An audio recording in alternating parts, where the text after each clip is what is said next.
The reason we're here today, Malleable Mechanisms V1, which will be using Maya and ZBrush and Substance. Um, and this webinar will be taught by Juan, who is Research and Development Lead at EAE Spaces and has an MSc CAD at Design Morphine. Juan is a 3D artist passionate about creating immersive digital environments, CGI, and concept art since 2014. Uh, has honed his skills as a designer and artist, transforming creative visions into reality across diverse projects. Currently, is focused on deepening both technical and artistic expertise, leveraging emerging technologies to explore innovative expressions in the ever-evolving digital culture. His goal is to turn ideas into captive visual experiences that inspire and engage. So, welcome, Juan. And yeah, so everyone here, make sure your chat is set to everyone. And if you have any questions, feel free to write them in the chat here. This webinar is recorded, and after the webinar, once the recording is processed, you'll get an email which will tell you how to watch that recording. Yeah, let's hand it over to Juan. Thank you, Mike. So am I audible? Is my mic Yeah, working fine? loud and clear. Perfect. So thank you for that introduction, for showing everybody what you're doing inside Design Morphine. It's amazing we are doing. So let me start sharing my screen. Please tell me if the screen is there. Wait, I have to click here. And there we go. Yep. Yep, we see your screen. It's saying about softwares. Yeah, perfect. Yep. So to start with the webinar, I'm going to briefly introduce everything we're going to see today. So as Mike was already describing, this is going to be based on 3 softwares in order to create a 3D model of a base concept. We're going to use Maya as the software to model most of the stuffs we're going to do today. Then we're going to jump into ZBrush to add details into that model. And then we're going to jump into Substance Painter to start adding materials. So inside Maya, we're going to start by checking some custom UI stuff and scripts. Then we're going to start creating a basic block out from the concept we're going to work on today. Then we're going to segment that block out in order to start creating a quad topology base to start shaping the overall pieces of the mech that is going to be the language of the concept we're going to work today. We're also going to see how to create UV coordinates. And lastly, we're going to apply some vertex colors in order to start masking the model that we create.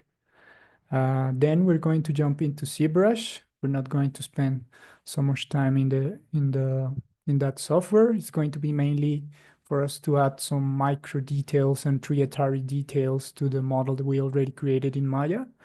So we're going to start by importing and applying subdivisions in order to have more topology to start applying those details. Then we're going to use polygroups in order to apply different details to the different parts of the model.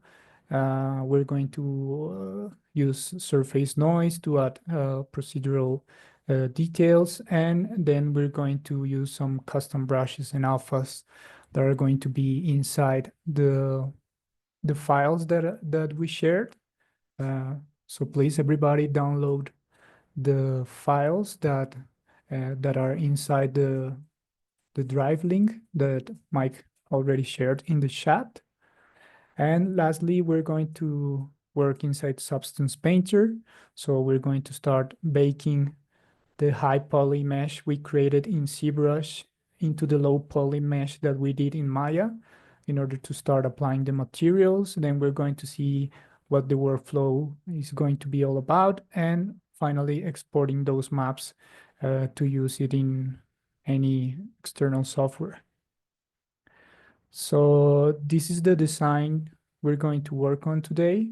So I started with this base sketch, then used AI to start iterating and creating a more visually catching concept. And at the end, what I did was using this AI tool called Meshy to create this base mesh that is going to be what we're going to use to start blocking out. I created this color palette for it, and these are the materials we're going to start developing inside Substance. So that will be the introduction. So let's start by checking what we have inside the folder I shared. So inside the Maya folder, we're going to have the final model that I worked for the webinar. So let me just quickly open it so you can see what we have there.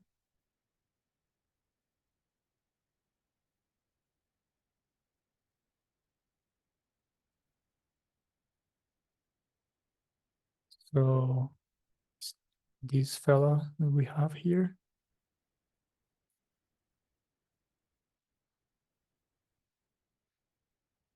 So yeah, this fella right here is the one that we're going to try to develop today. Let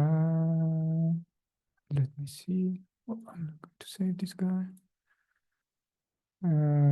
Inside ZBrush, I have the tool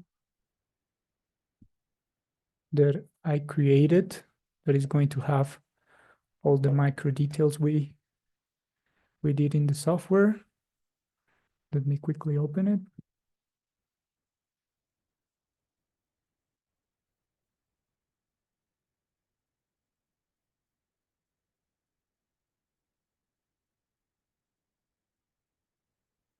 So this is going to be the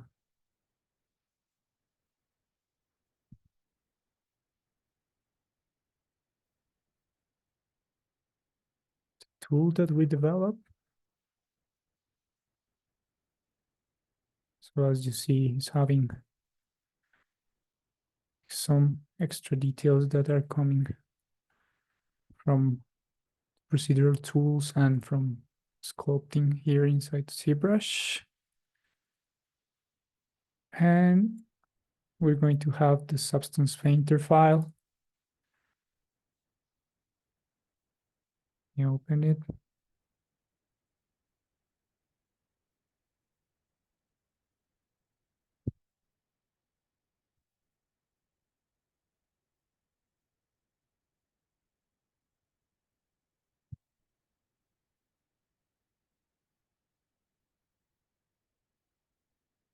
Going to take some time to open, but this is the final model with materials.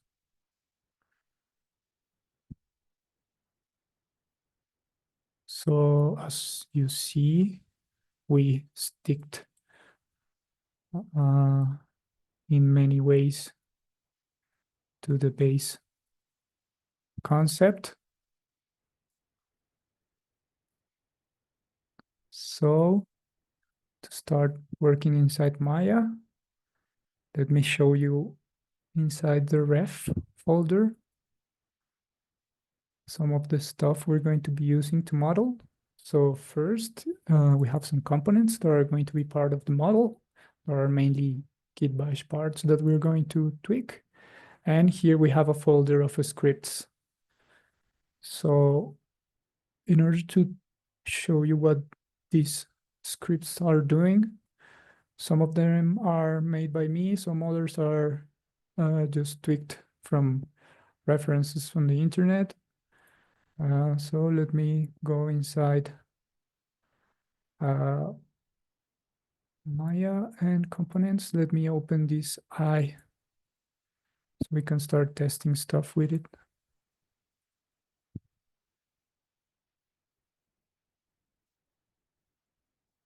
Let me open the scripts. And this is the test model we're going to start checking. So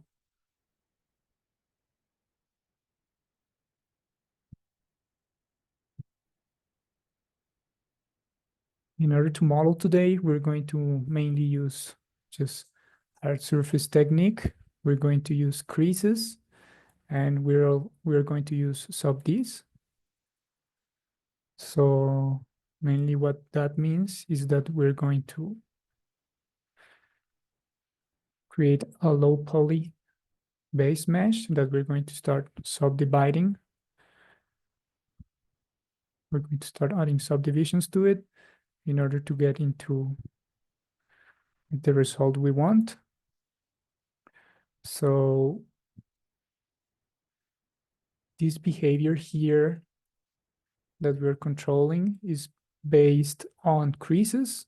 So creases is mainly assigning to an edge a specific behavior where the faces meet them. So as you see here, we're assigning a value in order to control how this edge is controlling the faces that are meeting it. So if I start tweaking the value, you see that I have different results on the way the mesh is behaving. So I'm controlling the crease amount with some default values I already have scripted. So that is going to be the first scripts we're going to check. So are going to be mainly these 5 little scripts. So I use 5 different values in order to control the creases when I'm modeling. So starting by 0, that means no creases are happening, and going until the value of 5, that is the maximum amount of crease amount I use. So the traditional way of adding creases is by going into the mesh tools, I think.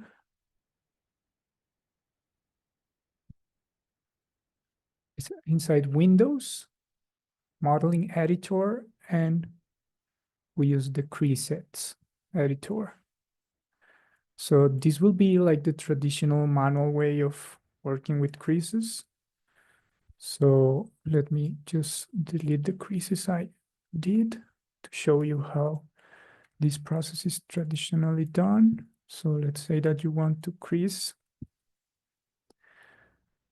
these edges. So the way to do it is going into the preset editor, create a new crease, and in here you're going to control the amount. So if you assign a different value, you're going to start seeing the crease happen. And you can create multiple values and multiple groups here. So let's say that we want to apply a different crease to this one. So let's say 5 here, and let's say here 1, 2. Well, the cool thing about this one is that you can use the select tool in it in order to select the different crease values that you're working with. But I think it's kind of hard always like have to control your creases by this UI. So the way I did it was just by scripting, as I already told you. So finally, when you use the preset editor, you just have to go to edit and bake the crease values into the mesh. And you already are going to have the creases there. So look, this is one value, this is another value. But let's test the Control C to get back my original creases.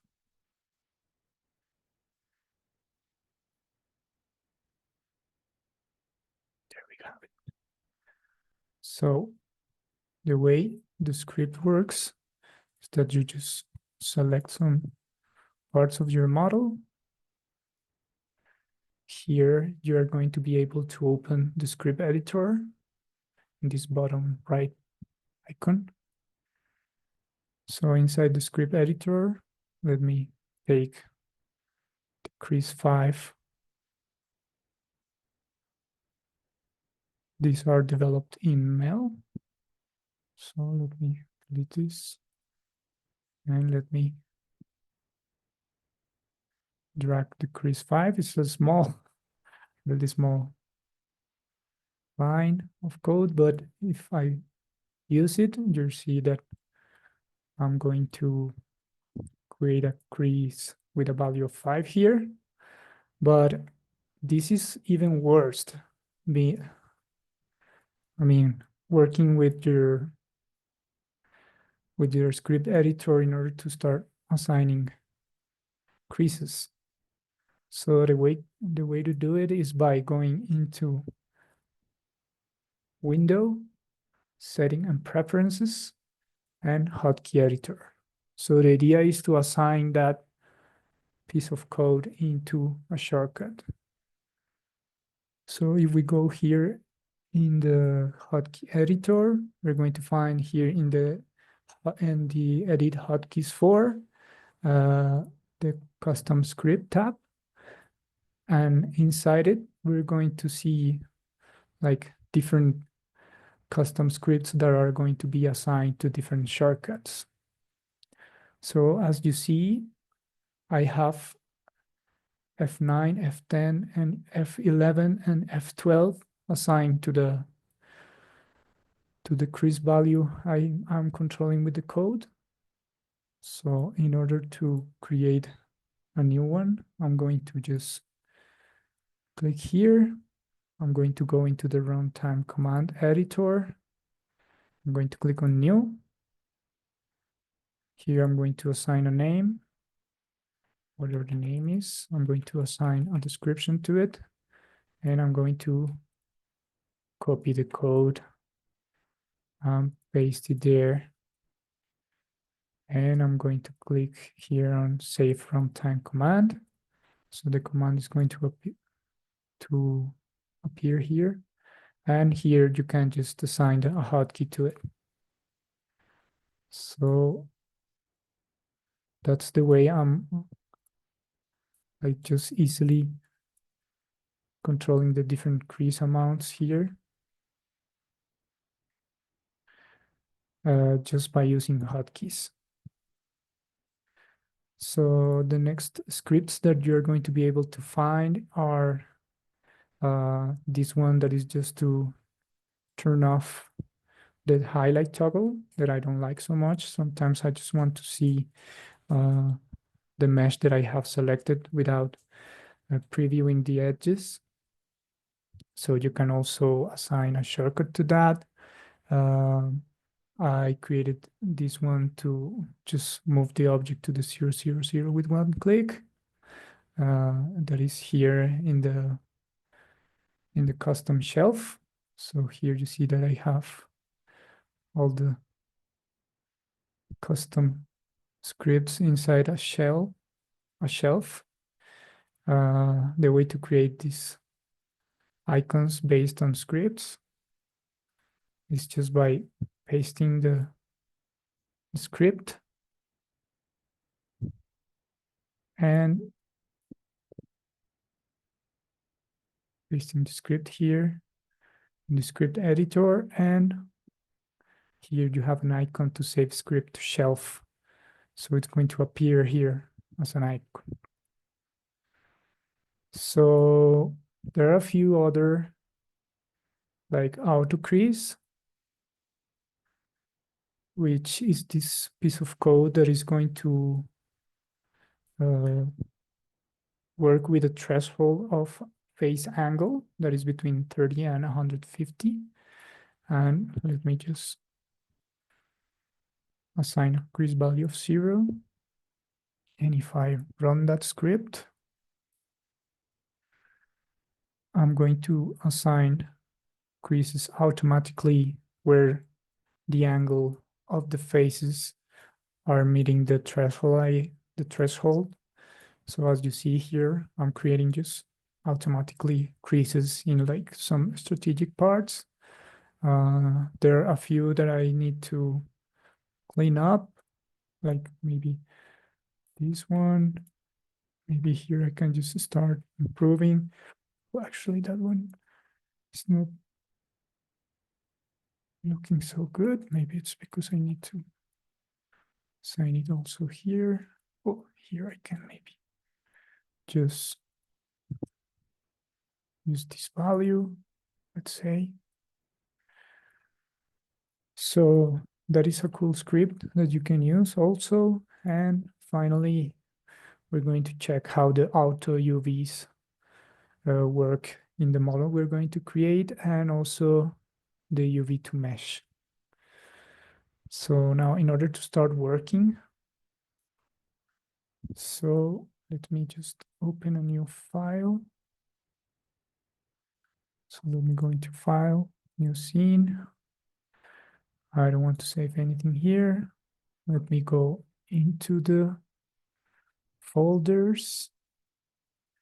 And what I'm going to do is I'm going to, let me turn on Grid. I'm going to open inside the ref. There is a folder called Meshy. So this was the base model that came from AI that I'm going to use to start figuring out the block out of the concept. So let me import this. I'm going to File, Import, and here I'm going to select FBX, and this is the one I'm going to import. So this is going to be the base mesh we're going to use in order to start blocking out. So let me show you a few things you need to take care of before starting to model. So the first thing is understanding the scale of your models. So in order to be aware of that, we'll need to set some proper units. So let me go into Modify, so Windows, Setting and Preferences. And inside Preferences, we're going to check in the settings for the working units. So here you see that I have my units in centimeters, and that's the way I always work in all the softwares. And I have the world coordinate system assigned to Z. Why is that? It's because I always work with Unreal Engine, and inside Unreal, the Z axis is the default one for the up axis. So this is going to be something to consider because we're going to basically work between Maya and ZBrush, and inside ZBrush, the up axis is always the Y. So if you don't want to have problems maybe in the things we're going to do today, I recommend you to use the up axis as Y. But I'm a little stubborn. I always like to keep my up axis as Z, and that is causing me to create like multiple scripts in order to export my things to make them work inside ZBrush. So I recommend you to just use the y-axis for this webinar. So now getting back to this, so now that we know the units that we're using, let's start as like scaling this guy into like more or less the size that we think this thing could have. So in order to do that, I'm just going to create a cube. So this is one thing that I customized and is the size of the base cube. Maya by default creates the different platonic shapes in a really like small scale. So if you want to customize these, you can go here inside the surface, the poly modeling tab, poly modeling shelf, and inside each one of these shapes, you can just double click on it. Here, for example, maybe you want to change this axis division to something different. You do that, and then inside edit, you save those settings. So in that way, you're going to change how you create the different things by default inside Maya, which is very helpful. So by default, I'm having these cubes starting in this scale. But what I want to do is just create a cube with size of 200 that I think will be more or less the scale of our Mac, of our concept. So in order to like use this box as a reference, I'm going to use the X-ray mode. So I think more or less the meshy was kind of scaled, but it's always a good thing to check this before starting modeling. So let me see it in the different sizes. One thing also that I want to do is always work in the 0, 0, 0. So I'm going to just edit the pivot in order to align it. So here what I can do is just move this to 0 in the z-axis, and I'm going to use Control P to center the pivot, and then using the X key and using the snaps to like locate our guy. So there we have it. Let me turn off the grid here. So here.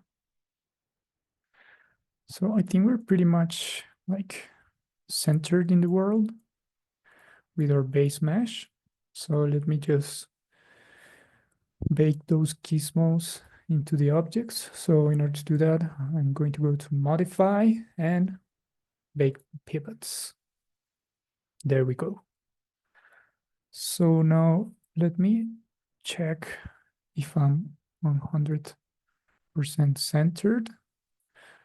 Right now I was starting to use asymmetry, but let me check if I use symmetry here in the world. I'm getting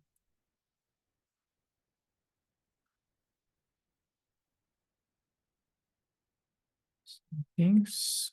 I think I'm not centered. think it's also because this mesh is not completely like having the same things going on the different parts. So let me just check if here X. I think I'm more or less centered here. So perfect. Let me call this guy meshy base. And let me go into the channel box to create a layer for it.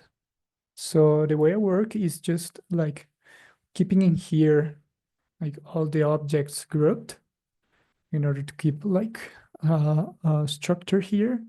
And in order to control visibility, I use the layers that are here. So let me create a layer. So let me just go into wireframe mode and create a new layer. And let me name this one is meshy layer. And click on save.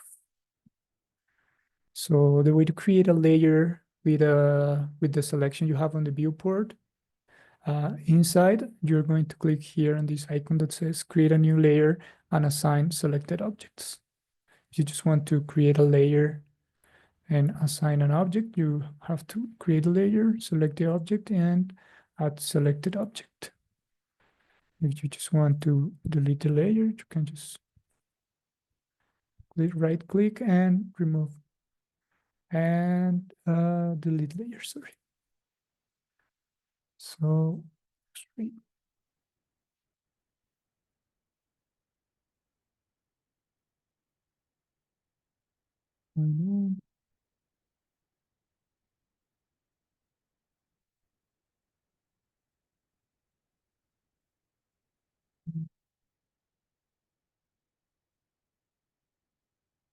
There we have it. So perfect.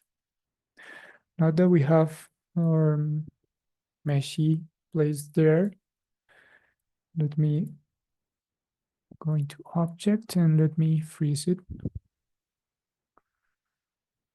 So we're always going to, I have it there.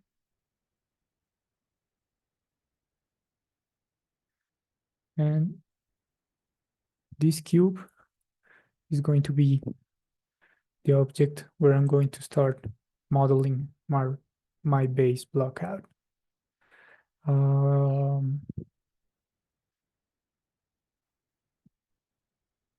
Other thing I want to start setting up before starting modeling is the way I'm previewing things.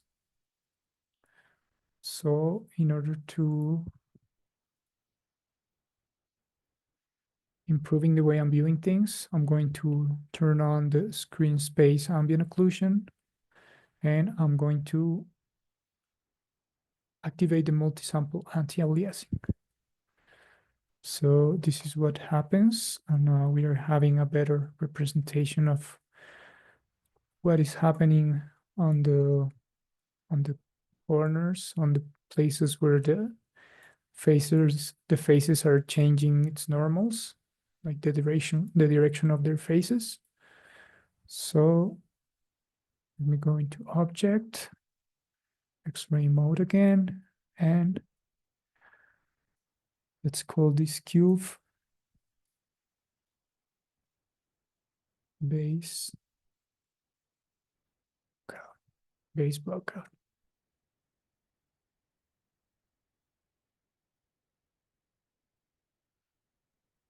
So we're going to start by just adding topology to it. So what I like to do is I like to create always like a cut here. I always like to work with just the half of the piece I know that here inside Maya, it's very easy to use the symmetry, but it's kind of annoying when it stops working. I mean, it's a good tool, but sometimes it just start to behave weirdly. So I like to use it, but in some very specific cases. So in order to start blocking out, I'm just going to delete the half of this cube and start like working with it. So the way to do it is just by starting just using basic transformations to block base of the model. Not going to waste too much time here. It's just going to be for me to have a visual feedback on a really low poly topology to start like testing stuff. So with this box, I'm going to start just blocking the main body. So let me just start adding topology by connecting. And I think it's more or less the way I want it to look. I'll refine a little bit this thing here. Maybe also this thing here. And I think we have it. Also part of that main body, I'm going to have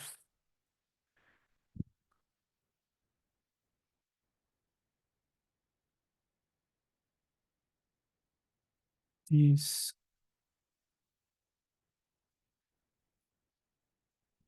elements here, these joints for the legs.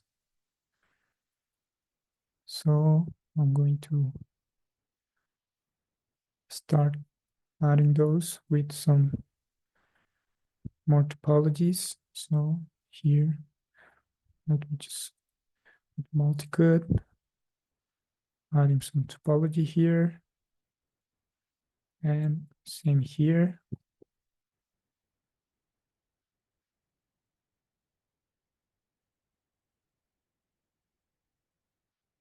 So I'm not overthinking this, I'm just going for it.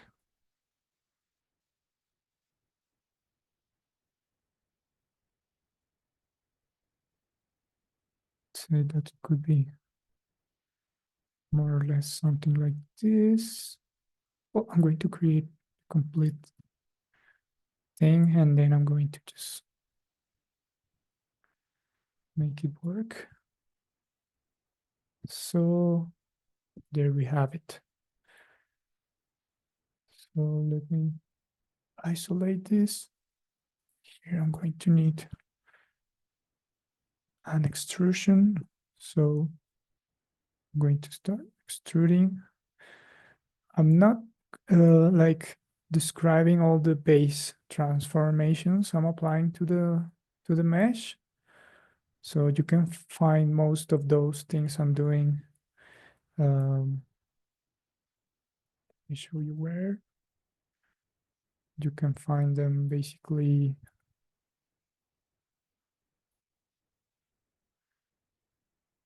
by pressing Shift right click. So if I select a face and Shift and right click, I can just extrude the face.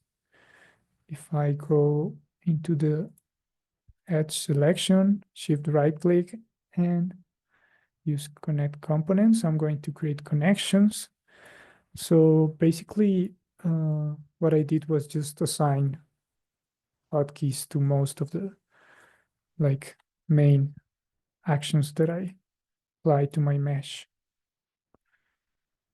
So I think this is not gonna be like that. This one is more like flows more into the back. So I actually think this is not going to be like an extrusion. This have to be more like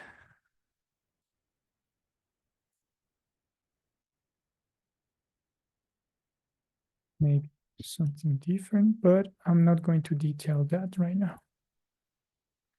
Let me just delete this. Right. Going on. Some duplicated faces, I think.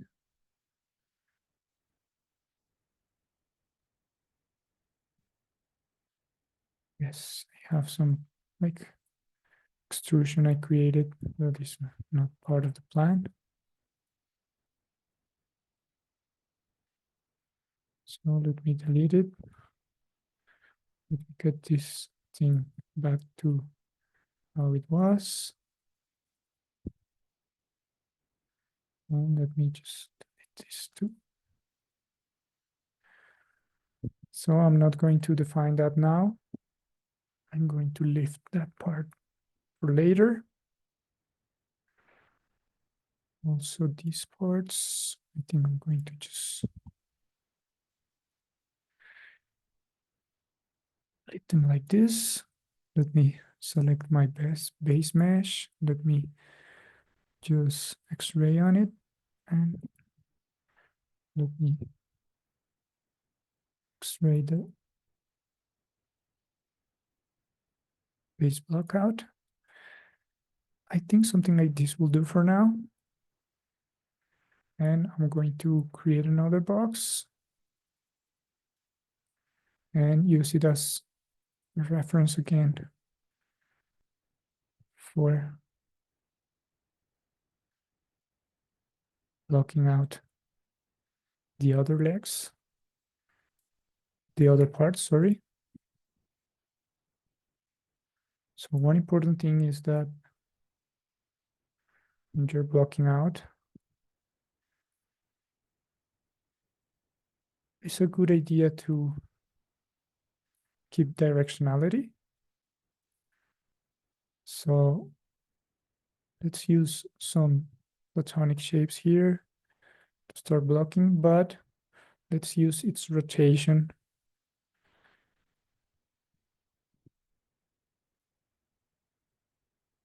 in order to start modifying these things. So what I'm going to use here is the component in the pivot mode. I'm going to use component here, and I'm going to start using some basic transformations in order to land into the type of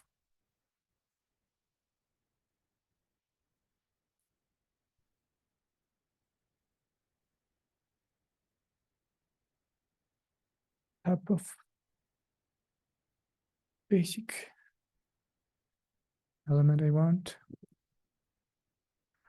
I'm going to do this quickly.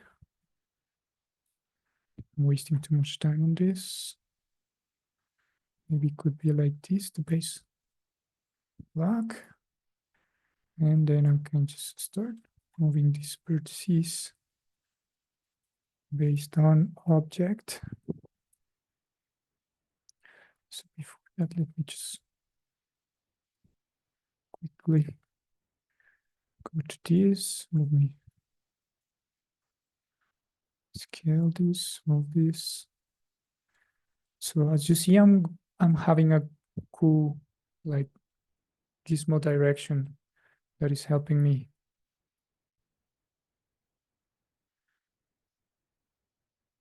create these shapes. So this is going to be something kind of like this. As you see, I'm not like adding too much topology to this. I'm basically just trying with some platonic shapes.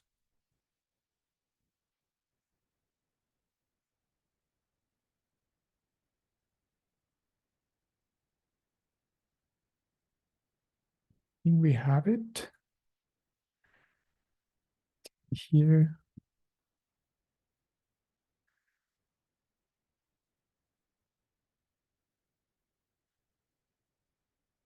This is kind of aligned with what I want.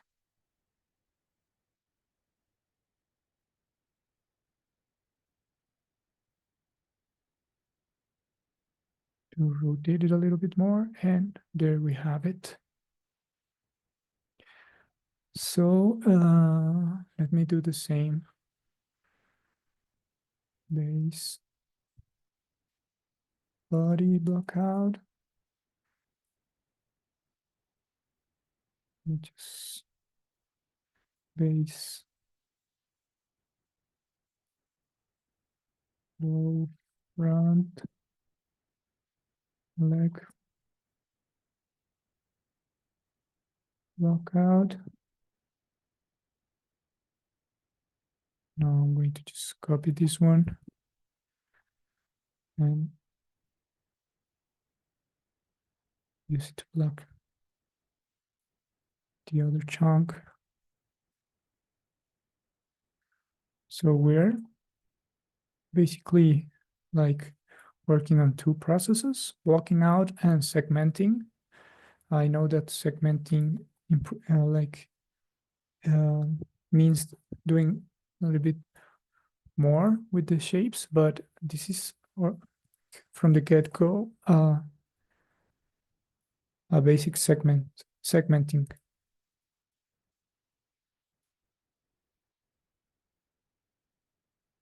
So here it is.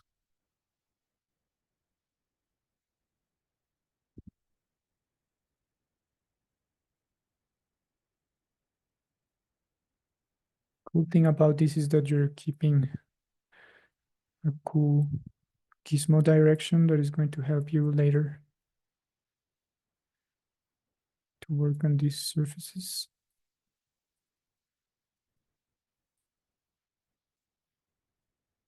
I think something like this could be. Let's just keep it like this. Cool. So let me create a base shape for the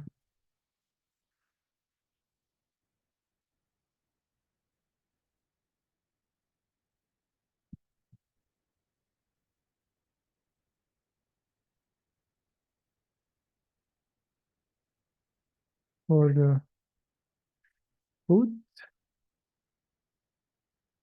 I think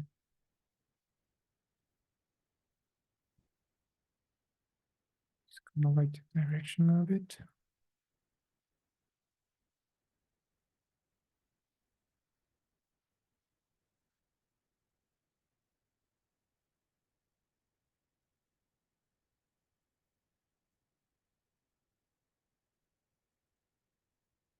Oh, I think it's going to be something kind of like this.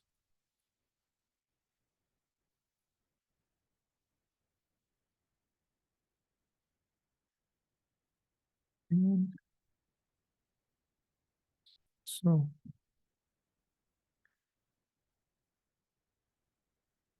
that in here, I'm going to create a connection. Another one here. And I'm going to extrude fingers. So maybe here will be a good idea to just use symmetry.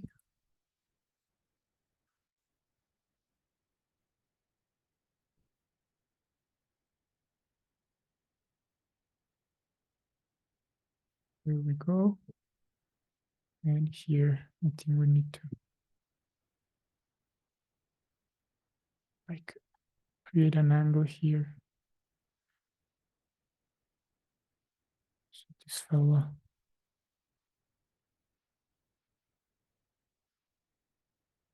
can have a different direction.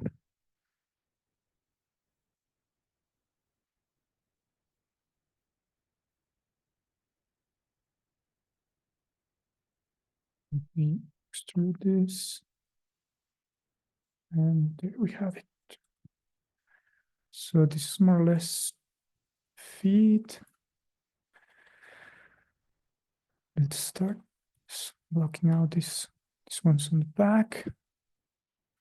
Going to world. Now let me go to object. Update this.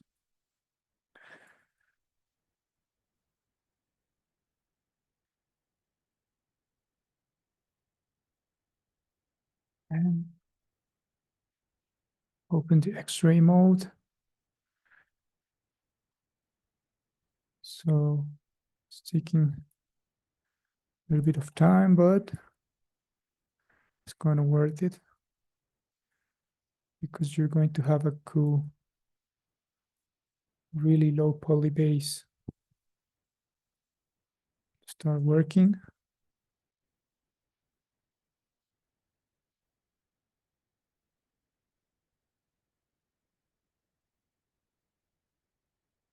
Turn off the symmetry.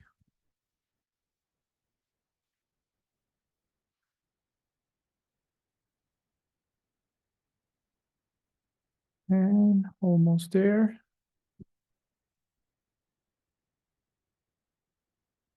And this one needs to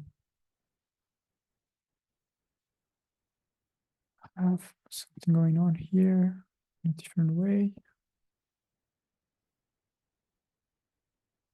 Just do these pieces, and there we have that. And just copy this one, Control D to duplicate. Let me turn on X-ray mode on this guy. And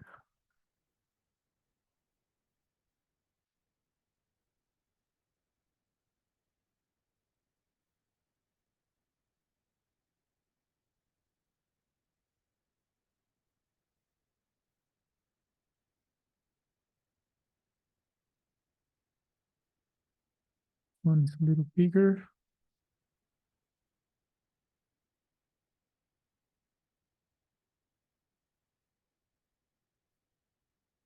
Something like this could be nice. And finally, let's tackle the guns.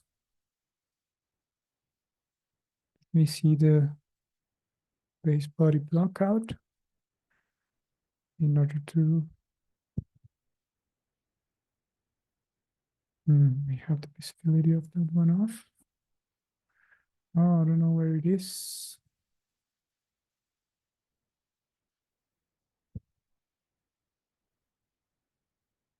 Here it is. So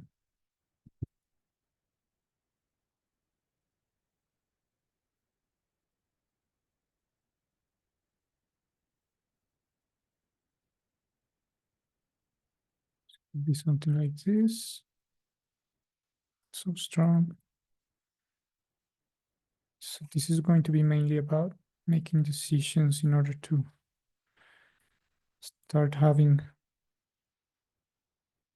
a good, like, low poly mesh base without overcomplicating it. Because this is going to like need a lot of tweaks later.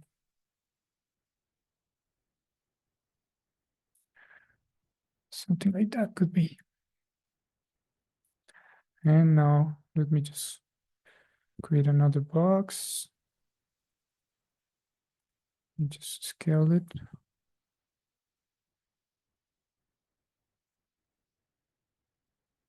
And rotate it to make it match.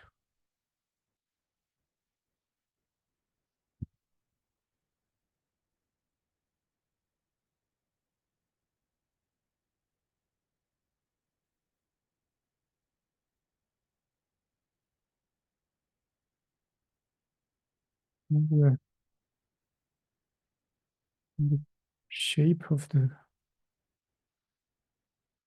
element.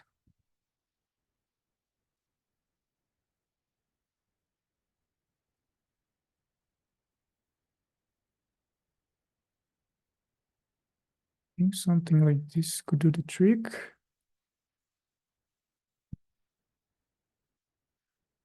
Let me select this, add a connection there, and maybe extruding here. And move it this way, like so.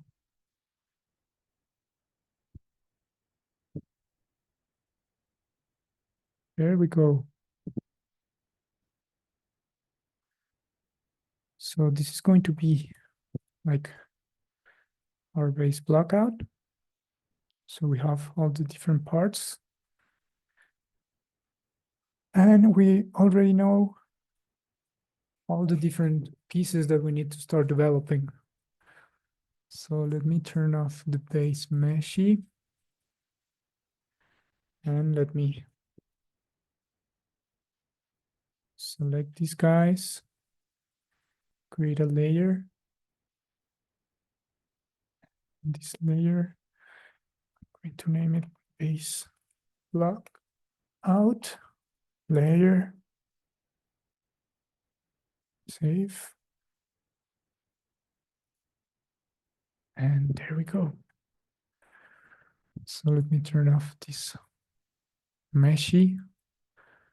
And now let me just group these things. Not having names for some of them. This one will be wood block out. This one is going to be low back leg block out. This one is going to be base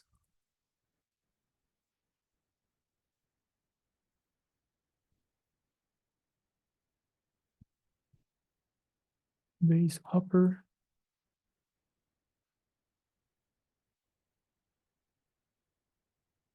Back leg block out. This one is base low back leg block out, base upper back leg block out, base low from base upper block out. And here I have all my poly blocks, and I'm going to just delete the history on them.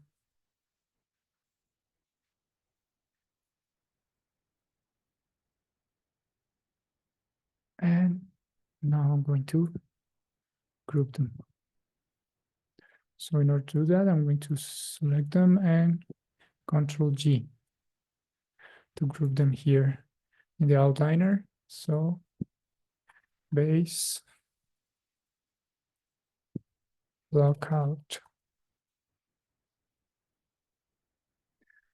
There we go. And I'm going to add that also to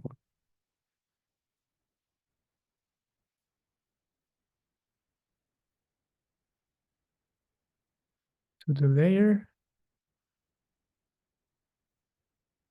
Let's keep that meshy outside a group. And now we need to start tackling each one of these pieces independently. So let me go into File and save the scene so we don't lose any job. So the name I gave to this creature, to this mech, is Little Supa. So let's name this file Little Supa V1. There we go. So one thing is that here in Maya, by default, you cannot see the content of the layers. So it's kind of weird if you want to check if you cannot visually see all the objects that are going to be inside your layers. But there is a workaround for that. So if you go here, I added in my custom shelf this bonus tool that is called Layer Viewer. So inside it, we're going to see like all the content of the different layers. So that's pretty cool. You want to access to that tool, you're going to have to go here in the main menu bar, click into bonus tools, and inside I don't remember, window layer viewer. So here you have that tool. If you want to assign it to custom shelf, you just have to Control Shift right click on it, and you're going to add it here on the shelf. I think it's Control Shift left, right click, yeah. Control Shift right click.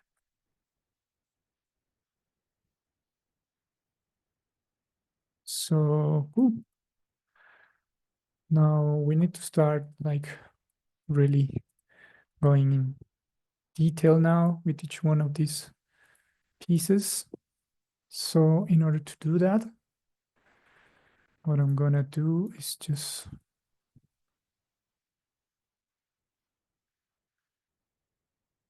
having my reference close.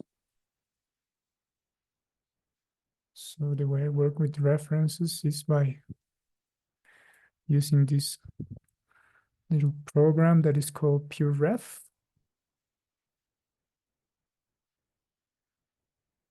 So let me search for it. So you can search for PureRef and you can download it here. So just click on Get PureRef and install it. It's free.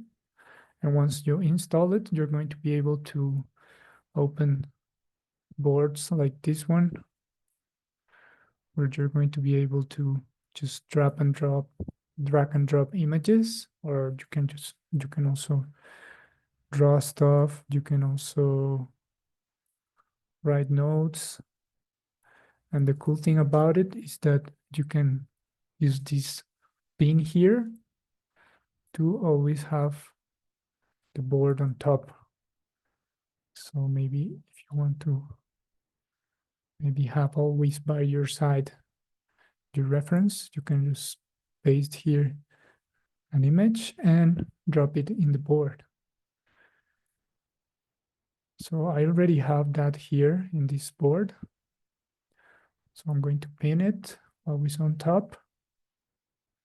And let me just increase the size. I'm going to something like this. And let's start checking what we need to do with this guy. So we're going to start by working on this base low front leg block out. So here, if I draw, we're going to have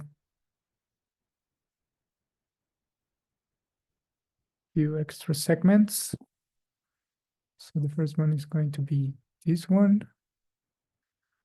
I'm going to work on all these pieces together.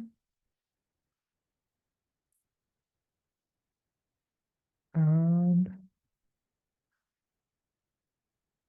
yeah, I think I'm going to basically develop the entire piece together.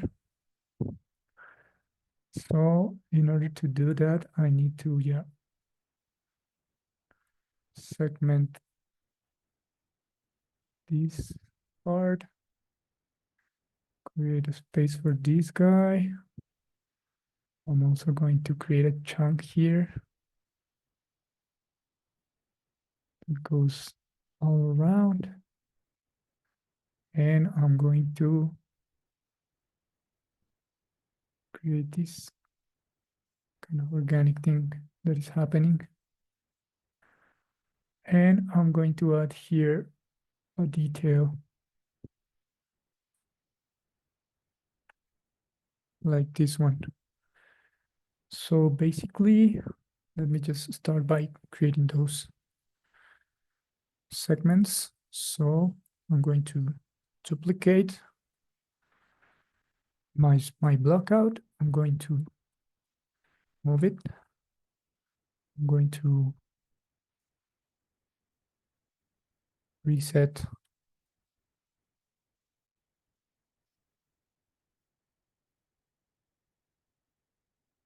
Oops, to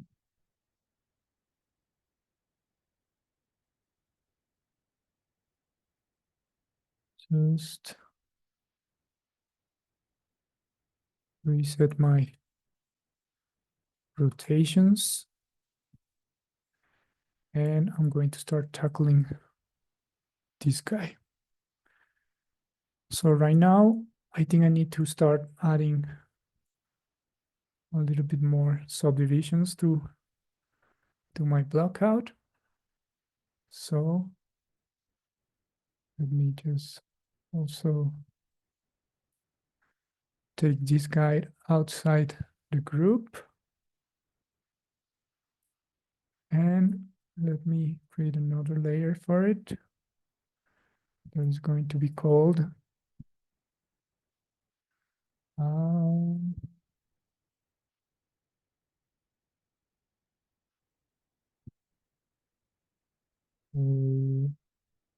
low front leg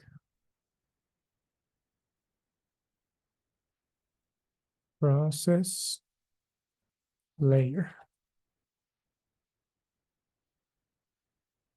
There we go. So I'm going to save it. And let me start working on it. So one thing I'm going to do is just create division here, and I'm going to delete this half.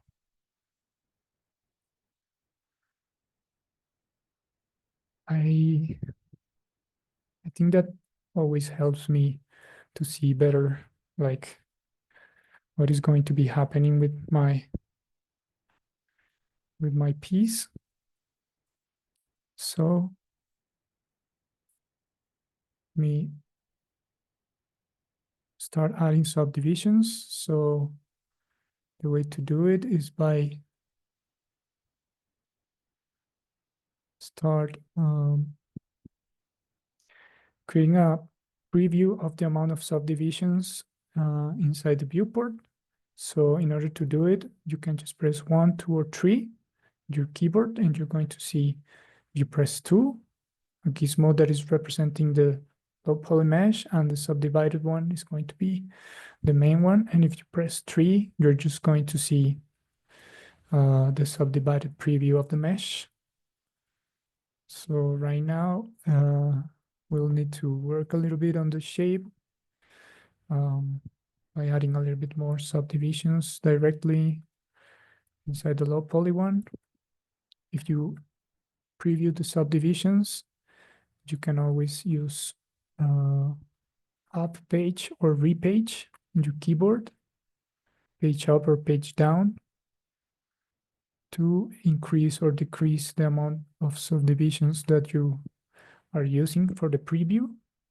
I always try to keep it to 3, so I just use the start state, the initial state, and then I start adding just 3 times this smooth subdivision preview. And so as I said, I'm going to add a little bit more topology here to refine what is happening here. I think this guy needs to be a little or like this. In this section, it's a little bit too.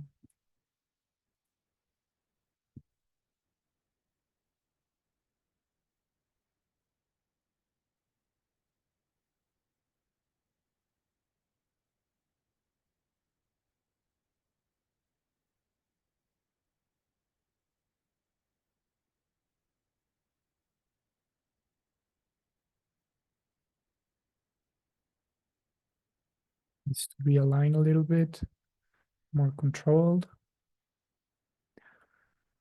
Here at the bottom, you can just delete this face. And we can start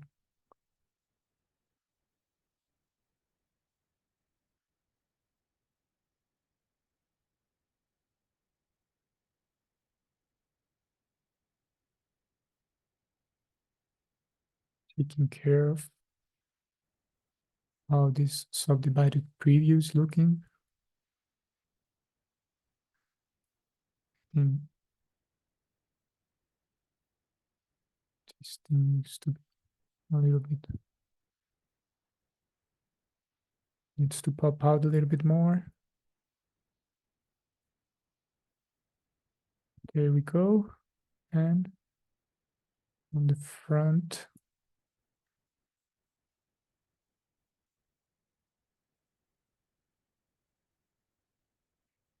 you kind of that's what it takes. I'm going to mirror this thing in the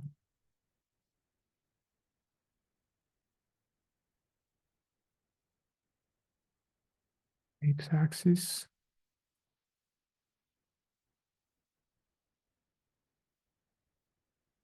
Oh, I think I'm not having the right pivot in order to mirror it. So you can, in order to delete like parts of the history, you can just, of course, just Control C.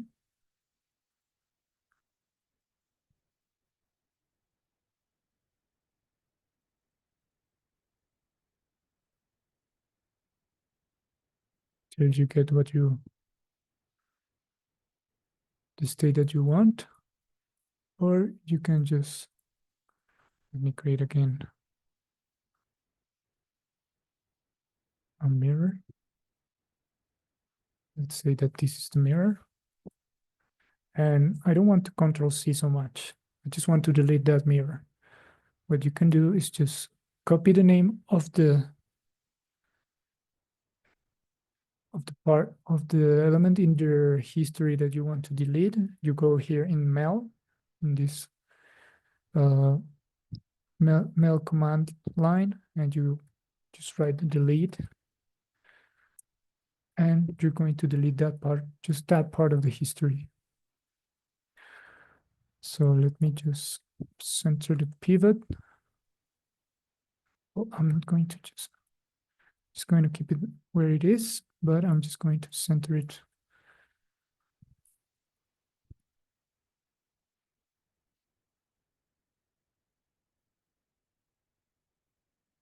And I'm going to go into modify big pivot. And now I'm going to try to create again my mirror in the x-axis. Nice. And the mesh threshold would be 0.01. And let me start improving.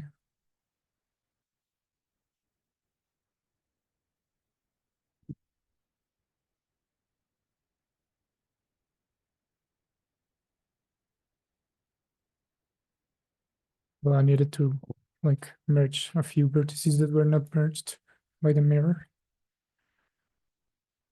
So let me, just for the sake of the base form, I'm going to keep the entire form. And there we go. Now, let's start tackling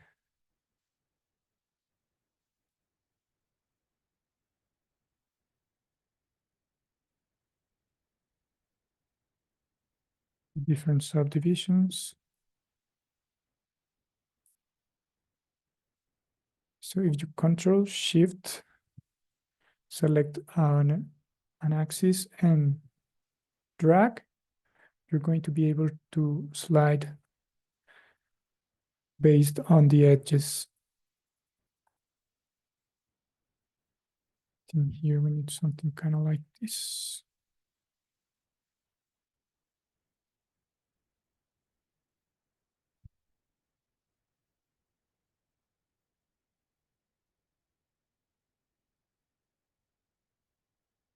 There we go. Let's just stop here with this.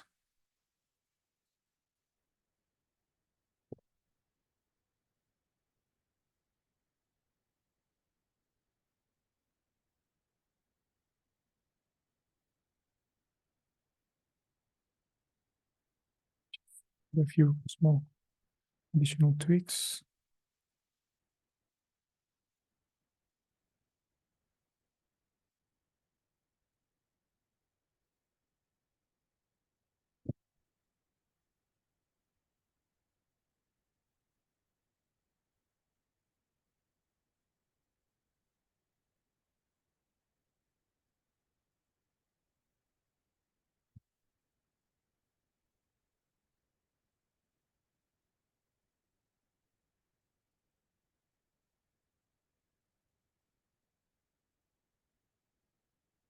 Here, actually, we can turn on the symmetry.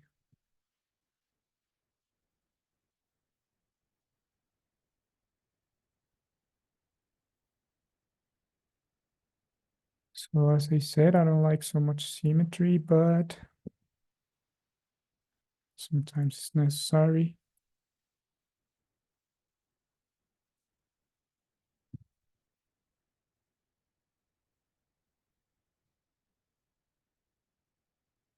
And there we go.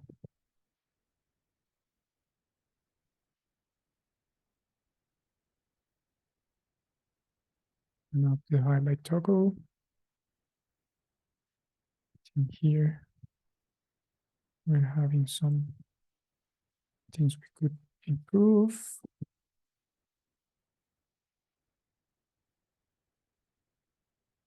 And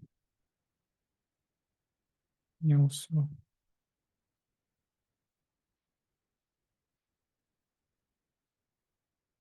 have this behavior.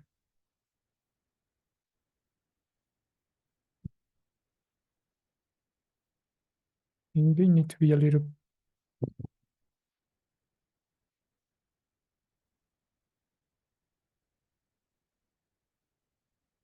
wide.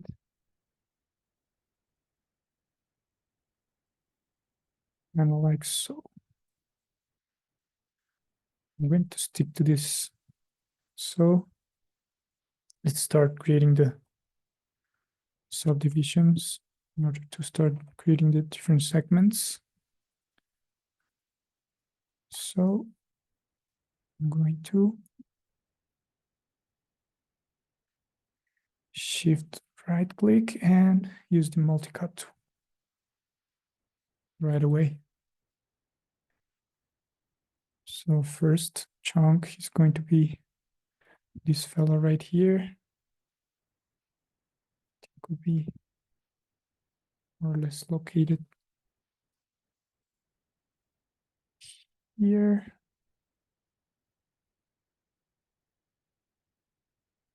And here.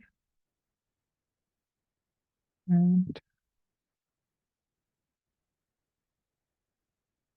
just create here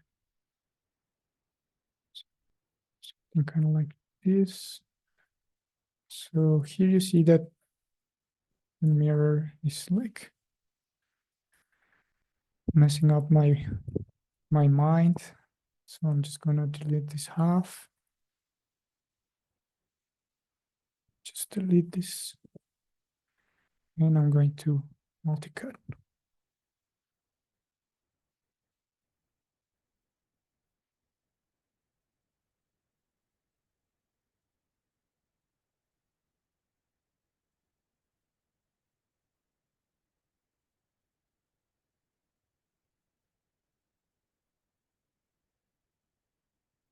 like this, say that we're going to go down to something like this, and then we're going to close here. There we go. So we can start just refining our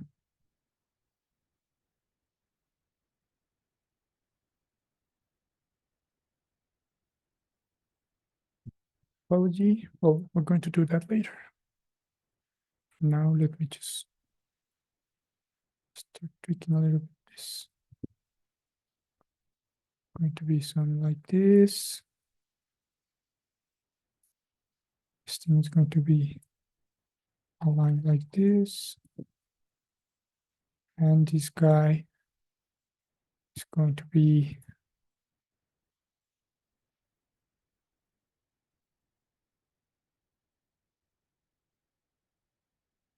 just one a little bit. So I don't have any gizmo to work with it, but at the end, it's all going to change. It's just for the sake of having a good base. Now, again, multi-cut. This one could just check the entire proportions and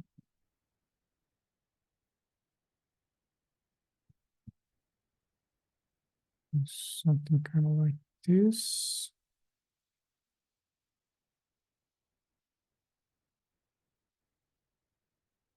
And that will work. And yeah, the multi-cut again. I can start from here. Cutting this.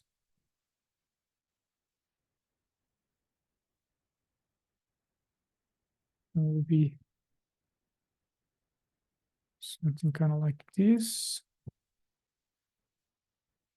And there we have it. So I think I'm missing one extra chunk. It's going to be this one, and I'm going to add that detail. Let's see more or less how that one looks. So multi-cut.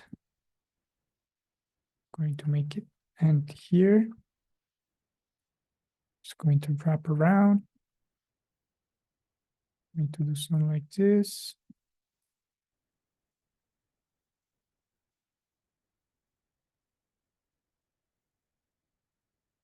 It's getting a little too big.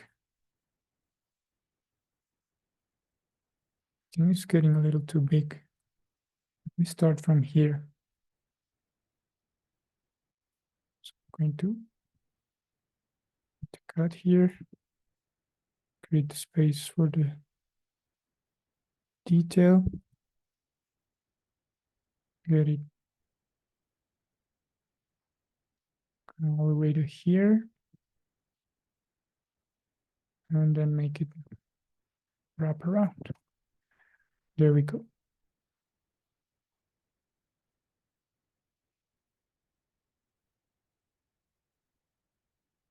And the next thing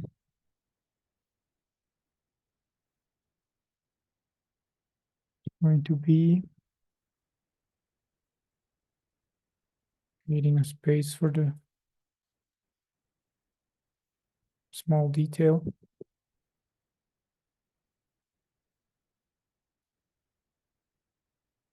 So with multi-cut,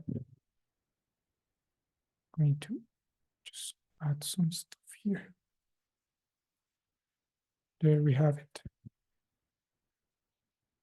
So these are basically all the chunks that we're going to develop. So as you see, it's already defining a specific behavior on the mesh. So let me just start tackling the topology that we're having there. because it's not like best topology in the world and it's creating a lot of problems. So let's just clean this.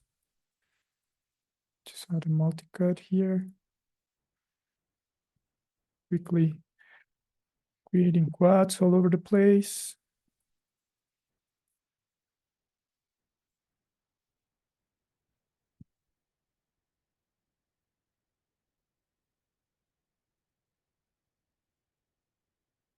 So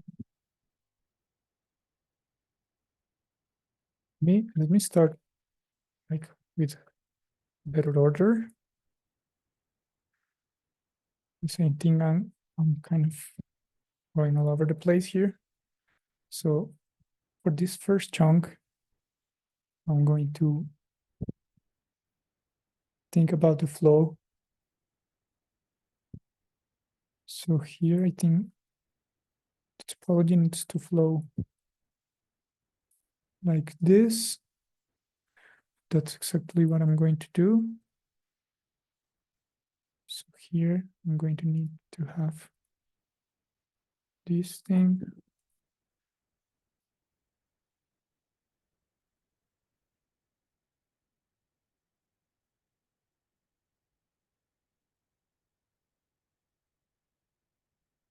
And there we go. So here I'm having my first like good looking kind of flow. A better looking flow here.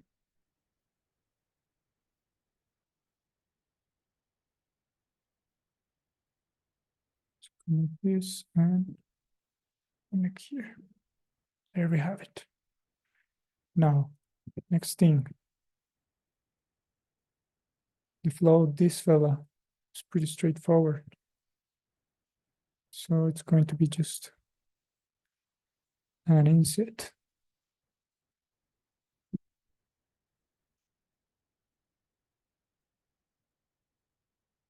There I have the flow for this flow.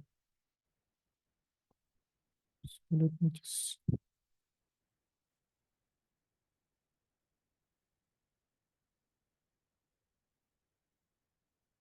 there it is.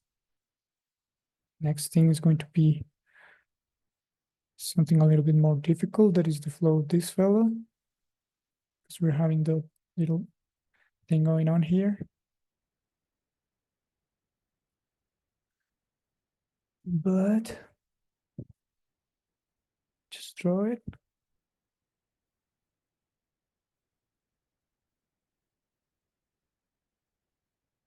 Pretty much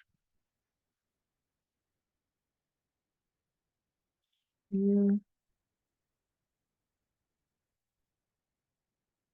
So the flow is going to be like this. It's going to be like this. Actually, yeah, the flow here is going to change.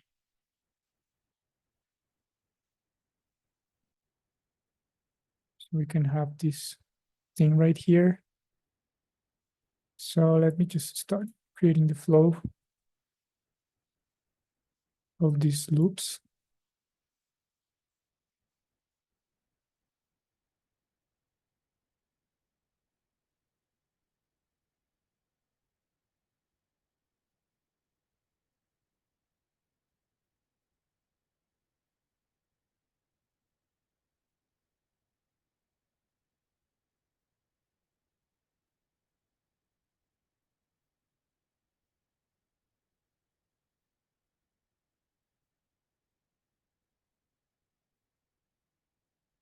Here I'm already having something better going on.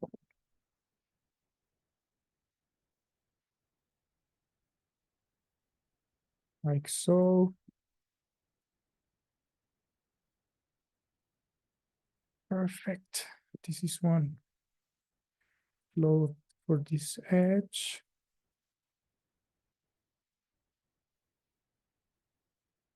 And let me create the other one. So here. I'm going to need this fella right here. Something going on here. And wrap it up here. Now, let me just clean some of these things. Here, this fellow.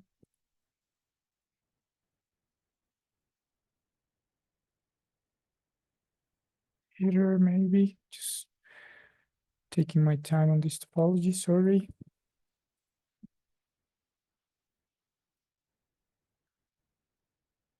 And yeah, basically this one is going to be just, again, an inset.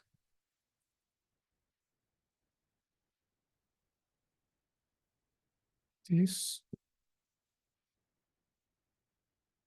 And here we're having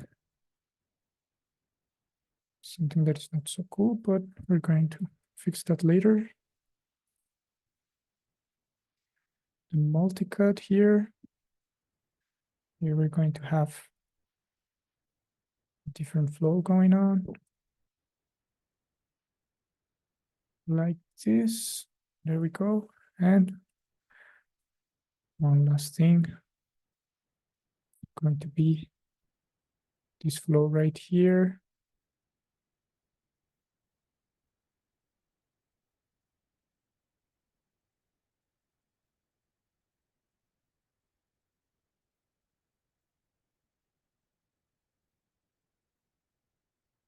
Quickly work on this.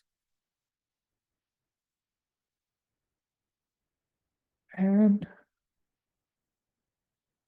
there it is.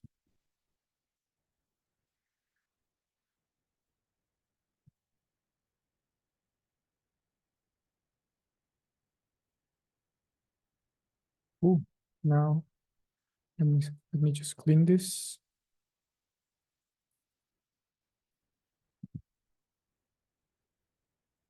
We clean this.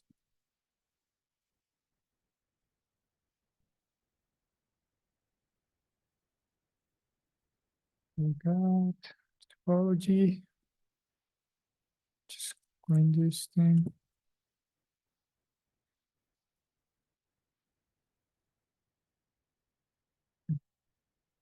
I think I have something that I don't need.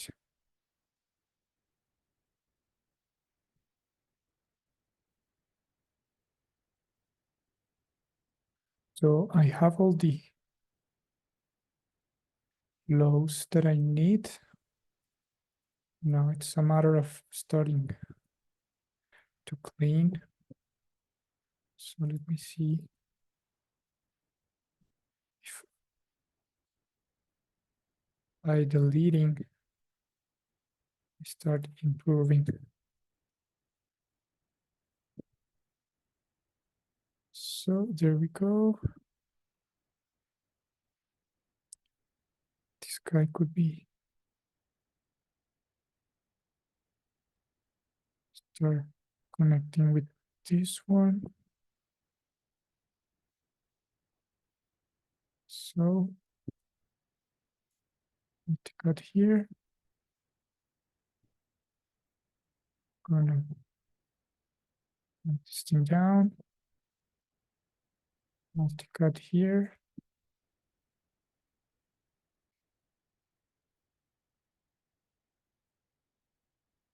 A little bit, and I'm gonna delete this. And here we have a thing going on here, but I'm going to clean that later. Here, I think I'm having a nice loop going on. Here, I think I can just multi-cut here.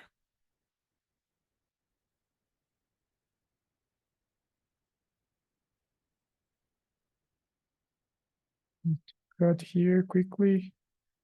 I'm kind of overthinking too much. We don't need this. It's going to be the same here. Here. I think I don't need this. There we go.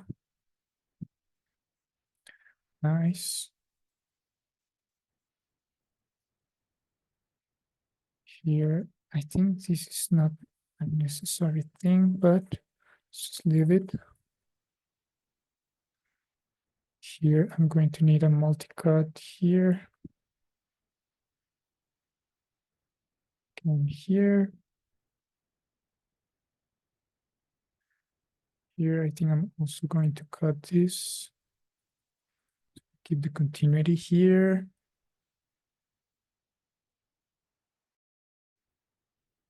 And we add here an additional multi-cut. Almost there.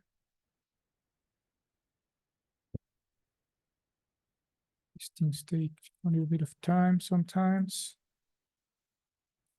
This is going to be the flow for this. And almost there. Yeah, I can just add here. Cut. Till here. Just defining the direction of the loops. Kind of there.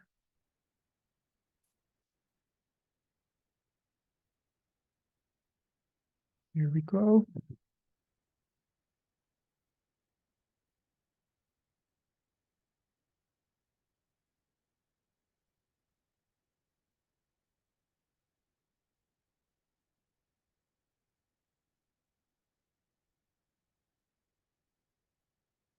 And here's not looking so good.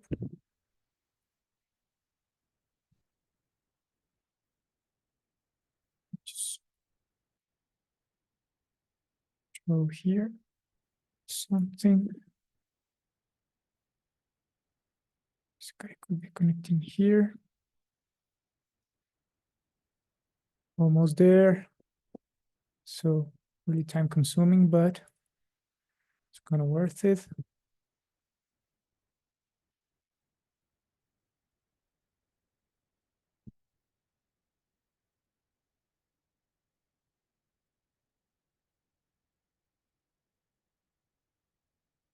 It's there.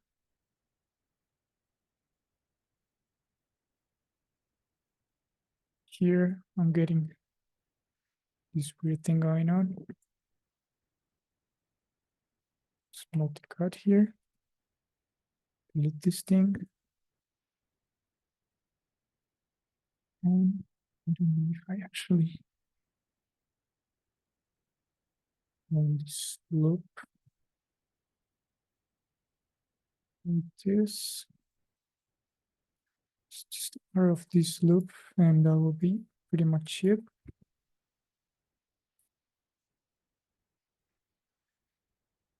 Ooh, so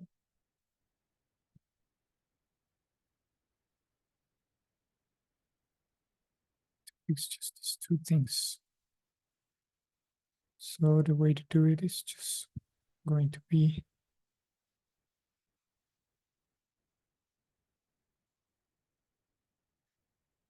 deleting this piece.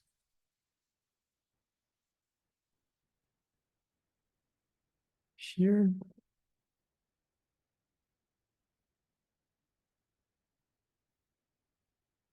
This guy here.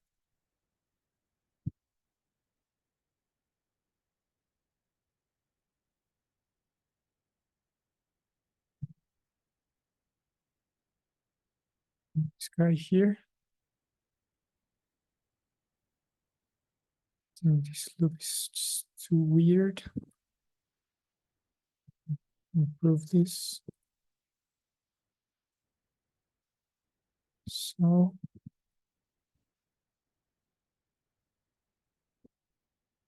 Something works.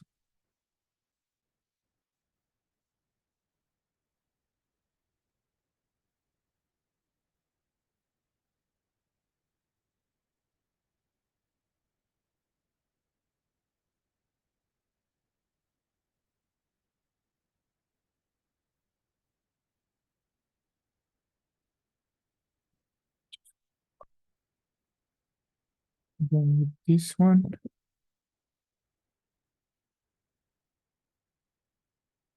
Sorry, I'm just taking my time here. These loops.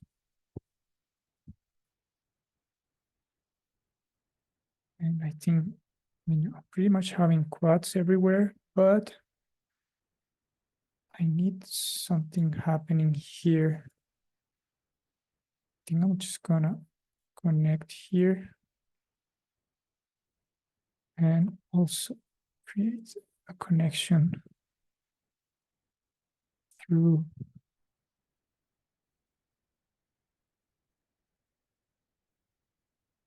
something like here.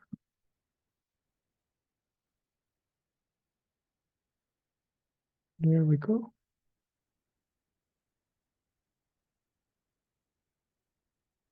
There we go. I think I have it. I'm going to stick to this. Let me just bend this one a little bit. Here.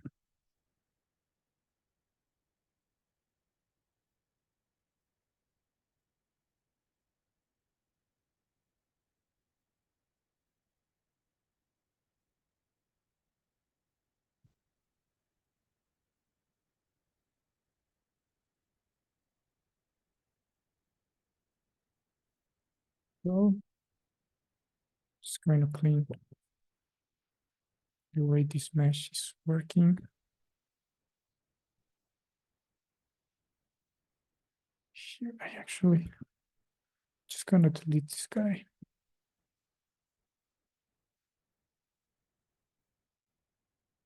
Not doing any good.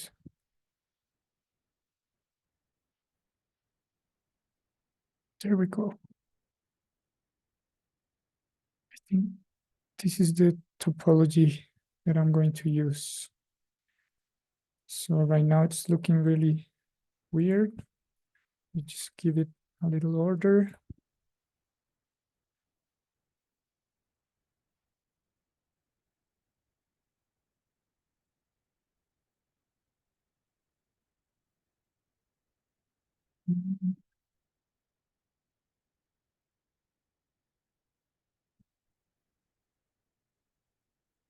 This thing needs to behave a little better.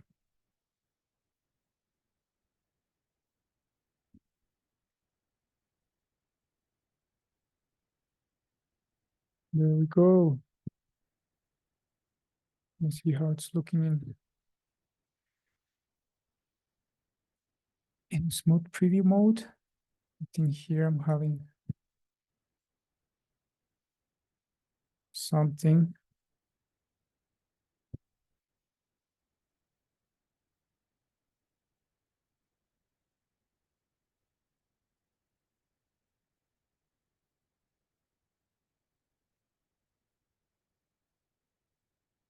How do I make it wireframe?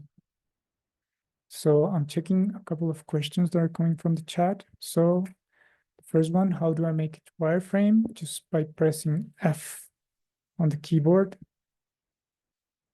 And the second one, how do you balance time spent on perfecting topology versus auto retopo tools when it's good enough? Okay. And when should I never cut corners? So basically the way I define the topology is just thinking about flow loops. So as you saw, I started by segmenting and then went right into understanding how I wanted to make the geometry flow. So right now what I'm thinking about is about creases. So I will need creases here so that in that way, the topology needs to flow in the direction of those creases. And in that way, if I use red topology tools, I'm going to lose that control on where the topology is going to define those creases. Uh, it's also, I mean, a good tool to use if you are not going to like right away start pushing and pulling. I don't like to use rich topology from the get-go because the topology that is going to create is not going to have the logic that I need in order to start defining the different chunks. But rich topology is pretty cool. Let me show you how rich topology looks here in Maya. So let me just duplicate this. Let me save. So right now, if you see, I'm going to have in this topology we just created, I have like the control on the parts where I can start creating, like segmenting, creating panels, creating details. I have the control of all that here, and I can always like start controlling these kind of corners that are not looking so good because I have like, in a way, all the elements to do it under control. But let me just, okay, I'm not going to do that in this mesh because I'm going to use it to show you how this thing is going to start behaving if I apply retopology. So let me just go into retopologize. Now I continue. And look, even if I start decreasing the face count, let's say that I don't want to lose so much stuff. I'm losing the edge flows that I need in order to create the kind of details I want.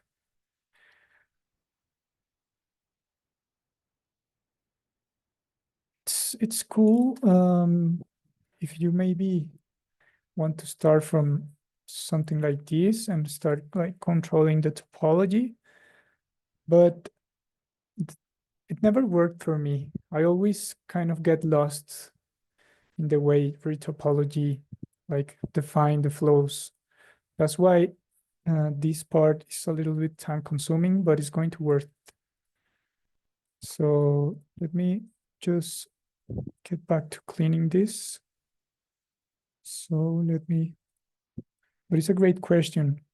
The retopology tools are amazing. And I think if retopology could be a little bit more controlled than what it is right now, I mean, it will be really cool. I mean, what I like is always keep control of what I'm doing. And that's why this process is so manual.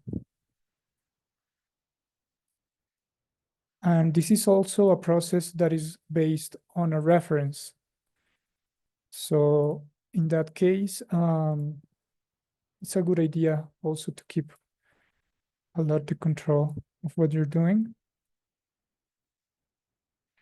But if you're not working with a reference, and if you're just like trying stuff, retopo could be really good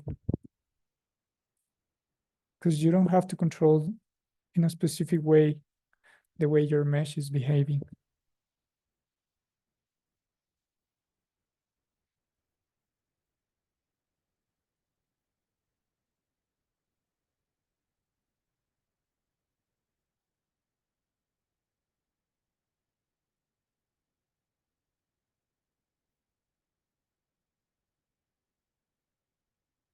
Here we're facing a little triangle that we could just simply solve by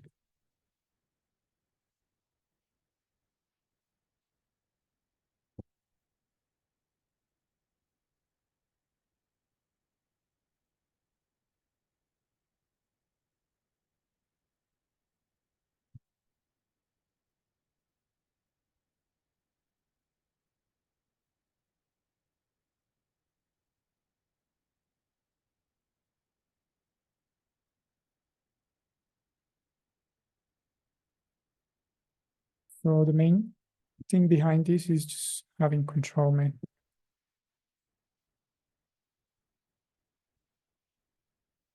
And we're going to use the loops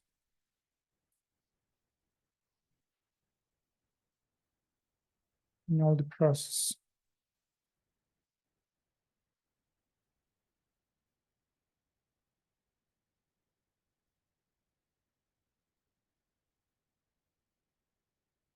So there it is. I think I'm going to just stop with this. And the thing that I'm going to do now that I have this kind of base topology is starting to break the flatness and start paneling. So in order to do that, I'm going to use a tool that I shared with you. But before that, let me clean a little bit this face here. It's looking so weird.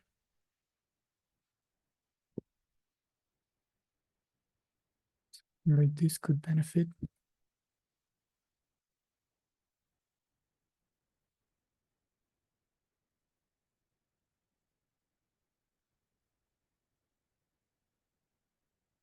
Salt.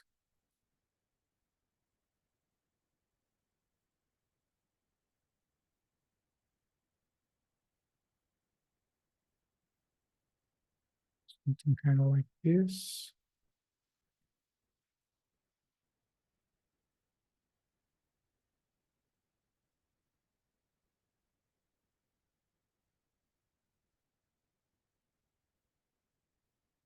There we go.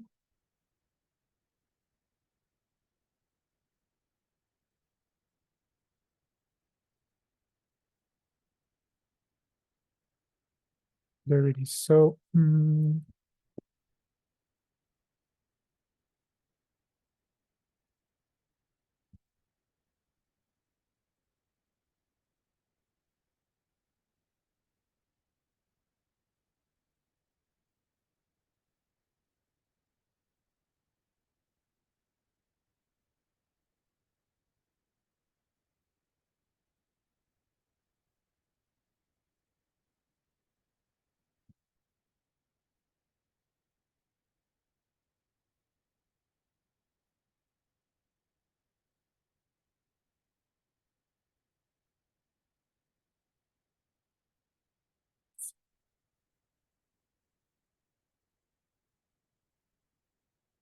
so I think now I have the kind of topology I want.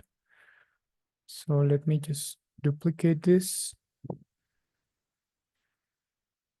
and start breaking the flatness of this and starting paneling and creasing. So it will be easier for us to start like understanding better how this shape is going to behave. If we use something like a flat panel in order to start creasing and working with it. So in order to do that, what we're going to use is mainly the UV coordinates.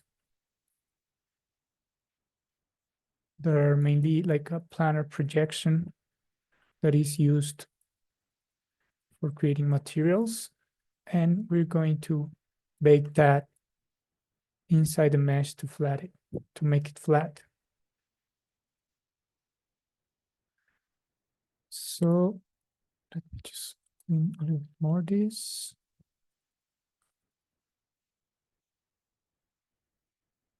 So in order to do that, I'm going to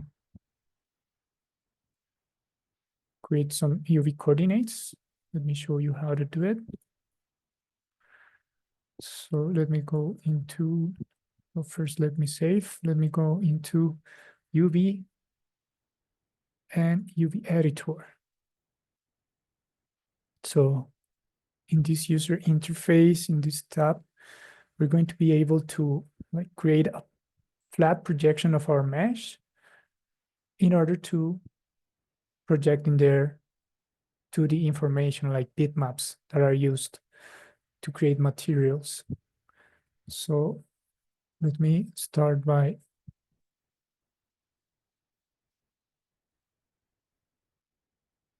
selecting my mesh, selecting all the faces, going into create, and I'm going to create a planar projection out of it. The other way you can do it is by going into this toolkit here inside the UV editor, and in create, you can also create the planar projection. So as you see, if I select parts of this, they're going to represent parts of the mesh that we're working on. That means that this is basically like information that is being taken from the mesh. So next thing I want to do is just going into unfold and using an unfold tool in order to just create a better representation, better flat representation of my mesh. And then I'm going to optimize it a couple of times. And I'm gonna fold it again, optimize a couple of times. And let me just go into average and layout, orient the shells, and I'm going to lay it out. So now I have planar projection of my mesh here. Now, let me just have this guy here. Let me rename this one lookout unwrap. Unwrapped, and let me name this one base topo. So here it is, and here is the base topo. So let me delete the transformations. So I'm going to delete the history of everything I was doing to it. Let me go into modify. Let me freeze transformations, which is going to just bake the location of the mesh that we have. And I'm going to modify and bake the pivot. So next thing I'm going to do is just going to move this guy into the 0, 0, 0. And I'm going to isolate it. So here it is. And I'm going to use one of the scripts that I shared with you, that it's called, let me check how it's called. It's called UV to mesh. So you can find it here.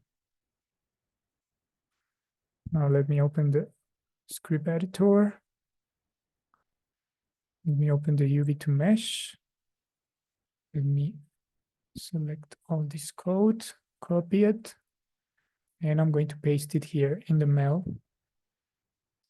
These codes are made in mail. And I'm going to click on execute. And I'm going to get this new mesh. So now if I go here in the timeline where we're going to see animations going on, I see that I have two keyframes created. And this kind of more clear gray line that we have here is going to allow us to move the different keys in the timeline. So if you see with the new mesh that was created, that is this one here called, well, depending on your tagging, but it's going to have at the end flatten it. We just flattened our mesh in order to start understanding this, like in just like one axis, how we can start working with it. So this is pretty cool. Now that I have a flat projection of this, I can just start working on the details. Well, on the primary details, on the segmentations and all that. So in order to start working with that, I'm going to press Control D to duplicate it. And I'm going to move it so it doesn't have like the flattened animation on it. Now this is a pretty cool mesh that I can use. So I'm going to just weld all the vertices by using the merge vertex. Here it is.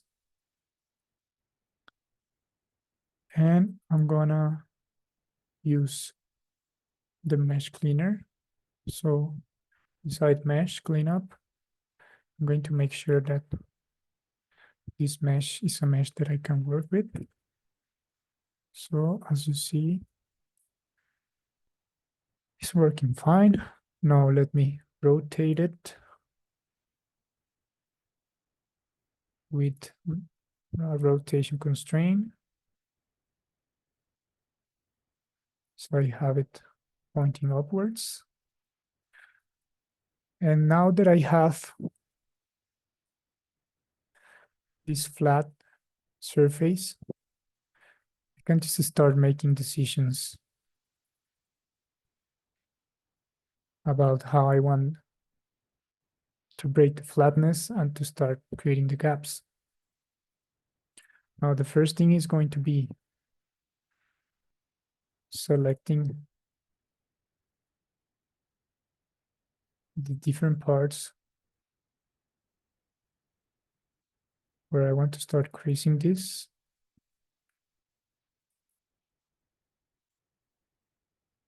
So going to be mainly these parts. And I think that will be it. And what I'm going to do is that I'm going to start paneling this. The way to do that is by going into, well, let me just also maybe create this part as a crease because we're going to move around this small detail. Now let me go into bevel and I'm going to work with bevel to start like creating more topology in order to create our panels. So what I'm going to do is not using the fraction. I'm going to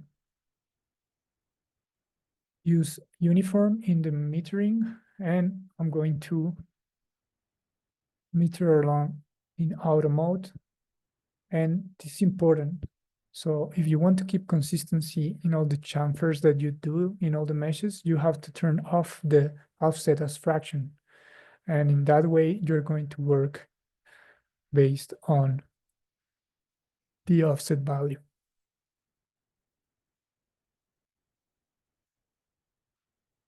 So let me use a value of 0.2, maybe 0.1 could be.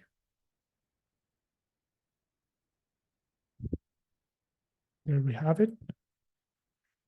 And then I'm going to just select all these faces.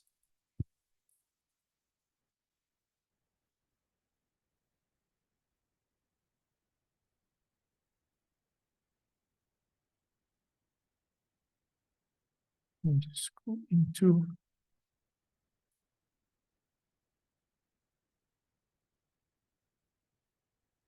all these little faces here. And I'm gonna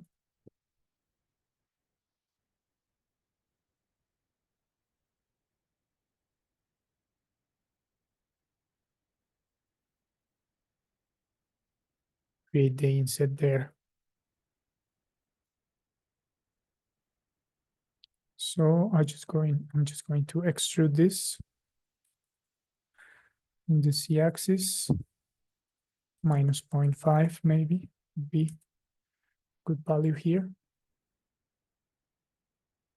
And this will be our insets. Now let me just delete these little faces right here that are being created.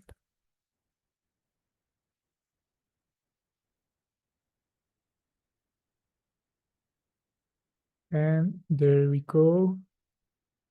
And there's one last I need to take care of. And there we have it. So now I'm having my panels there.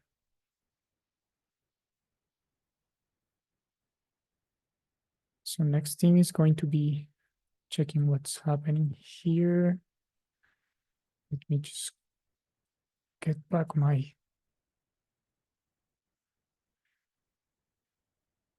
edges here. Also, I didn't select this little triangle. That was the thing.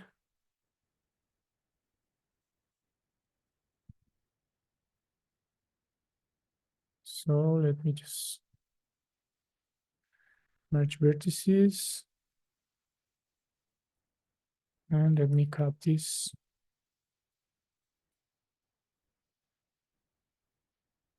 And now what I'm gonna do is just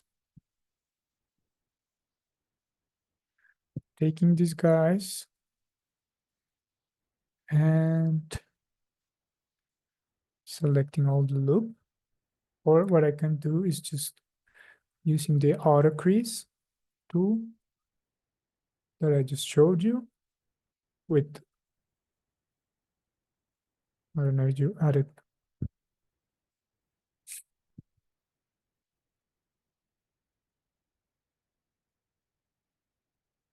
And I'm going to select these rings and I'm going to delete the crease there.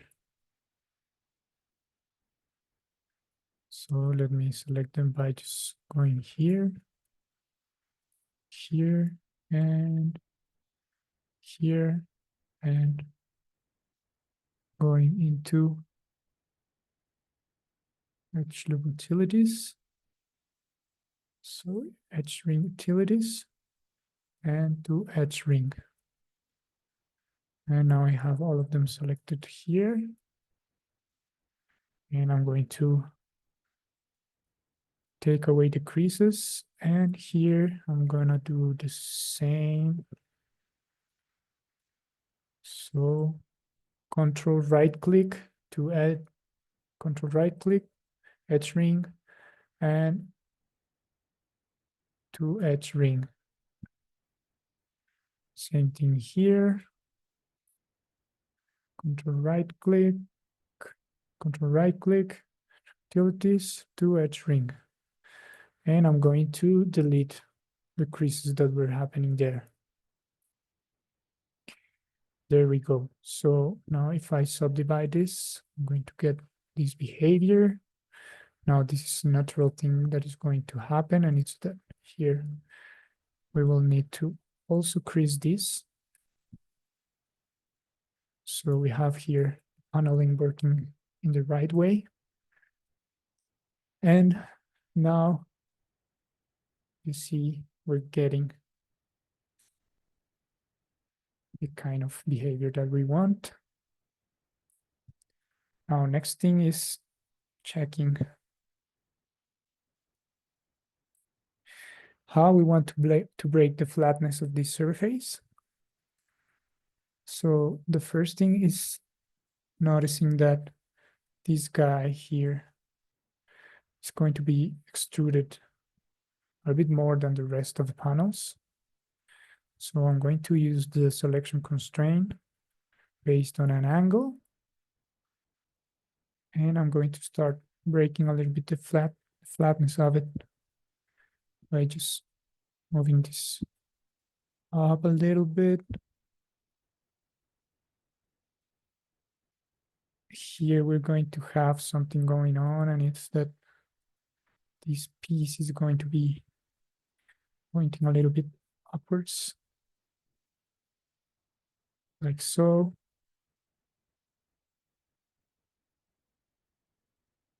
Which is nice. Here, I'm going to extrude this inside.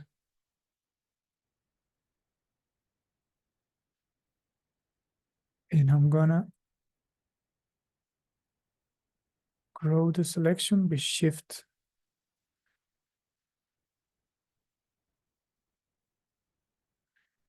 And I'm going to use, well, let me just do it by just, yeah, I'm going to go back to this and I'm going to use the circularized components.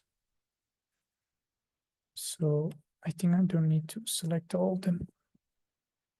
Just by selecting these ones, if I go into circularized components, actually, I'm not going to create already this. First thing I'm going to fill hole, and then I'm going to circularize this. Inside the circularize, I'm going to twist it a little bit. And I'm going to offset it a little bit, like so. And I'm gonna move it to a better place.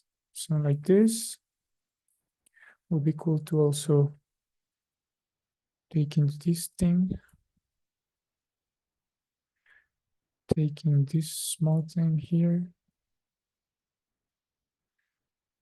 maybe just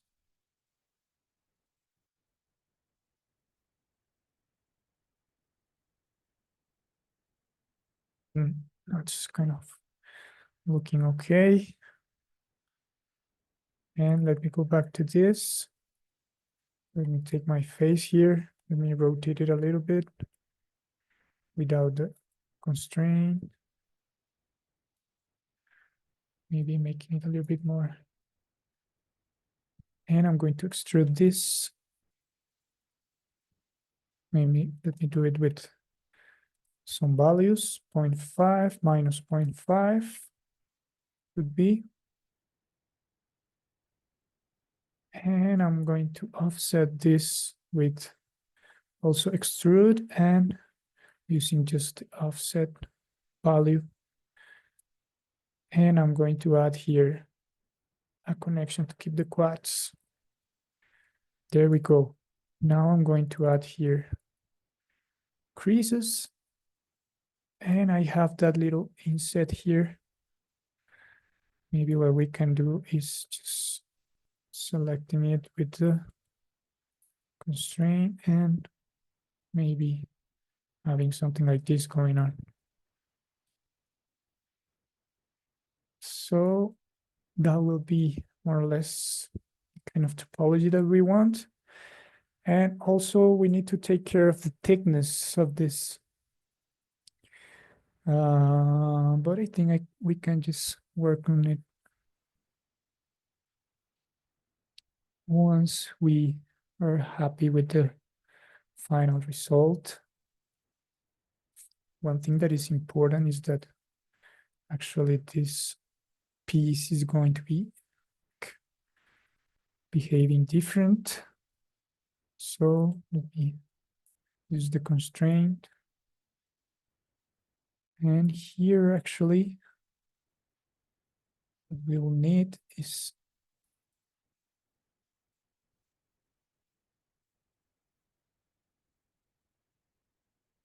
move this guy a little bit downwards.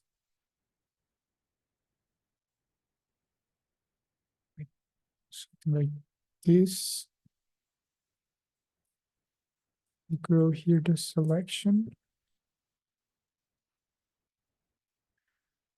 And I can start moving this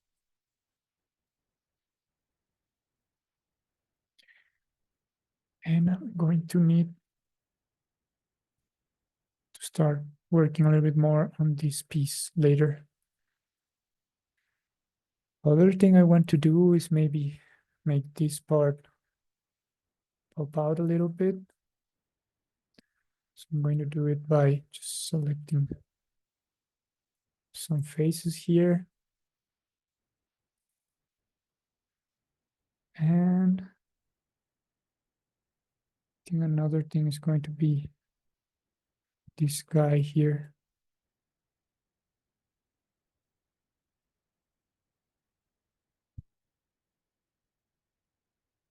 So I think we're having here something cool going on. Just select these faces too.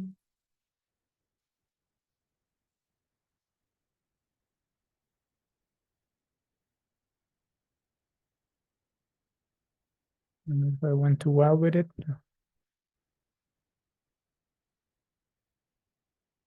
it could be something like this. There we go. And here,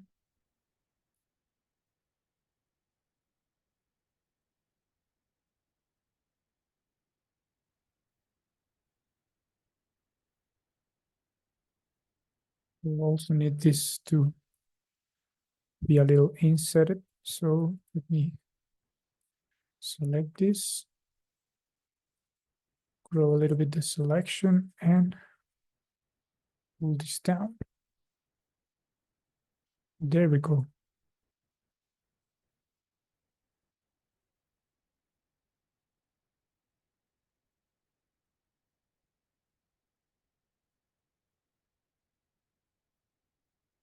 So I think we're pretty much like breaking the flatness, and we're also like starting to crease this. So next thing is going to be just taking this guy and make it match our original shape. So in order to do that, I'm just going to take our flat projection and let me first take the mesh that we worked on. Let me take the flat projection. I'm going to modify, match transformations, and match pivots. Oh, sorry. Match, modify, match transformation, match transformations, match all transformations. There we go. Now we're having these two guys overlapping. So next thing is going to be moving it a little bit more centered in a way. It'll be something like this. And what we're going to do is just use the animation of the flattened one to conform our new detailed mesh into the shape that we want. So I'm going to take first the mesh, the high poly mesh. Then I'm going to take the flatten it, and I'm going to go into deformers, and I'm going to use the wrap. So let me click on wrap. Now if I move my timeline, see that my mesh that is having all the insets and all the different things that we did is going to be working with the type of shape that we want. So let me just take it. See if I'm selecting the right one. Yes, I am. And let me just duplicate it.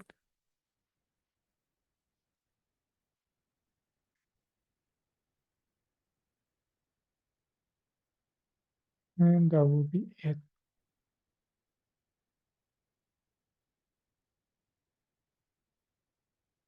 And now I can just delete this one.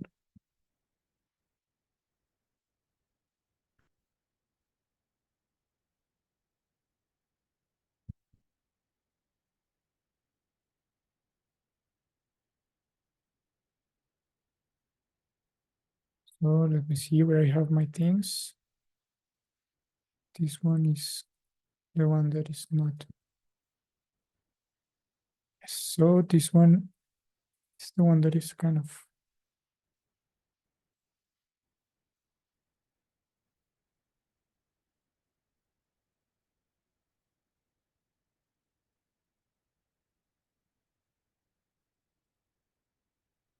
Here I have the original flat version of it.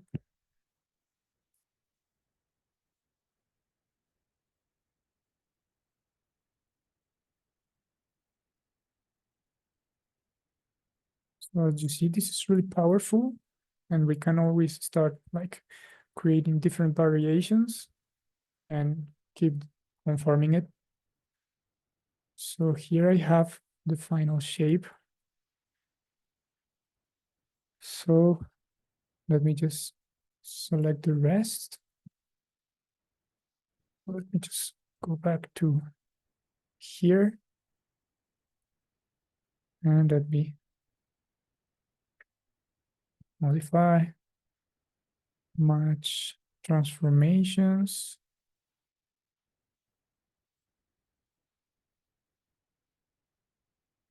Shift D, Shift X. Let me modify, match, transformation. Well, there's something going on with scale. Modify, big pivot, modify. It doesn't matter.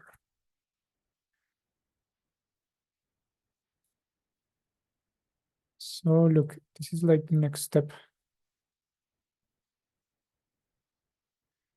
So now if you check, we're having some cool stuff going on. 1, 2, 3. And now based on this, we can like start improving the result of this. So the other thing that we need to start tackling is this part on the inside. It's looking a little bit more organic. I think this thing here on the back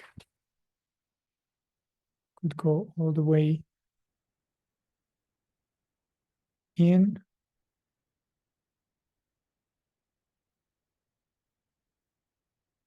But let's start working on it. So let me get my topology back. Let me start checking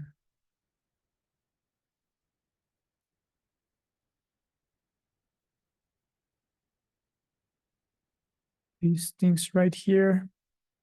So this one needs to be more like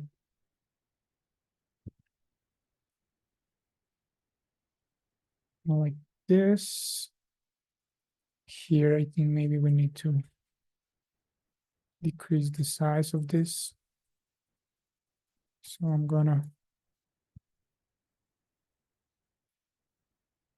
select these faces.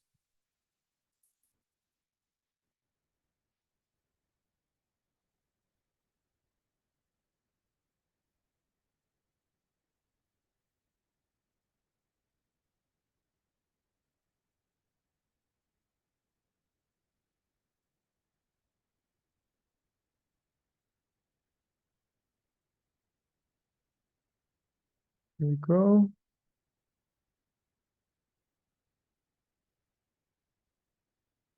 I'm going to grow this a couple of times. Well, I think that's enough. And I'm going to move this a little bit like so. Let me use here instead of object component mode.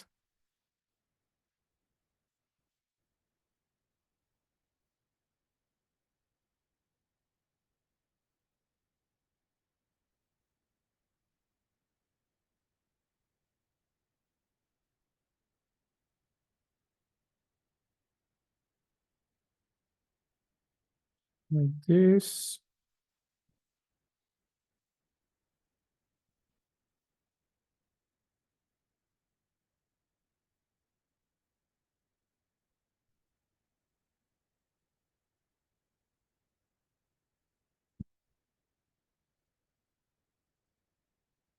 And needs to be a little bit more pointier.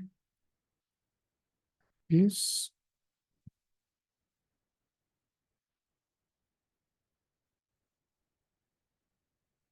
So as you see, I'm trying to replicate what is happening in the base reference.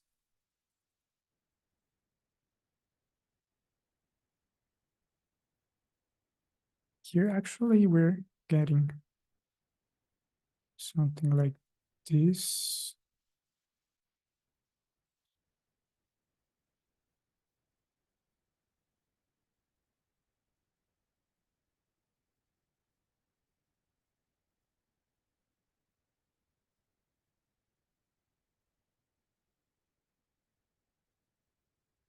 It's just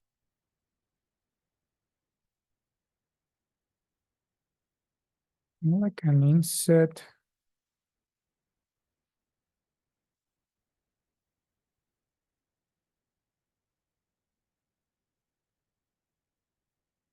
Not completely. I think we're having something like this going on this.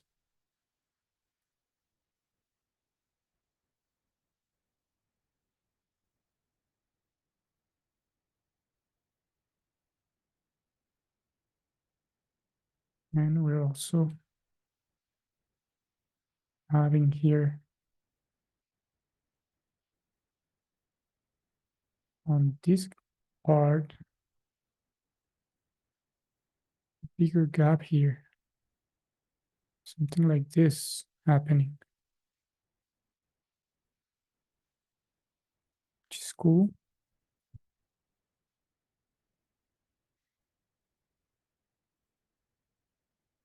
So let me start working on this part.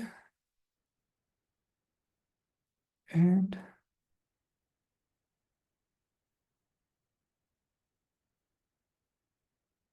we're kind of, it's taking us too much time. This. So let me just wrap up this part and show you how you can unwrap this. We can start adding vertex paints so we can send these meshes into ZBrush. So let me just right click, polarize this guy. Same with this. Here we go, much cleaner. Here we're going to add all these kind of details into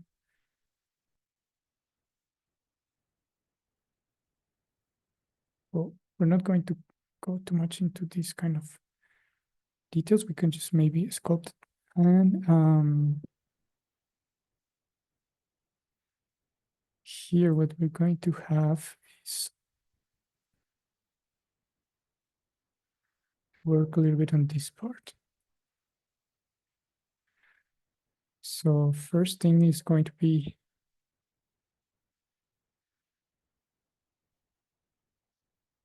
maybe just making it not being part of our main element. So what I'm going to do is just select the face.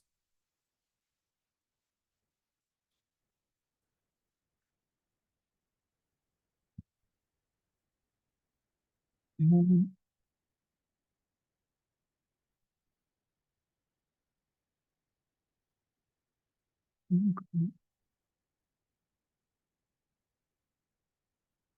yeah, just grow this and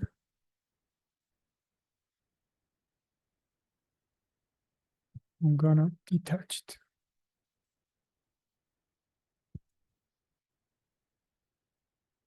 So I can work on it independently.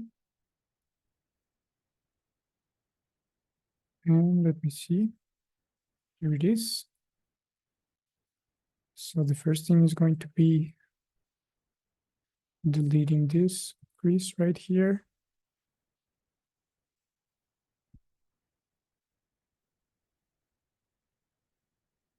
We're having actually the entire edge.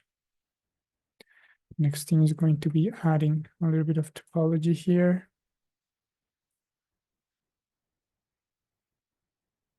Like so. Here we're going to have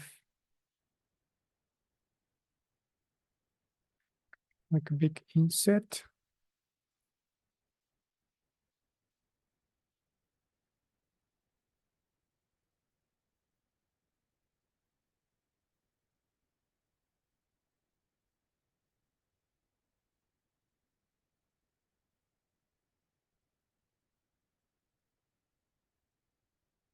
So like so.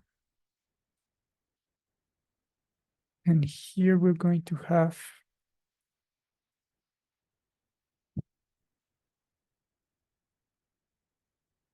different behavior in the mesh.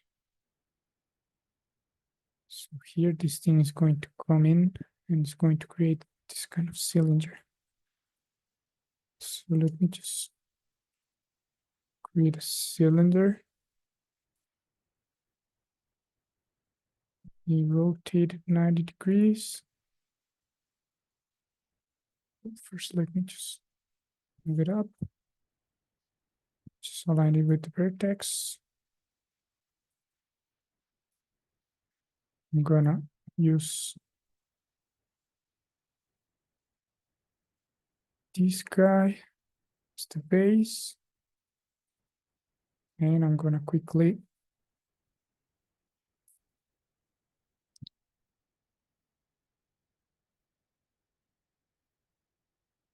center it. I think it's kind of offset it.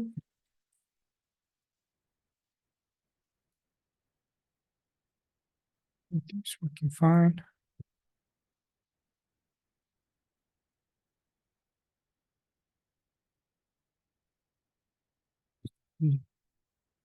Like this.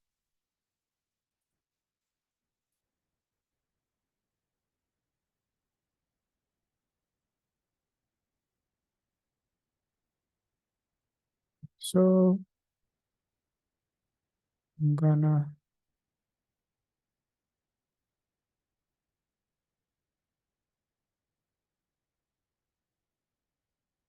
leave it as it is. Delete the half. And delete this guy. And this guy.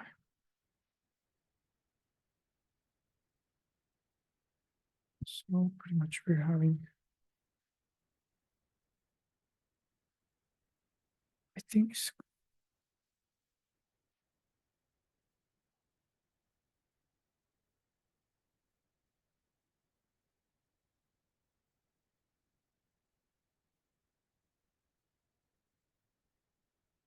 so I'm gonna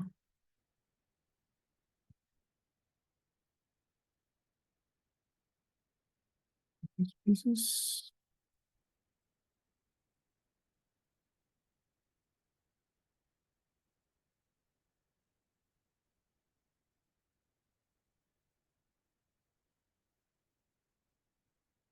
And actually rotate it 45 degrees.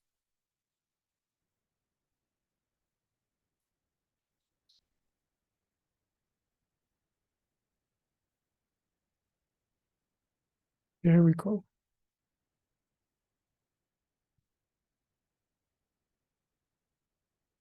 So next thing is going to be making these two guys match,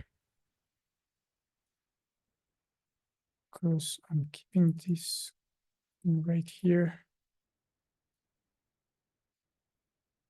as crease.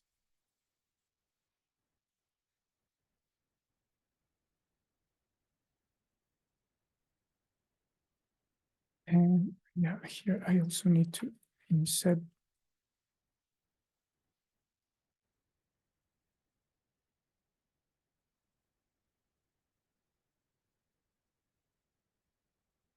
a small offset here.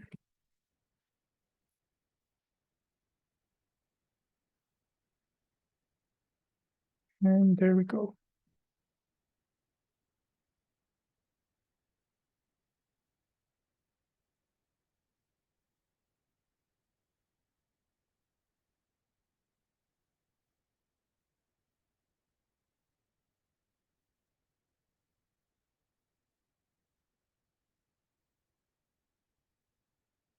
Realign two vertices. There we go. So let me start trying to make these guys match this fella.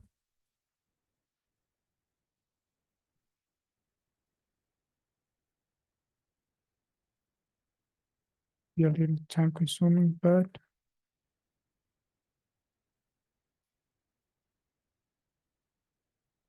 let's do it.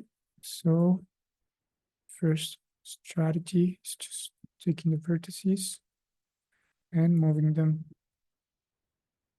close to the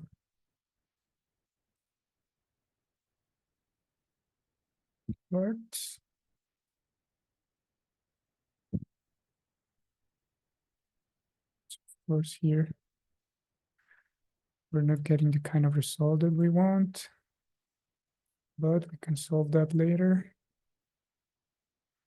Get here.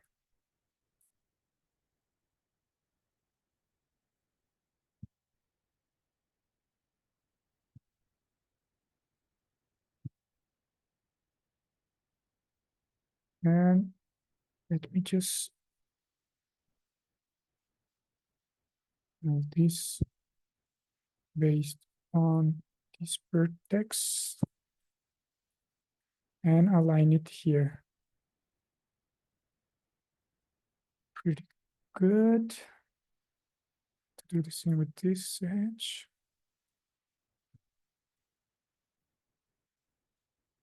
So here, what is going on? So again, matching the vertices.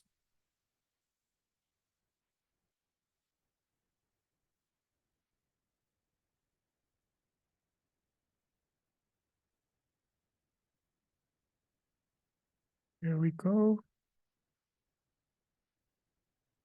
Here we have to align this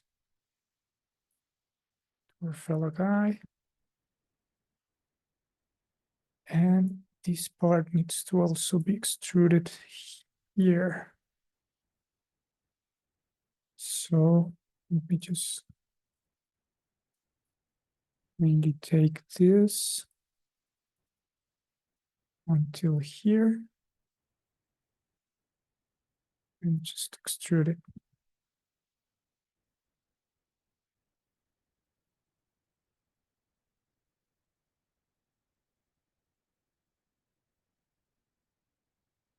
X, align it to this vertex, and then going and aligning into this fella right here. There we go. So I think we don't need this part. And we could move this one upwards.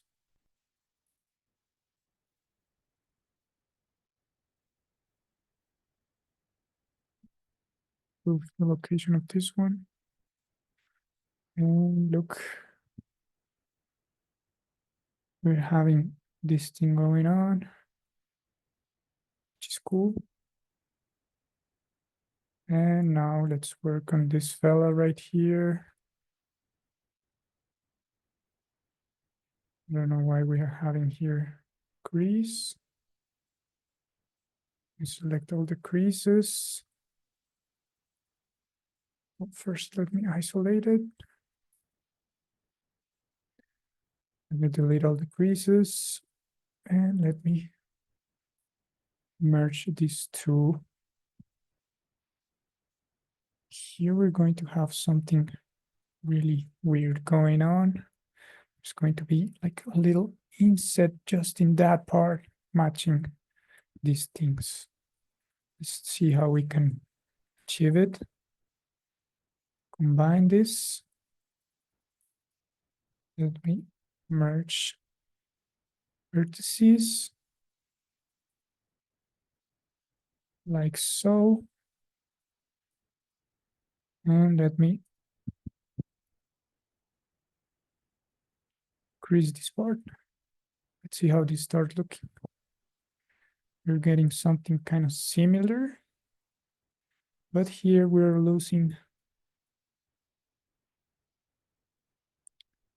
part of the behavior that we're having. Actually, here is where we're getting something that is not the way it's working on the reference. And here we're getting something going on. What happens if I crease here?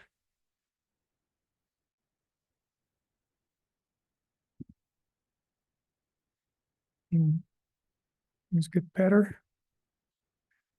I think all this part needs to be flat.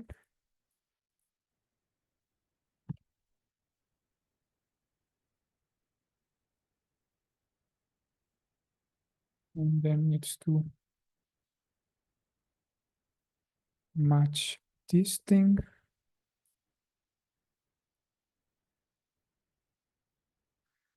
So vertex here.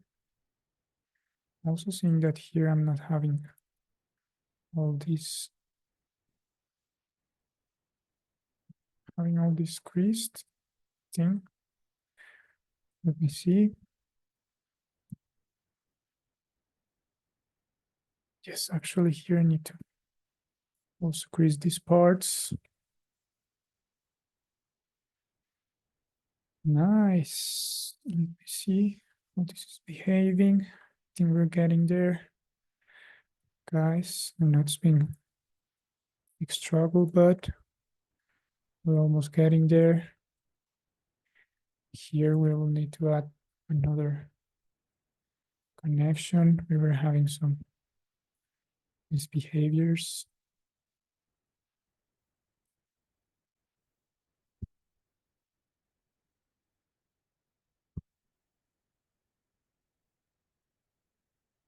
Something like this. Cool. And let me get back to this piece. I'm getting there. We're having that curvy weird thing going on. I'm not gonna overthink it.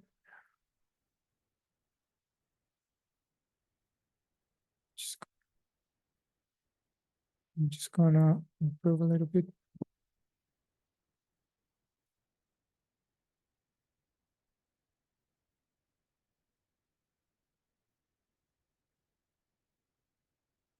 go. Now, get back to my element here.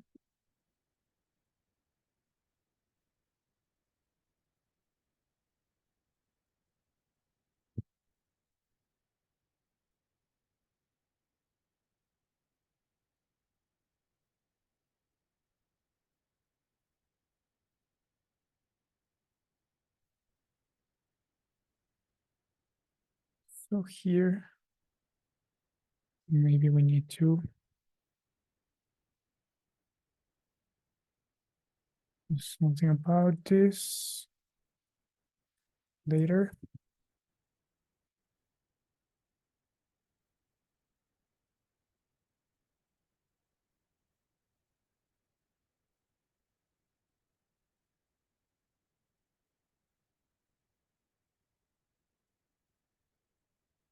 Okay, so we need to create a little gap here. It's going to create that small inset. So let me go into Vivo.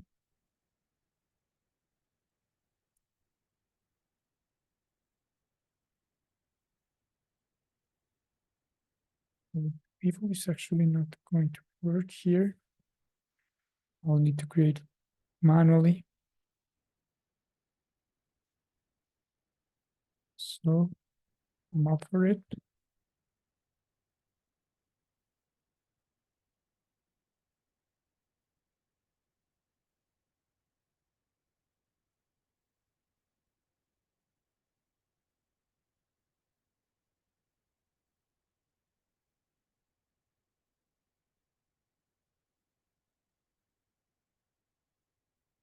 Move this up.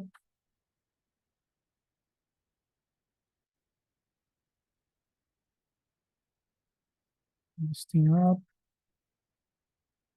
Move this thing up. Multi-cut.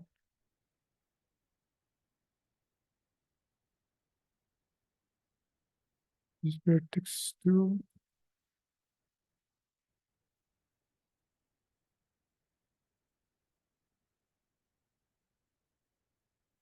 This vertex. I'm going to slide this a little bit, kind of like so.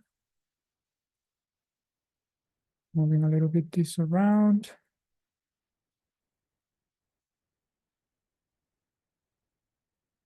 And going to just delete this.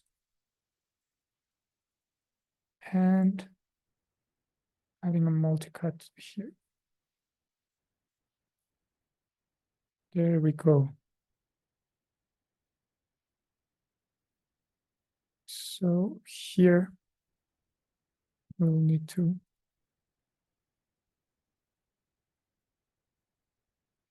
add an extrusion like so.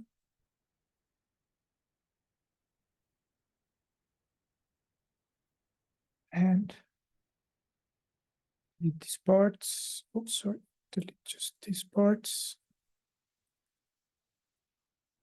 And here we go. Here we're going to be able to create our gap.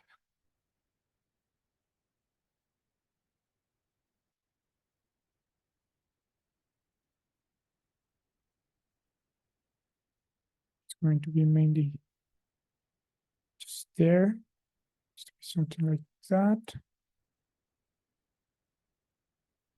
And we need to start creasing these parts quickly before things get weird. So here, let me crease this boy. Here, we will need to crease this fella right here.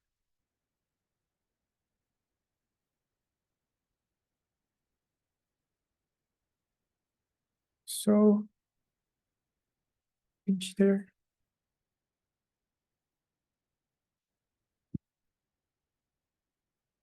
So we're almost getting there. So here we will need to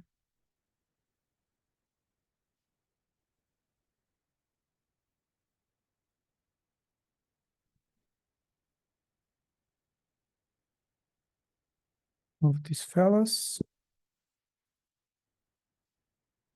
And here we're actually going to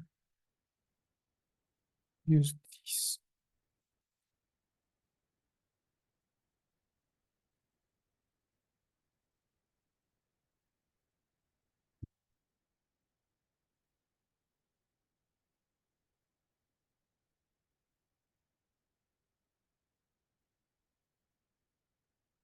Make these parts a little bit more regular. Something like that. And I think we need here kind of like a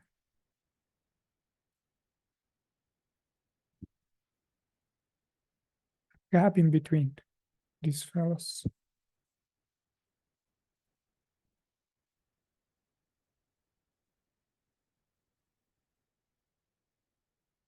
These parts are not meant to be creased. I think this is the one that needs to be creased. So in that sense,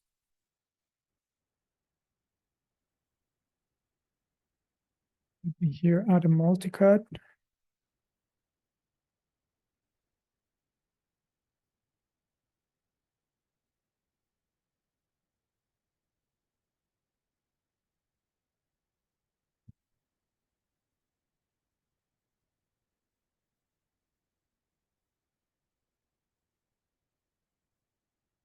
It's going to be this fellow.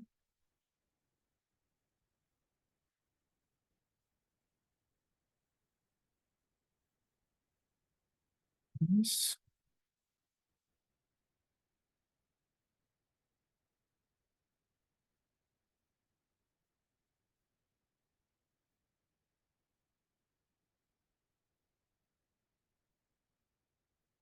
Changing a little bit the flow of these loops.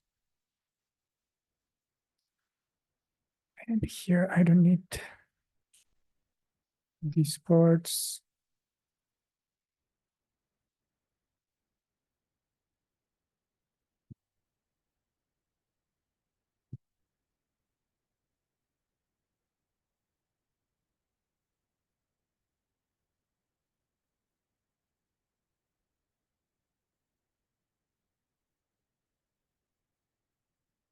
And this guy.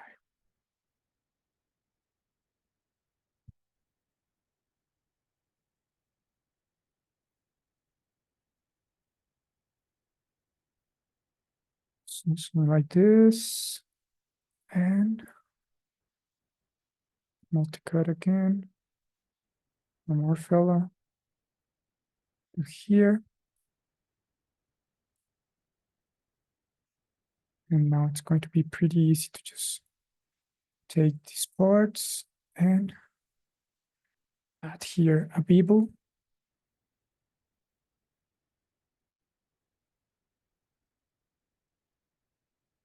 Going to offset this. 0.2, 0.1. Nice. And I'm gonna extrude this face inside.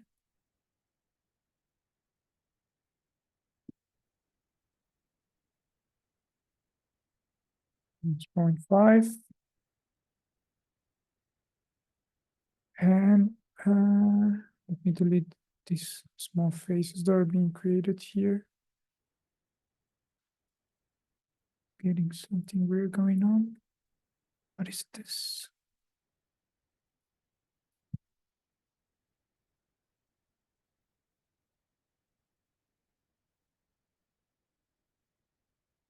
Wait.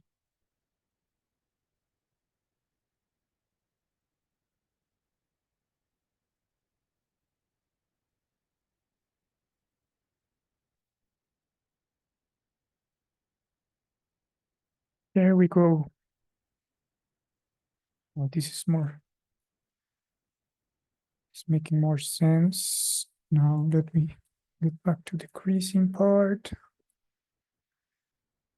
Creasing part. Creasing part here. 12.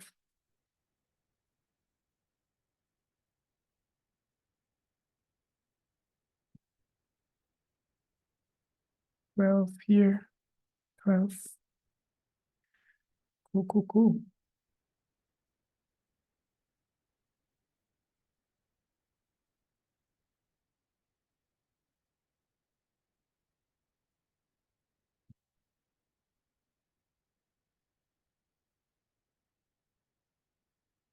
There we go.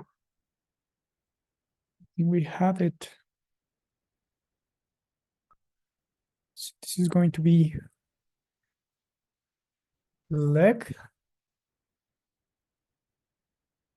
Now, right now,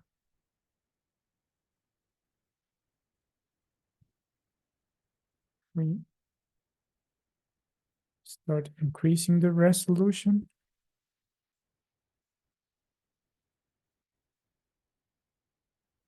Into 4.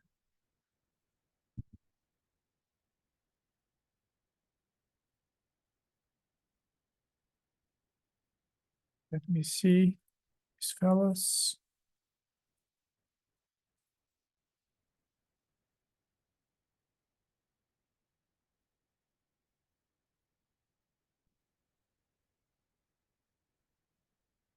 Could actually just take this.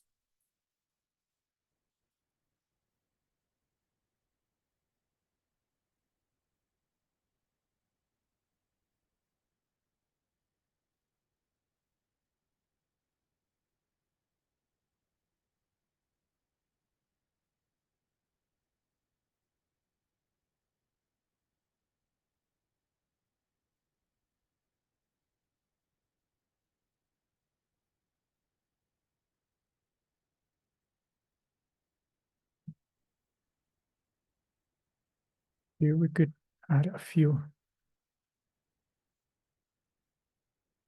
more segments in order to connect this fellow.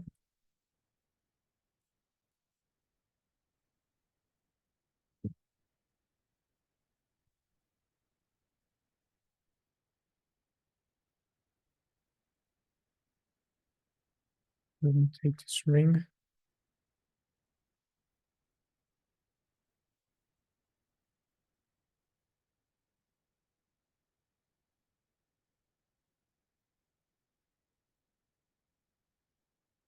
Just take this ring and add two connections here.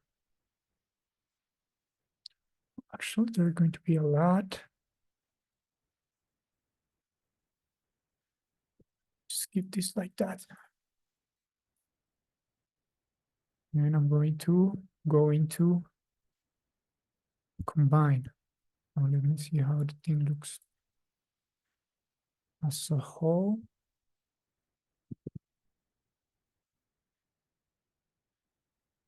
I think we're pretty much having our lower leg. Let me increase a little bit the resolution so we can see better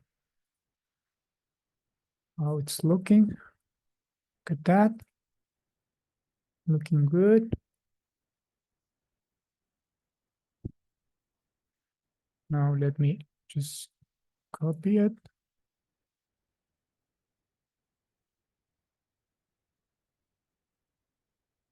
And let me do a symmetry on it.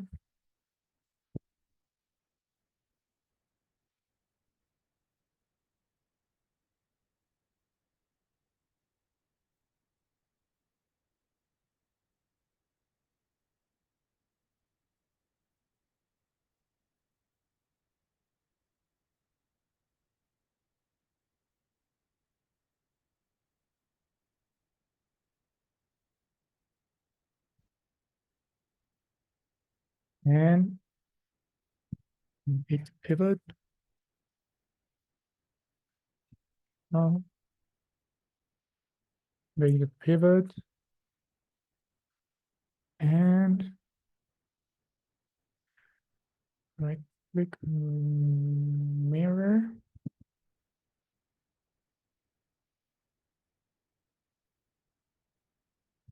X-axis.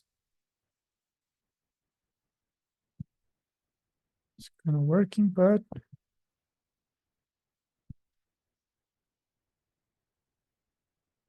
this fellow is not completely aligned. So we might find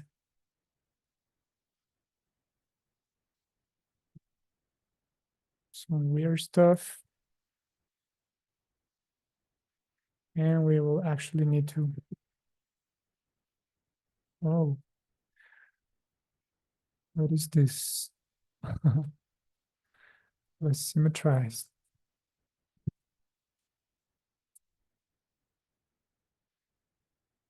So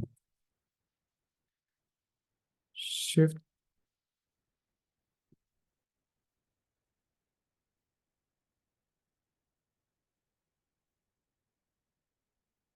again. We call these elements, flat them. With me. Then just going into symmetry mode, but before that, I want to just detach this, sorry.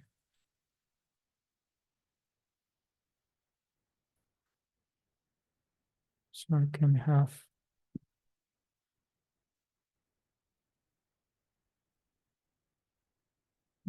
E,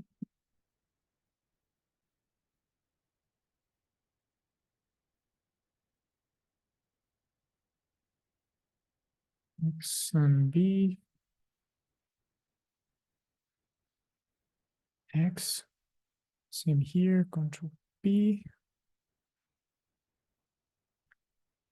modify, match pivots. I did the selection inverted. Modify, match pivots. There we go.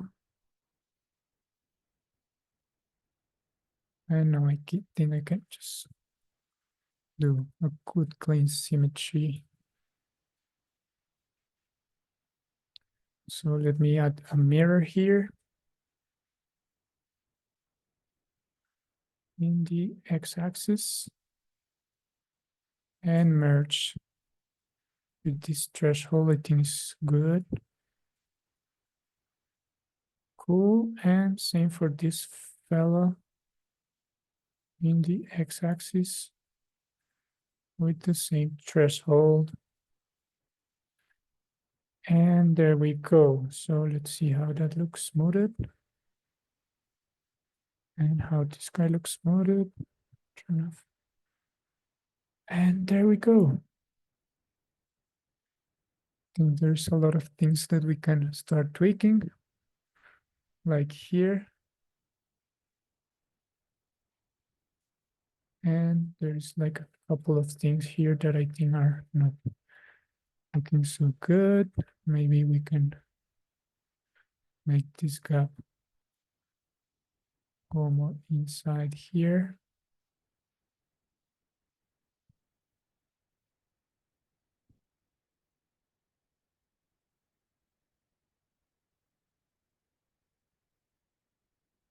That.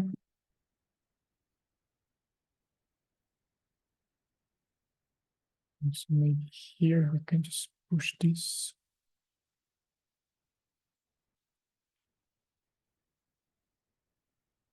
Or maybe just making it go outside like this and having just the inset mainly here. So like this makes more sense. Like so.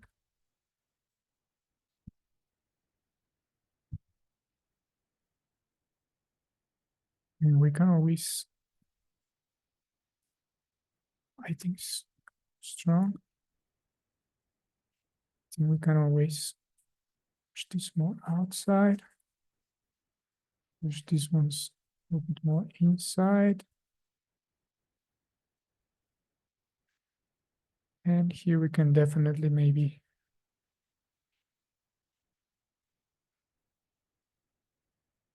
here there's something weird happening. There we go. And now I can just take these two,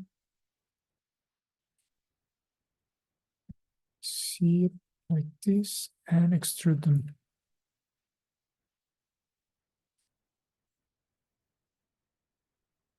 We 0.5, let's see how that looks. And we can just increase that. Let me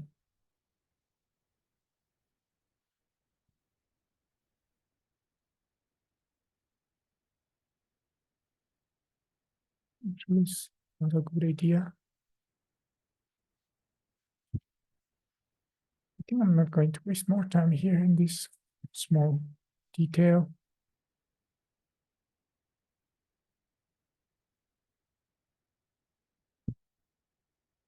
We're pretty much getting to a good place with this. But I think we actually need to break this in here. So gonna be like this.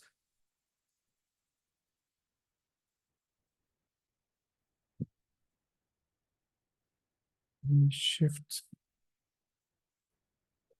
create a bevel here. 0.1,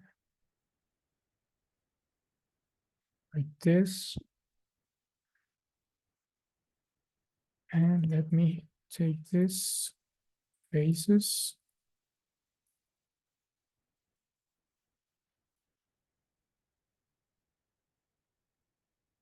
Delete them. Move this upwards. Let me take these two fellas here. Here. Move them up. We make them match our small guy here.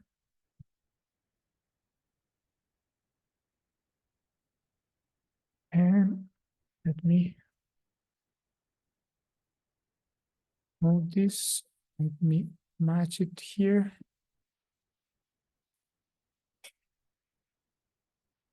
And now let me weld these things.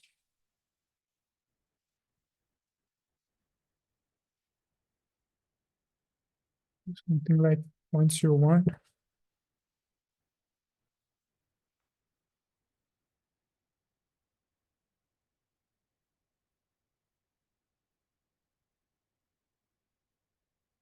There's something happening here that's not letting me merge vertices to center, and same here. There we go. Now I can just take this, add a cap, so fill hole. We also will need here a little connection, Shift C. And let me see these guys, C. And I think we have kind of like what we wanted. Now it's just a matter of creasing. So creasing here and first creasing here, here, here, and here. Or maybe these two don't need creases. Let's see how that looks. Looks really bad, and it's because here we need crease. There we go.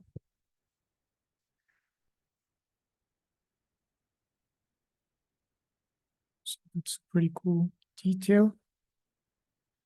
Now let me grab this fella. And this one needs to be creased here.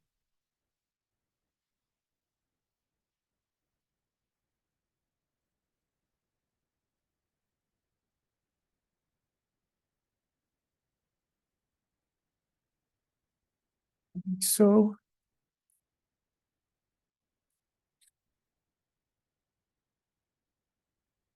And I think we're pretty much getting to a good place with this. So as you see, we're also keeping a good topology amount.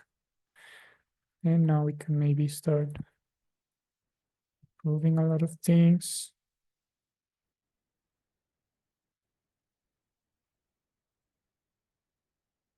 That.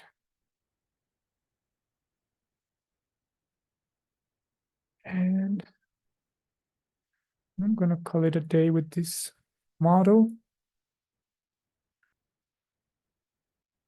Just 3.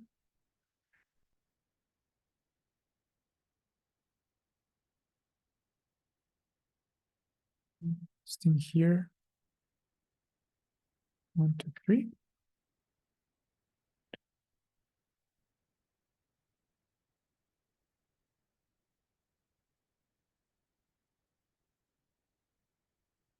And I'm gonna combine these guys.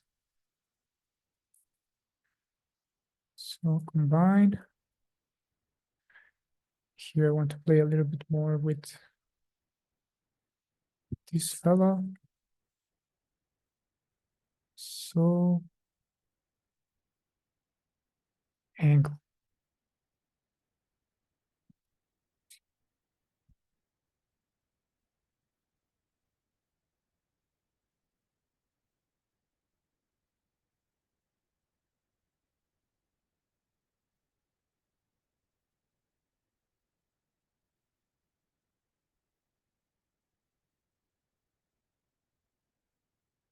I think this thing actually is kind of having a little effect here. So let me just make this thing a little bit more regular.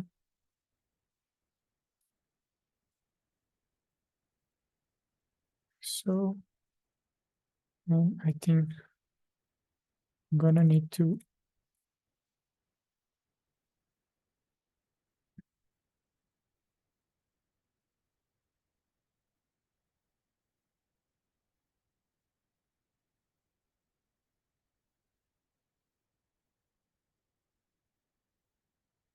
something kind of like this.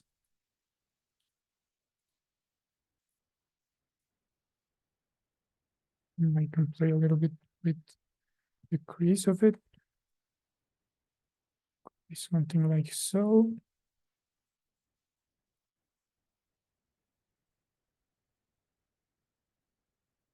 It's not so strong.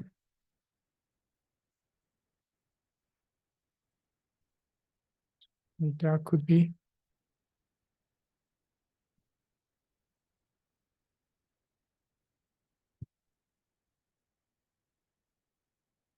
So I think I'm happy with this guy. So this will be mainly the process on how I'm going to work on all the different pieces. But as you see, this one is already like having a good look. Now, next thing is going to be creating an unwrap for it. So creating unwraps is like a long task. Oh, let me add here a detail from a decal for that.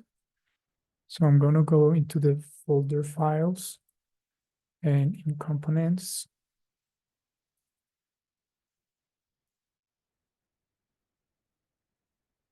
Oops, sorry, let me first save because my computer is doing something strange.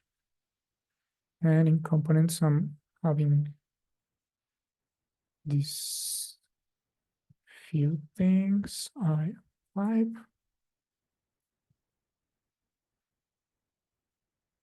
components. I think it's inside pipe. Well, it's actually not there in the folders, but let me just create quickly a detail so we can use it here. Let me add a cylinder. Let me drop it here close. Let me just rotate this 90 degrees. Let me move it like here. Let me press G. Just scale it down. And let me modify. And in edit, duplicate special, I'm going to be able to create an instance. I'm going to duplicate as an instance. And I'm going to use the snap two objects together, which you're going to be able to find inside.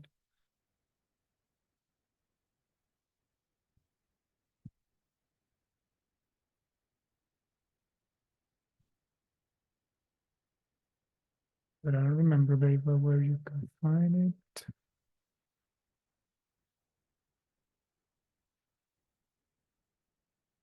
Well, let me search for it.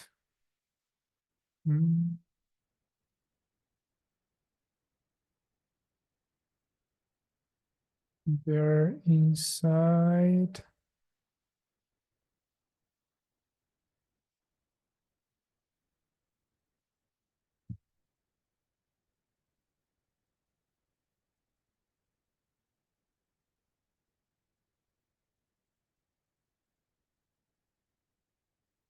I don't see it, but there is this tool that is just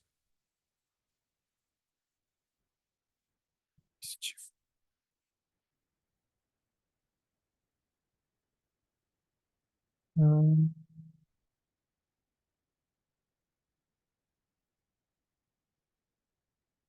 what is the name of this thing?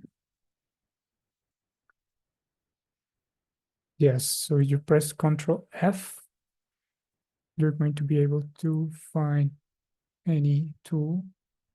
So if I search for snap, so Ctrl F, snap together tool, you're going to be able to use this tool. So I'm going to click it by using this thing equal to the vertex. And I'm going to align it here.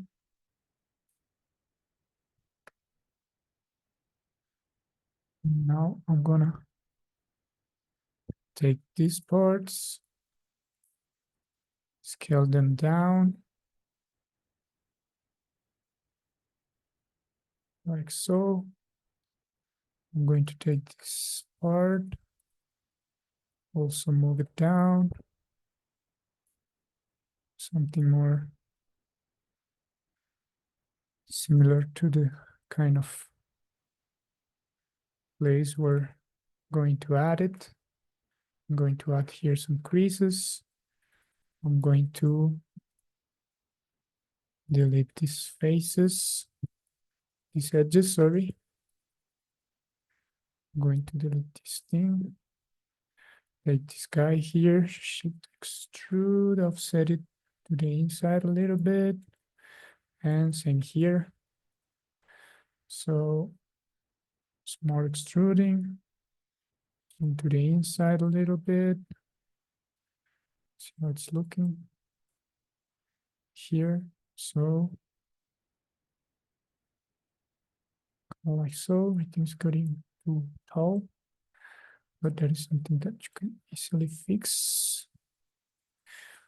Now I'm going to take these guys, adjust a few extrusions. Oh, let me first take this one. I think it's too big. Let me just, or let me just maybe. Yeah, I think I went too fast with this fella.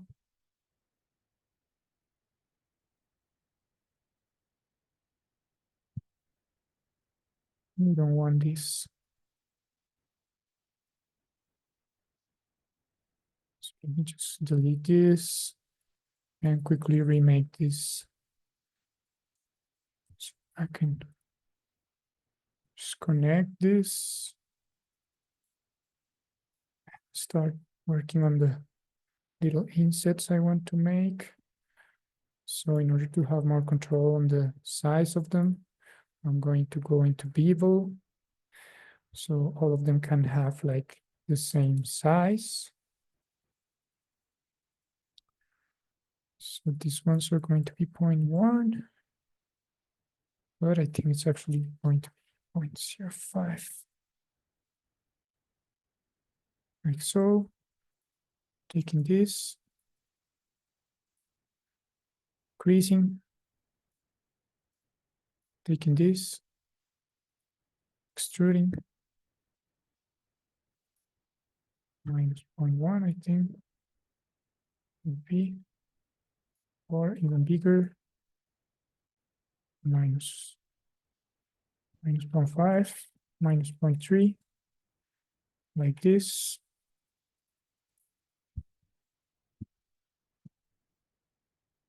So grow this and grow this a little bit.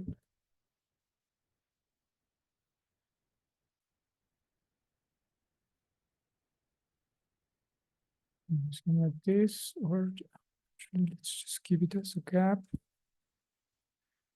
12.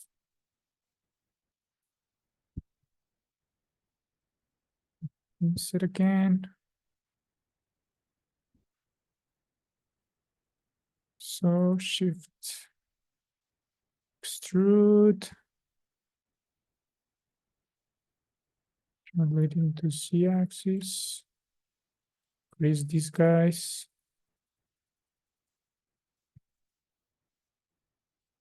12.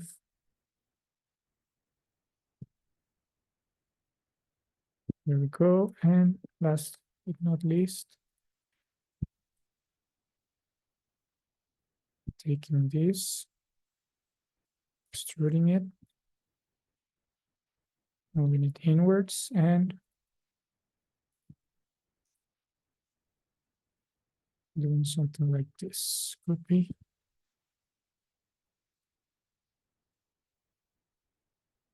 Maybe this part is to be also inserted. And there we have it. 1, 2, 3, 1, 2, 3. So this is the detail we did. And you can just read the history.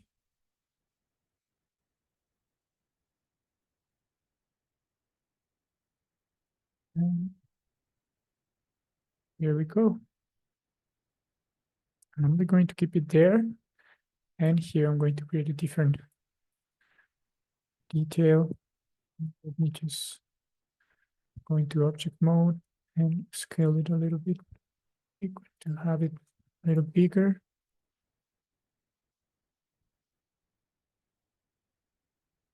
Combine these guys, combine. And there we go.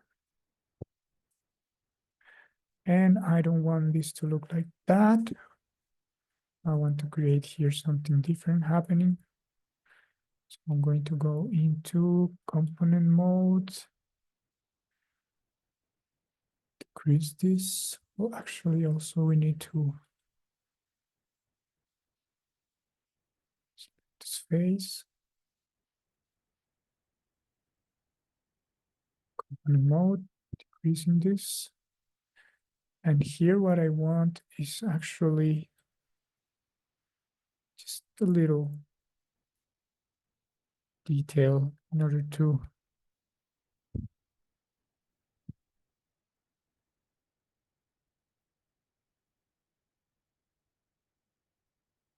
maybe add some light there later.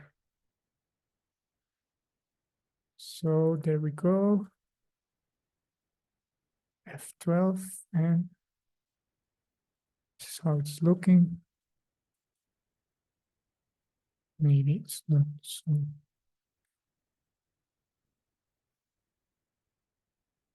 clear.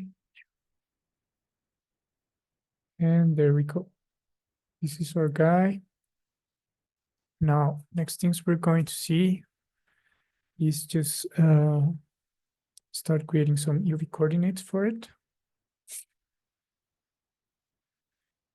So one cool thing is that you can always like count on your creases to start working on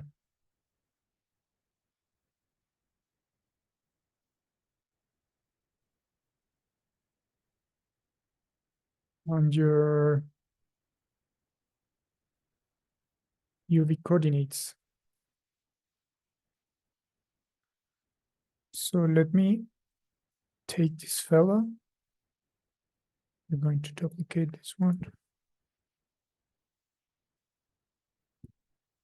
Take this fella. And then open the UV editor. So if I go into UV editor, you're going to see that we're having some stuff going on. So let me see. We're having a lot of overlapping things, a lot of weird behaviors. But the main thing we are going to do is just using the creases as the resource to start breaking the clusters. There are the little parts that are going to allow us to create a planar projection out of our mesh. So let me create a planar projection again. In this case, everything is being overlapped. So if I just select here, I'm going to select this entire piece. So it's not, these parts are not going to be seen when I start projecting information on them. So let me activate the edges. And here, if you see, I have highlighted all the parts where I'm having creases. So one really cool tool that we can use to start breaking up these guys is just using the creases as the cutting section, as the place where we want to start cutting the different chunks, to start peeling, to start flattening this 3D surface. So in order to do that, I have this tool called Automatic UVs. That is going to be here. Auto UVs. So it's a tool developed by Gabriel Nadia. Sorry if I'm mispronouncing the name, but what it does is that it actually just takes the creases that we just created and turn them into clusters. So let me take my mesh and save first, and then going into the script Automatic UVs. Inside the web page that I shared, you're going to be able to see how to install it. And we're going to have this small UI to start working with it. So if you see here, we have a method for cutting along creases. And now if we click on apply, we're going to have all our clusters based on the crease. So let me go into UV editor, and now check. Everything is divided the way I want it. So it's a pretty cool tool. Now let me just take all my clusters and start unfolding them so they can have a better behavior, and optimizing them to relax them. Of course, you can spend like time you want improving these guys, but for the sake of this exercise, we're going to just orient them and stack them and lay out them. So these are going to be our base UVs, which is cool. Now we can project 2D information into our mesh. So that's what we're going to do in Substance Painter and also in ZBrush. And what we need to do again, I mean, later we're going to have to work again a little bit in the UV coordinates, but the other thing we need are separating different IDs or meshes in order to start creating IDs to apply different materials to the different chunks, or to apply different micro details inside ZBrush. So the way to do that is by going into face selection mode. Actually here, it's going to be useful to have our UVs. So let me open my UV editor. And inside here, I'm going to select with face selection different chunks just by double clicking on them. So let's say that I want a material, a different material here in this chunk than in other parts. So what I need to do is going into mesh display and using the vertex color tools. So to see how I'm painting the different IDs, I have to toggle display, and then I'm going to go into mesh display and apply color. So you see here, we're applying specific color into the selection. But if we actually click on the tools for it, we're going to be able to apply multiple ones. So this is going to be our first color. So I'm going to apply maybe this red. Here it goes. I'm going to select this chunk. I'm going to apply the yellow to it. Sorry, I need to apply. Then I'm going to select this guy, and I'm going to apply the green. Apply. And then this detail is going to have another color. So apply. This bottom part is going to have another color. So I'm going to apply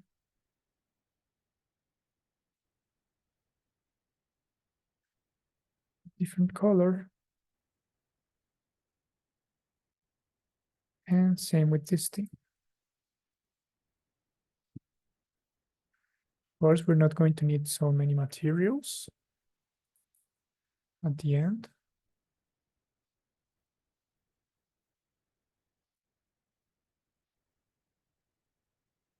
But it's just for showing you how you can start creating multiple.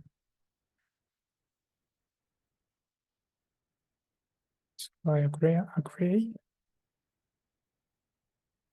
And for this one,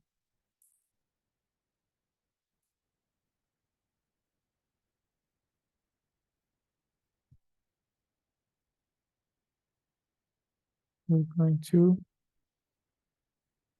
apply a different color. We just choose custom one.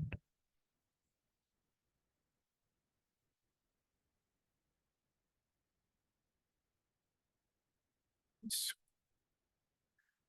there we go. And this guy also needs some love. So let me apply another custom color. This one. And there we go. So I think these parts are going to be in the same color. Let's say apply. And these parts are going to be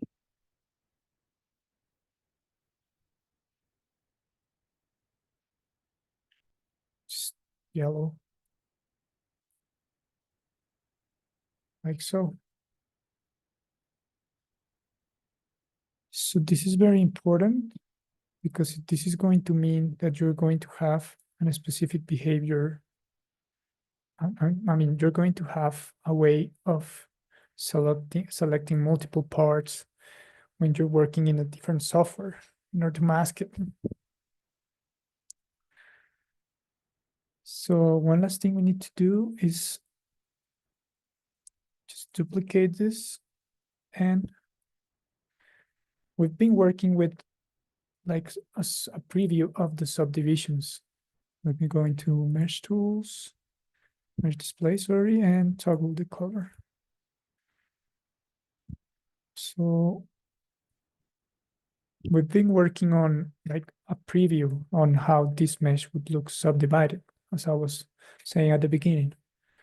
So in order to bake the topology that we actually need inside the mesh, so we can export it into other softwares, we will need to first decide the amount of subdivisions that, as I said at the beginning, are going to be 3, 1, 2, 3. And what I'm going to do next is going into modify, convert, and smooth mesh preview polygons. So look at that. That is going to be the topology that we're going to work on inside other softwares. So of course, you can go a little lower. I think maybe 2, 1, 2 could be a good number. Keep this base in low poly. I think that was the amount of subdivisions I used for the final model that I shared with you. So let me go in again into create, sorry, modify, convert, and smooth mesh preview to polygons. Yeah, this one looks more reasonable. So this is it. This is the process that we'll need to follow for each one of the pieces. So next thing is going to be just taking our base,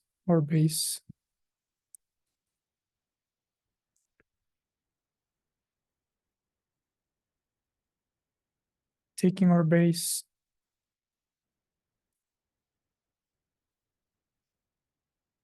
block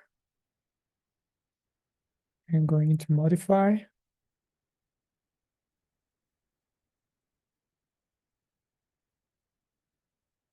And there's transformation related with scale that is kind of looking weird. Modify.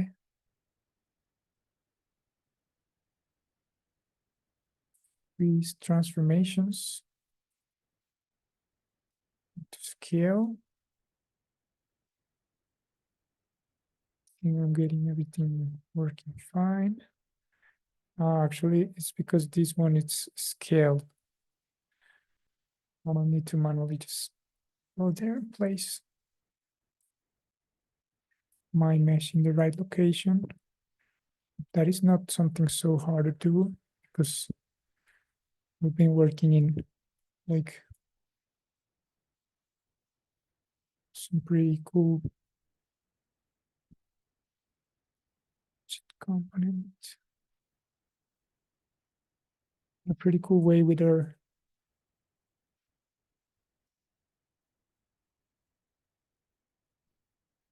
gizmos.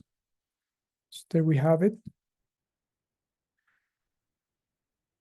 But one last thing we need to consider before jumping into another software is that we created the UV coordinates based on this topology, on the topology that is low poly. So next thing we need to do is actually just working on the UV coordinates and make them like match this amount of topology. If we open the UV editor, you're going to see that now all the topology is being baked on the clusters, but we're keeping the same like low poly behavior on the edges. So what we need to do is select all the clusters, go into unfold again. Now you see that we're getting the smooth result that we are having in the meshes. Then optimize them a couple of times so they are so we can relax the mesh, so the proportion of the polygons is better, and then we can go into layout. And there we have it. So if you want to check how your clusters are looking, you can go here into the UV editor and briefly use a preview of a checker. So now if you see here, everything is looking proportional. Of course, the directions are going all over the place, but you see the numbers are looking good and we're kind of okay with a good UV to start working on the other softwares. So this is like the process that you need to follow for each one of the pieces. So tackle the other parts of the leg, the main body, the gun. And at the end, you're going to end up with something like the mesh I'm going to open right now that is inside the files that I shared. Just go into the things that we're working with. Let me go with Maya and open our little super.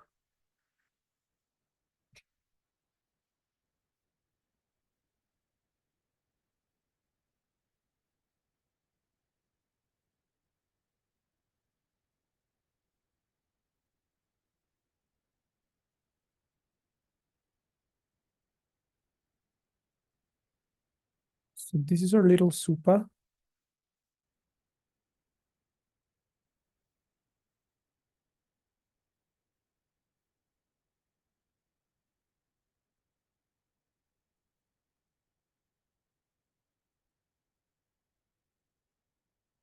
So as you see, I already have here in the final mesh all the topology baked. As you see, it's not so dense.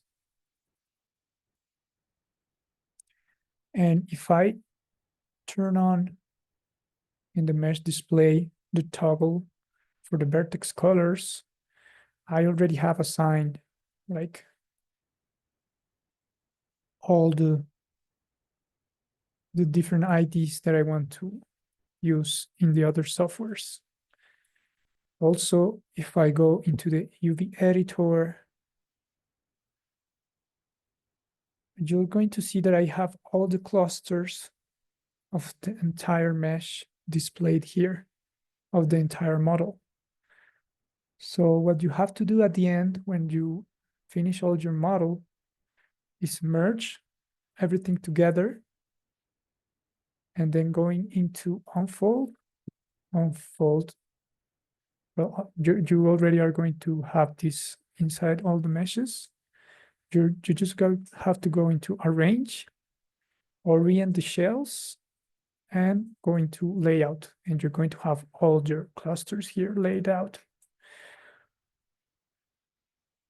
So this is going to be like the mesh that we're going to take into ZBrush to start adding a few more micro details there. So let me just grab this mesh. And as I told you, if you've been working with the settings here,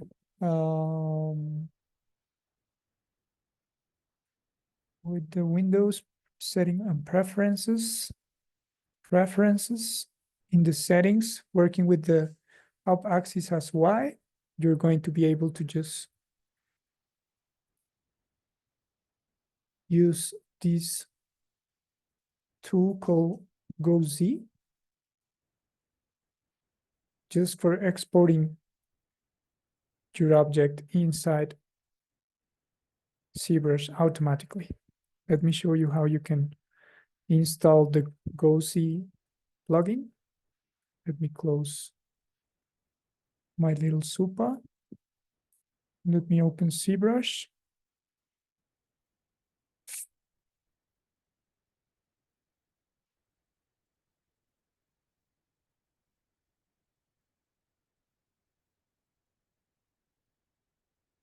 And in here, once you open ZBrush, you're going to get this menu where you're going to have a lot of presets, cool tools that you can use inside ZBrush. I'm going to hide it. And if you go into, let me see, it's inside.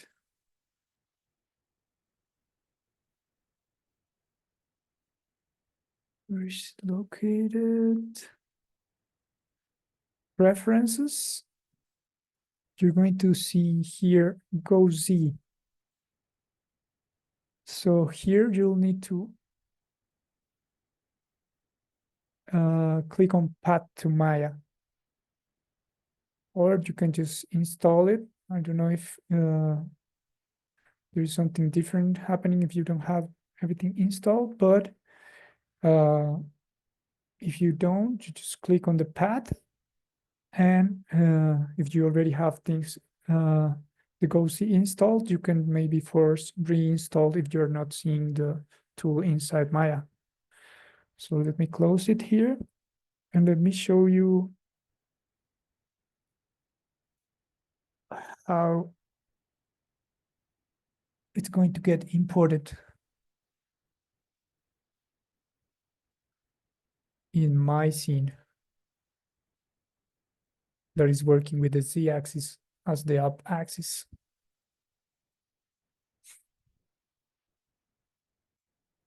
So let me go into Go Z.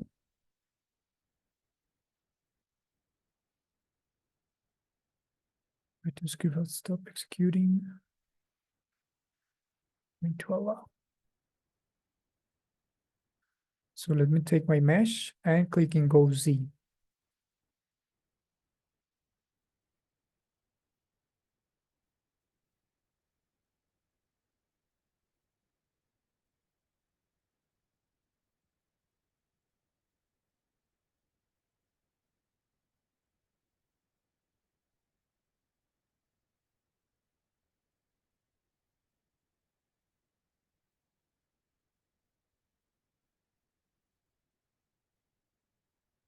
Oh, it's asking me that, but I'm going to just click on create.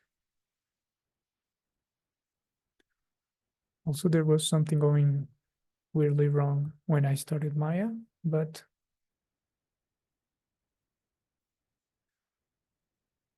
I think it's working. So if you press on the Go Z, you're going to see here inside the tools, your mesh.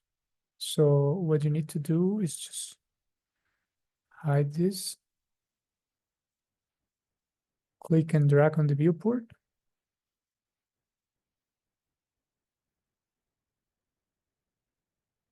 There it is. Going to edit, turning on the floor, and look what is happening.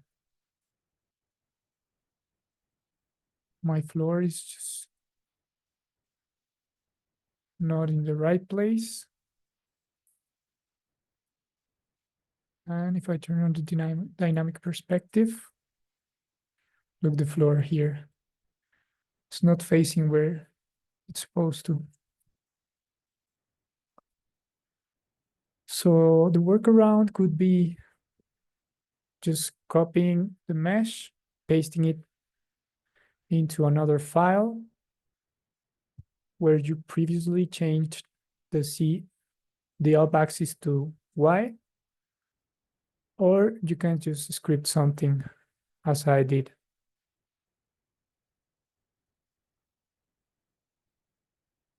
And use the Go Z. So I'm not going to save anything. I'm just going to reopen this file. I don't know what was happening with the scripting. Let me reopen it.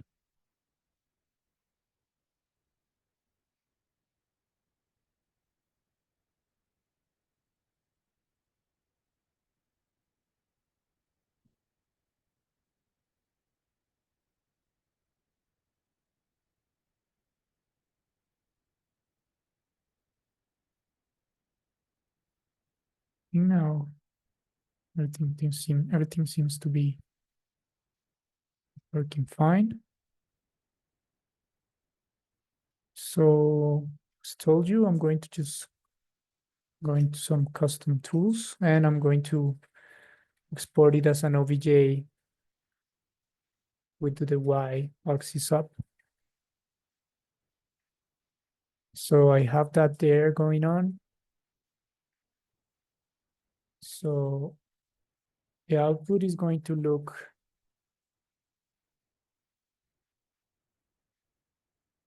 like the webinar material that you're going to see here inside ref.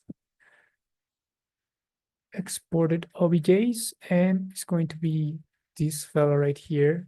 It's always good to name it _low, so you see that this is going to be the base mesh that we're going to use inside Substance in order to bake later the high resolution information that we're cooking inside ZBrush.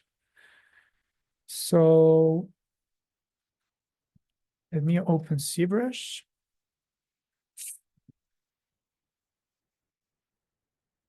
And also let me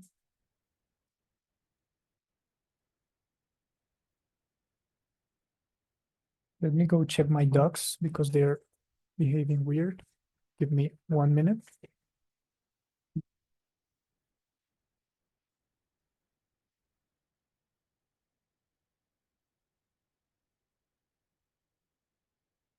Perfect, I'm back. So I just started ZBrush.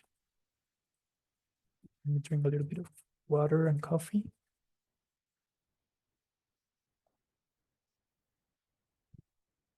So inside ZBrush, I'm going to hide this menu. I'm going to click on import and I'm going to go into the webinar material ref and exported OBJs and little super low. Got some triangles here because we're having some things that are not perfectly done inside the mesh. And we're going to have here the tool of our 3D model. I'm going to click and drag. And I'm going to turn on edit, dynamic perspective, and turning on the floor. So now you see that my mesh is like correctly placed where I want it. And it's also going to match the low poly mesh that I'm going to use inside Substance Painter.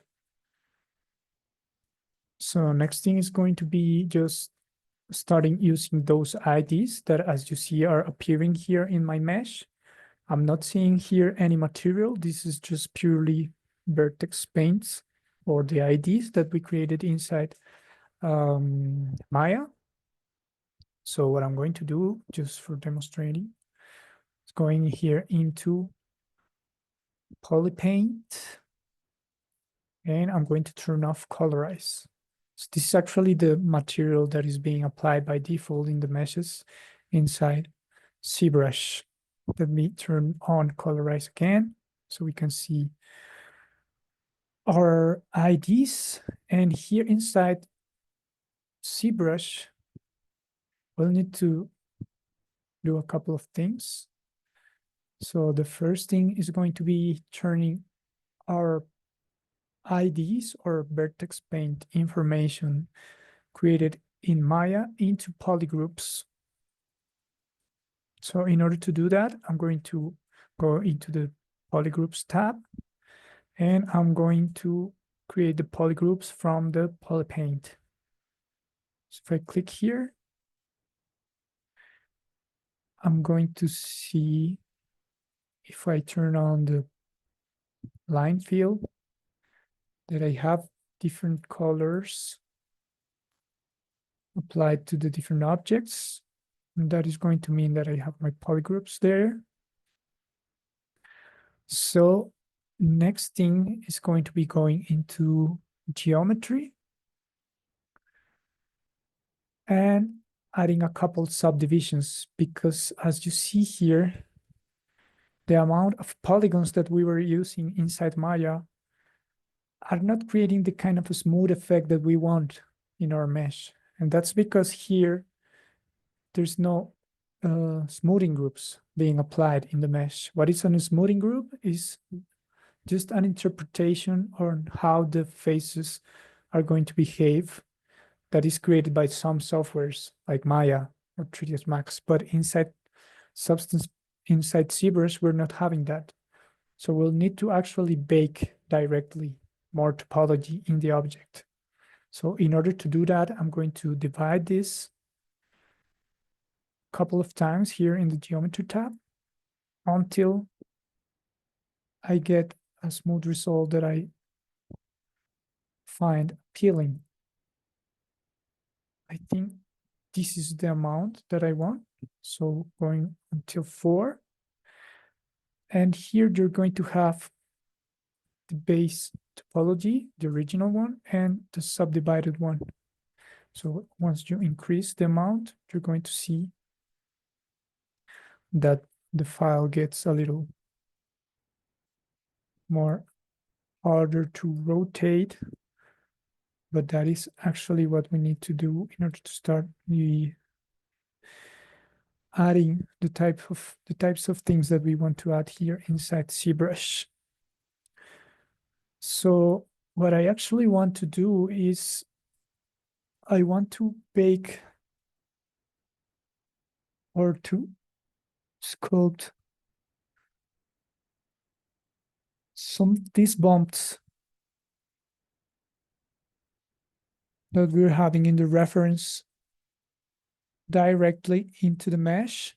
And also I want to use some brushes to start adding some decals and some few insets on my model. So let me just quickly go into my mesh here, and let me press Ctrl Shift click. Control Shift click in some part of the model. As you see, we're having all the IDs working because we're being able to isolate the different parts of the model. If I press Control Shift click outside, I'm going to get back all my mesh. So again, Control Shift click. These parts are going to be displayed. And this is going to be a good workflow in order to start applying different kinds of sculpts. Sculpting in a different way, each one of the parts that are masked by the IDs. So let's start by working on this one. And I think we're only going to be able to create the details for this one and maybe applying a couple of decals here and there, and we'll have to jump into substance. So let me isolate this part, Control Shift click on it, going into masks, masking, and a mask all. So we're going to have everything that is inside this poly paint, inside this poly group, masked.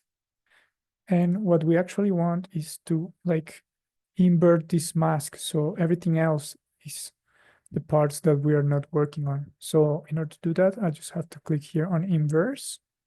And now everything else beside the parts in green are going to be like not part of the paint that I'm going to create or the details that I'm going to add. In order to start adding this kind of procedural micro details, I'm going to go into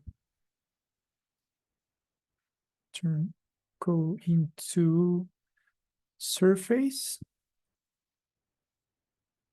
and I'm going to use these procedural noises. I'm going to turn them on.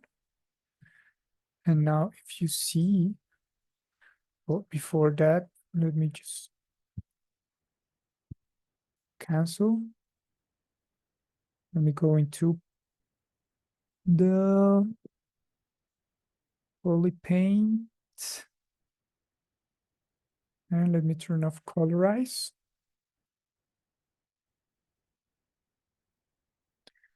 And here you're going to see better that we're not having the places where we're having the mesh masked. So if where you see darker, the darker tone of the matcap material, it's going to mean that we're not going to work there. So here, let me go back into the surface noise, and I'm going to zoom in a little bit here on this user interface that was created. And I'm going to zoom by clicking on the viewport until I get closer to see the details that I want to start creating. So as you see, this noise is already like doing a good job. So let's see, I mean, we can just keep this behavior happening, but we actually are going to have some like variations and parts where we're going to have like some bigger micro details going on. So in order to add them, I'm going to click here on noise block. And I'm going to add the dents. So let me click on OK. And right now you're not seeing anything. But let me start by increasing the scale of this noise. I think it's kind of small. And we're actually not having such small behavior. And let me increase the plugin scale.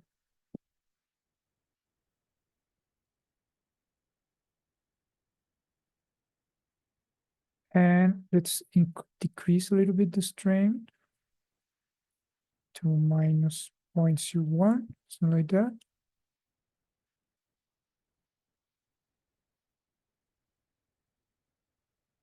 So just delete the strength here and the basic noise to 0. And let me increase the strength in order to see the dents happening. So right now the scale is too big. Maybe if I use something like 0.2 could do the job, even 0.3. There we go. And as you see, we're going to have some kind of like variations on the base bump. In the strength, maybe we can go 0.01, 0.02. I think that is too strong. Let's go to 0.01. And let's start increasing the basic noise. So you start seeing it appearing. Let's use 0.1, 0.2, something like that. And this guy, let's use 0.02. There we go. I think it's kind of looking good. I think this noise is maybe too big. And maybe we can use 0.015 here. So let me zoom in and zoom out here. And look, this is what we're having. It's pretty good. Now, let me just use a little bit these options here. Let's start using rotations, maybe, to find like something that we feel is more accurate. And that will be it with this one. I'm going to press OK. And there we have it. In order to apply these micro details inside the mesh, you will need to click here on Apply to Mesh, and they're going to be baked in the object. Of course, they are going to be aligned with the amount of topology that you have. But I think like this is going to break in a good way the surface, the flat surface that we have. Another way where you can use this is by creating really big bumps that are going to help you work with the reflections once you create like clear coat material like this one. So in order to do that, I'm just going to go back to my ZBrush. I'm going to go into the masks. I'm going to clear them. I'm going to Ctrl-Shift-Click on these parts where we're going to have that bump. And I'm going to mask all, Ctrl-Shift-Click outside, inverse the mask. And I'm going to, again, use the surface noise.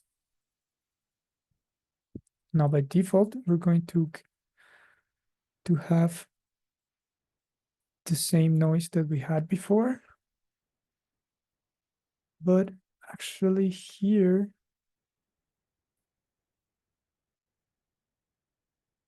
let me zoom in.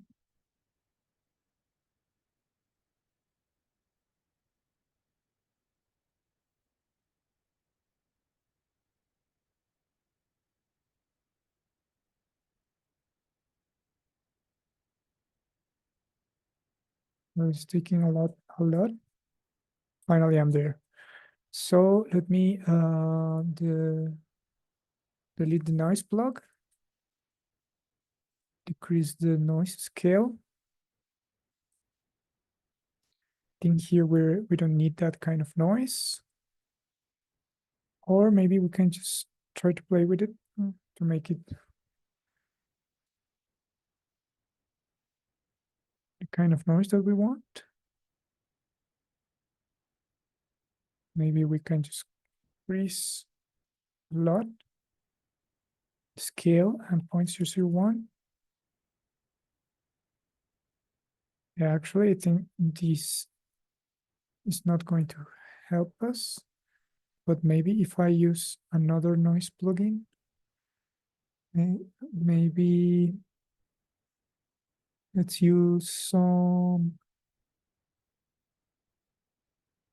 maybe some Voronoi noise.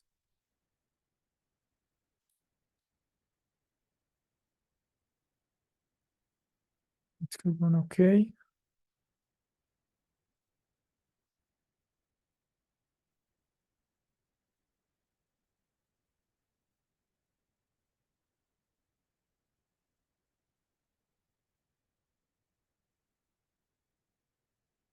And let's use the scale.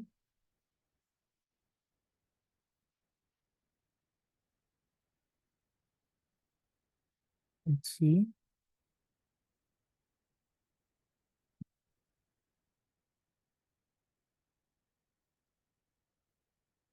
Yeah, actually, we're having something here happening. Look, this is the kind of thing that we wanted.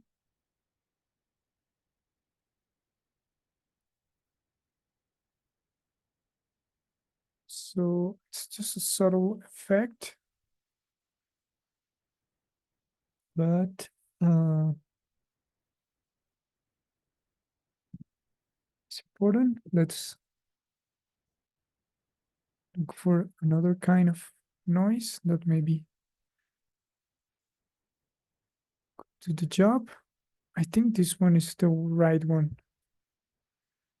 Let's use 0.1, 0.05, 0.01, maybe. And let's increase the scale until we get the kind of, look at that.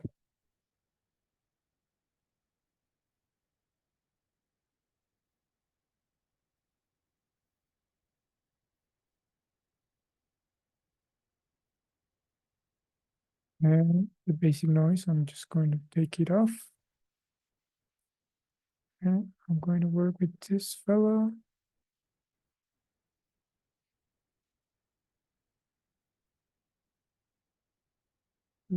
Something like this, I think.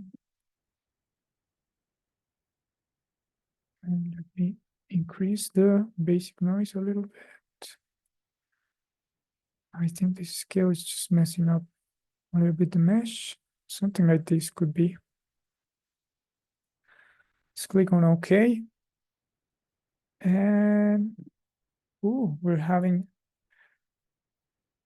like a surface that is a little bit more irregular to start breaking the flatness of it. And we have to apply to mesh. And this is going to soften a little bit the result. Look at that. Now, next thing is going to be just playing around a little bit with some brushes. So let me just press Control, click and drag outside to release the mask. And I'm going to start painting with something. So inside the things I shared with you, there's going to be a winner material ref, and there's going to be two things inside the ZBrush folder, some brushes and some alphas to add decals. So the first thing is going to be just pressing S, controlling the size, S, controlling the size, and I want to break these flat surfaces that I have on my model, on my base model. So in order to do that, I'm going to click on brush. Let me move this outside. I'm going to click on load brush with our material, ref, ZBrush and brushes. Let's use maybe the circle inset. So if you click and drag, look, you're going to get an additional inset there, but actually I think that one is not so cool. Let me load a different brush. But actually for that, I want to use a specific brush. Let me change it to the standard one. And let me go here in the alphas and let me import these things called alphas that I share with you here. ZBrush, alphas, and the rivet.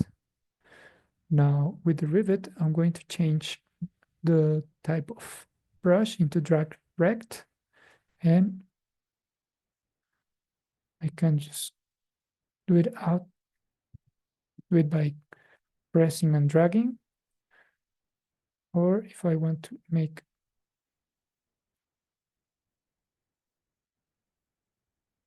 it go inside, I can just press Ctrl and drag. So look, this is how it's going to look. Let me import some other brushes. Let me go into ZBrush, ref, ZBrush, and going to brushes. I think these hinges are pretty good. So let's say that maybe you want to increase the size here a little bit. And Control and drag, click and drag, sorry. And we're going to create a couple of hinges here and there, maybe to improve the result of this fella. Like so, playing around. I think here this guy is looking too flat. Maybe we can add a different brush. Let's use maybe circle double dot, circle inset maybe. I think I already had it. Well, this one is looking just too strong. I'm going to leave that more clean. Let me import here, load brush, double triangle. I think this one is going to be perfect for this part. It's actually the one that I used.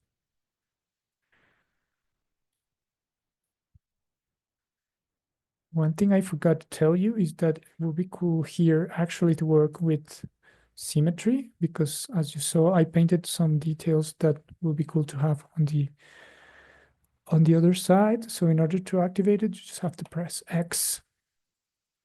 And if you do something here, it's going to apply to the other side.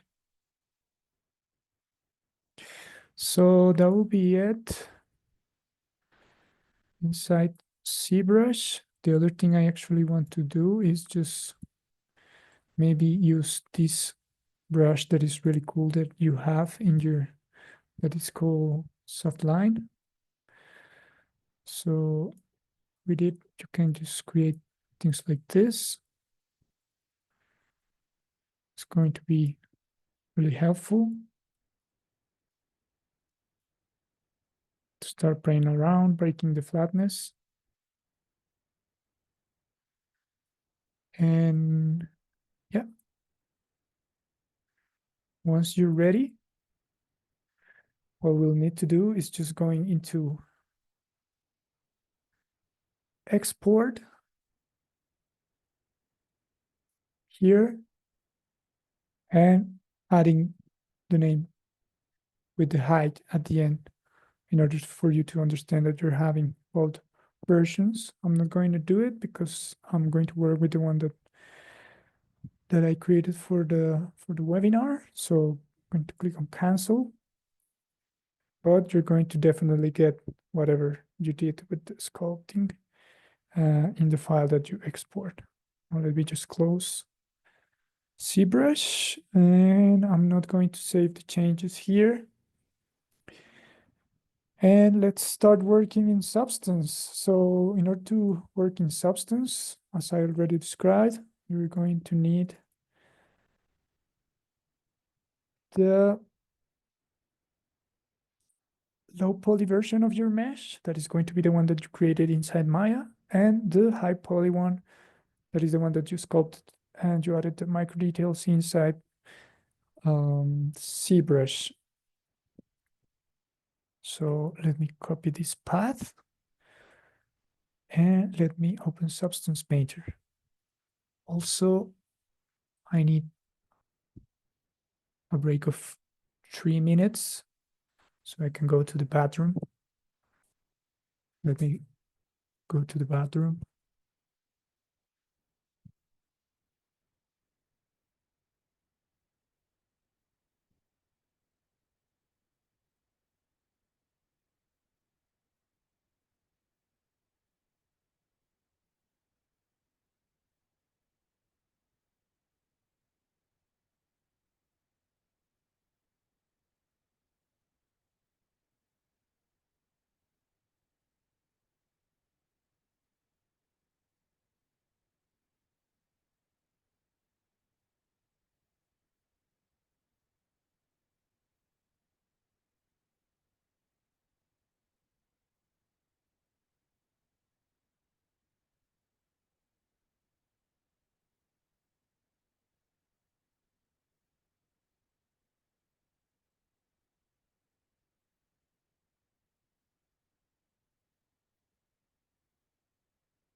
So I'm back.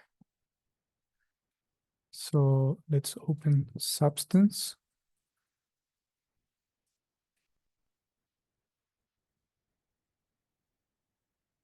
So we can see how we can start creating the materials. So first thing is going to be importing the low poly mesh. So we're going to click on File, New.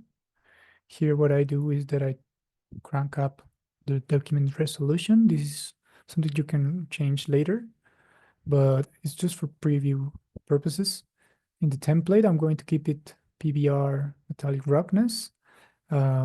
These materials are meant to be exported into Unreal Engine. So the way you have to work with your normals is based on DirectX on the format. We're going to keep everything else by default. Here is a cool tool that is called Auto Unwrap. I actually never use it. I prefer to work on my UV coordinates the way we saw.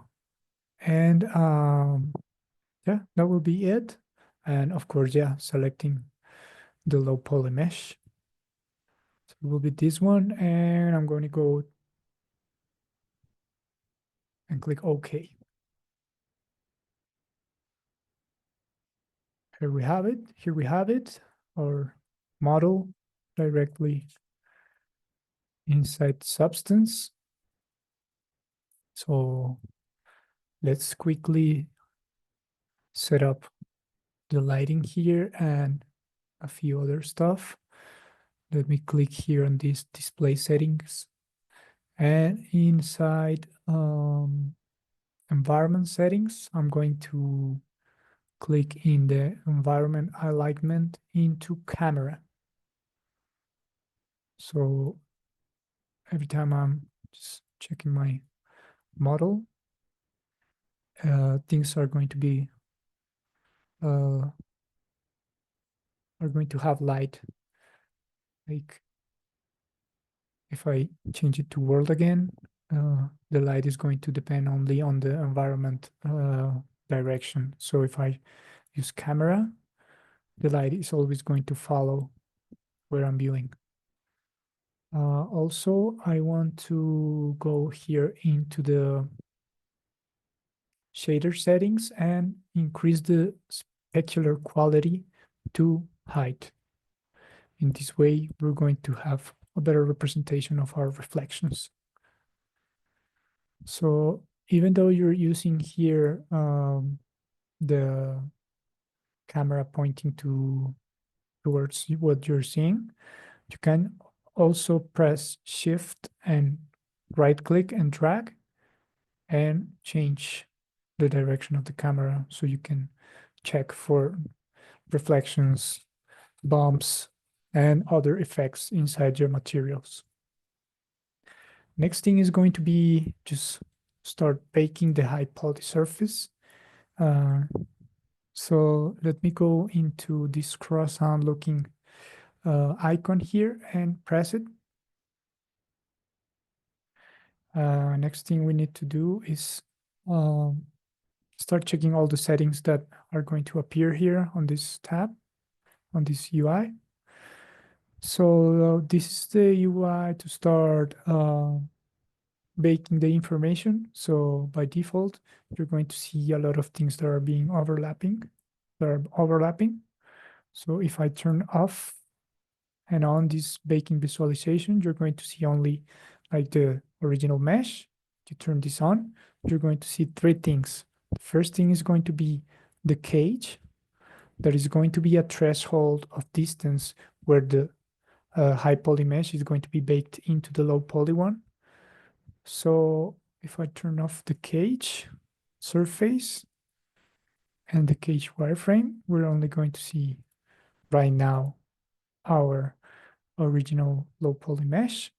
So in order to see the high poly mesh and to have it doing something on our process, we'll need to click on this small icon here on high poly parameters, and we're going to select the high poly mesh. It's going to take a little bit to load it because as you saw inside ZBrush, the amount of polygons that we added here was 4 times the amount that we had on the low poly mesh. So a lot of polygons. And next thing is going to be start playing with the threshold of the cage in order to start making it as tight as possible, the threshold as tight as possible, so the details start getting more accurate. Here you see that we have like this kind of beige mesh overlapping this blue one. That is going to be like the both of the meshes, high and low poly overlapping. Let me go into the high definition mesh and turn it off. So you see in there, we're having the high definition mesh. Let me turn off also the cage.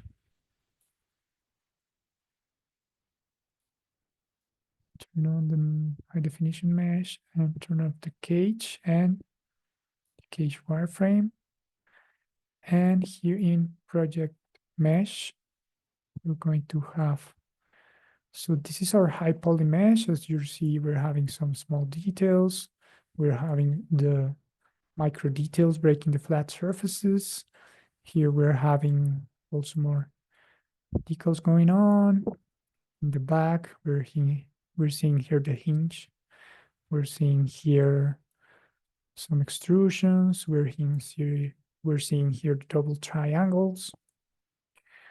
And this is going to be baked into the low poly one. So let me turn on the project mesh, the cage surface, the cage wireframe, the high definition mesh is already there. And let me start tweaking the cage. So in order to tweak it, I have this threshold here, max frontal distance, which I'm going to crank down to 0.001. And it's really close to the surfaces, but, and it's going to be good. That is like the idea in order to keep like the biggest amount of details, but you start seeing here this red behavior. And that means that you're now getting too close and you're overlapping. So let me increase here, 0.002, still getting something, 0.0025, 0.003, there we go. We're having the cage that we want.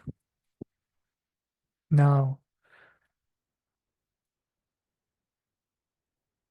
let's start checking for all the information we're going to bake. The rear distance, we're going to keep it as default. And let's check here the output size. Let's crank it up to 8K. That is going to be something that you can also tweak later, but I think it's cool to have the biggest amount of information at the beginning. I think I have the computer to do it, so why not? If you don't have such good specs, it's better to keep to 2K, maybe the lowest. And then we're going to see what information we're going to bake. So actually the way the 3D high poly mesh is going to be baked into the 2D one, into the low poly one, is going to be based on maps. So 2D information like baked into 3D information. And that's why the UV coordinates are important. So we're going to use a normal map in order to bake the little bumps, the micro details from ZBrush. The world space normals are going to help us apply some masks inside ZBrush, same as curvature, position, thickness. That is all going to be mainly for Substance Painter. The ID here, this one is going to take the information that we created from Maya, and it's going to let us apply masks on different parts of our mesh. So let me change the color source to mesh ID polygroup. So this is changed right now. It's not vertex color because it's going to take the information not from the low poly. It's going to take it from the high poly. So inside the high poly, the way it's called in ZBrush is polygroups, and that's the way we created the high poly. So let's click here on polygroups. Next thing is going to be just letting everything else as default. And we're going to bake all this info. Let's also turn on bend normals, because also that one is going to help us create a couple of things inside Substance. This is not going to be 100% related to the outputs that we're going to take to import into any other software like Unreal Engine, or if you want to use an offline renderer like Arnold or cycles inside Blender, whatever. These maps are not the same ones that you're going to export to use them in those softwares. So let's start baking this. So let's click on bake select textures. And as you see, it's going to start by the normal. It's going to like take a little, but while it start doing it, we see how those little bumps are being created here. Also here in these normals. So let me just drink a little bit of coffee while this thing bakes.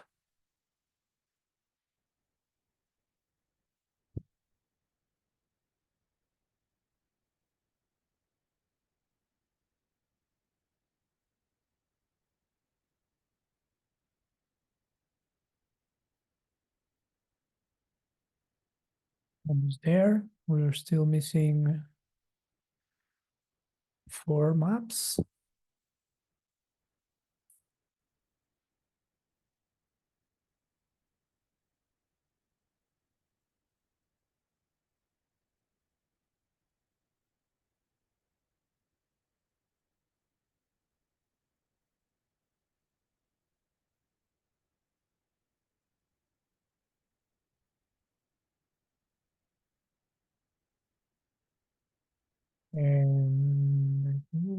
done. Yeah. So we have everything we need. We baked the information. So now let's go into painting mode. So clicking here on return to painting mode.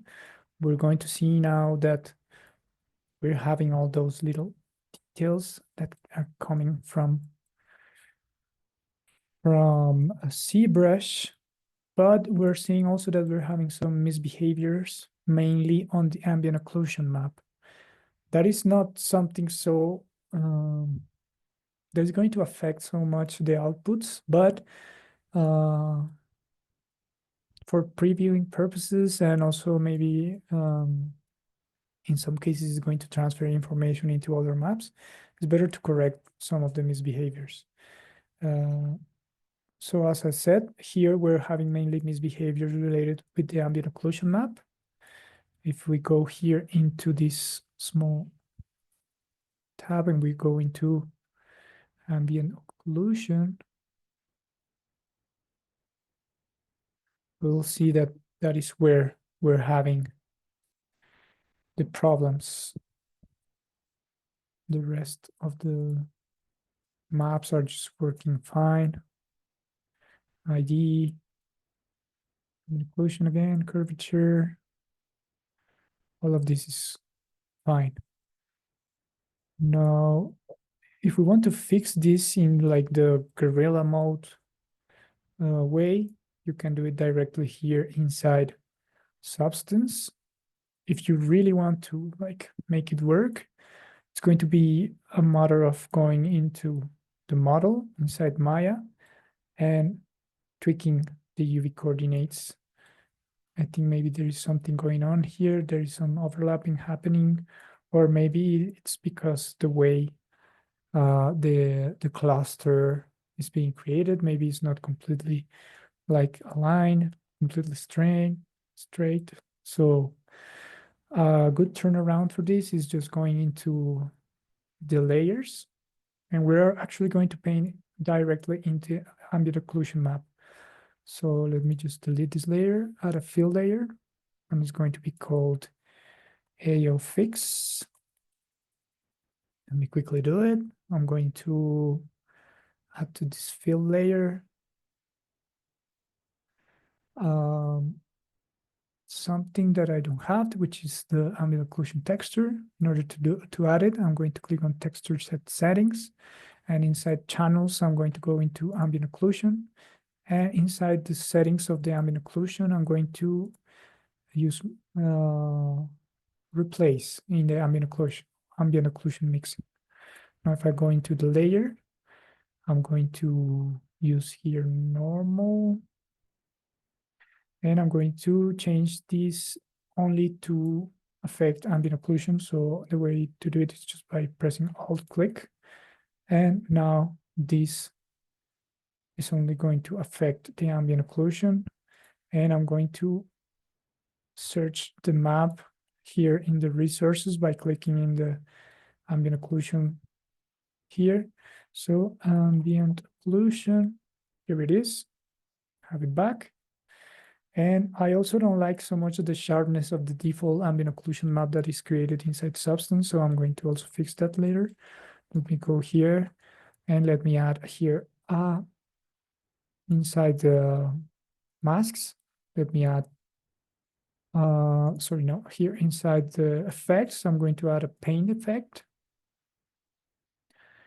And I'm going to just check if I am already being able to paint here, which is not happening. What I need to tweak is first affect only ambient occlusion also here in the paint layer. So I'll click only ambient occlusion affecting. And the other thing I need to tweak is the way it's being applied. So here I'm going to go into the ambient occlusion. Right now it's in multiply. I'm going to use normal here. And there we have it. And in the base color, I'm going to not do anything because we're not painting in the ambient occlusion. We're not painting that map. So what I'm going to do is just taking this brush and paint this the guerrilla mode, the, the, the hardcore way. There we go. Don't want to affect so much into behaviors there. There we go. A little bit of paint here. Oh, I don't spend too much time on this. It's not going to be completely solving the problem. It's going to be just masking it out a little bit. And now if we go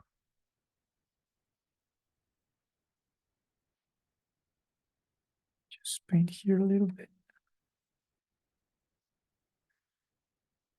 This is a cool way for you not to waste too much time, like going into Maya or going into whatever software and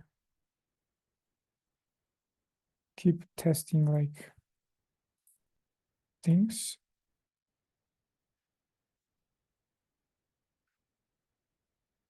It's just a really like hardcore way of solving it. I'm going to paint with black here. So I can add here a little bit of the ambient occlusion that got lost from, I don't know, maybe from the size of the cap.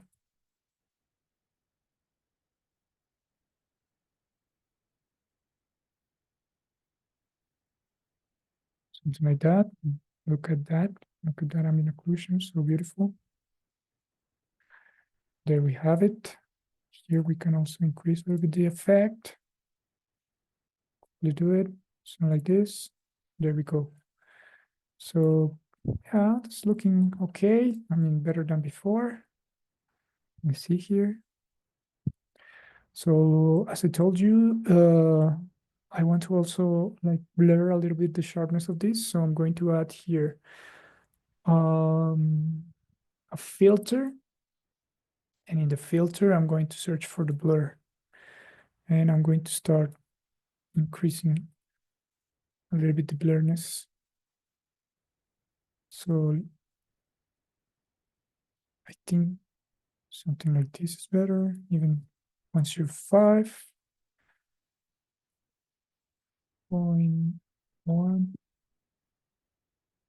maybe 2.08, maybe, or 0.1,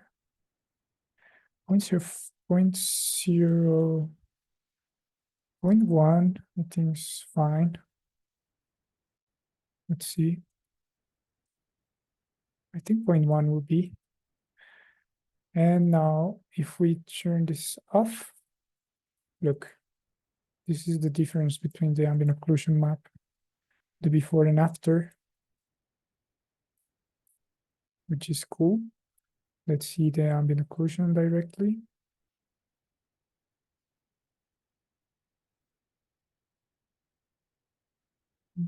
So let me get back to my materials and let's start working on this. Here, let's use in the base color, let's use multiply.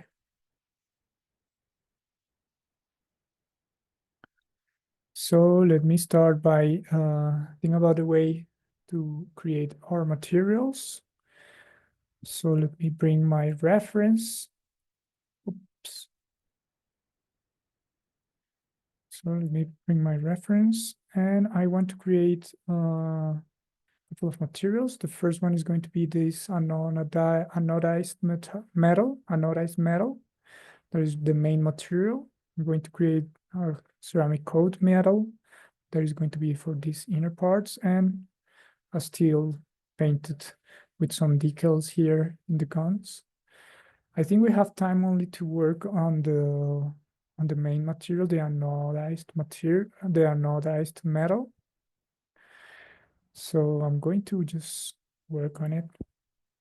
So the way I work inside Substance is based on groups. So groups are mainly folders where you're going to start adding information in order to bake it later. So let me add also a fill layer with a kind of dark tone, something like 0.5 or even 0.3 will do. And in the roughness, I like to keep it to 0.5. So this is a good base to like start adding materials on top. This is like the dark base. And here I'm going to use this folder to start working on the anodized metal. I think it's reading in the right way. Yeah, anodized metal. Yep. So I need to mask this group in order to start applying all the effects in just the parts that we want. In order to do that, I'm going to go here into add mask, and I'm going to add a mask with a color selection. If I click on that, I'm going to have here a color selection property. So I'm going to click here on pick color. And as you see, I'm having all the IDs that are coming from the different software. So let me pick the color. And this dark base right now is inside our folder.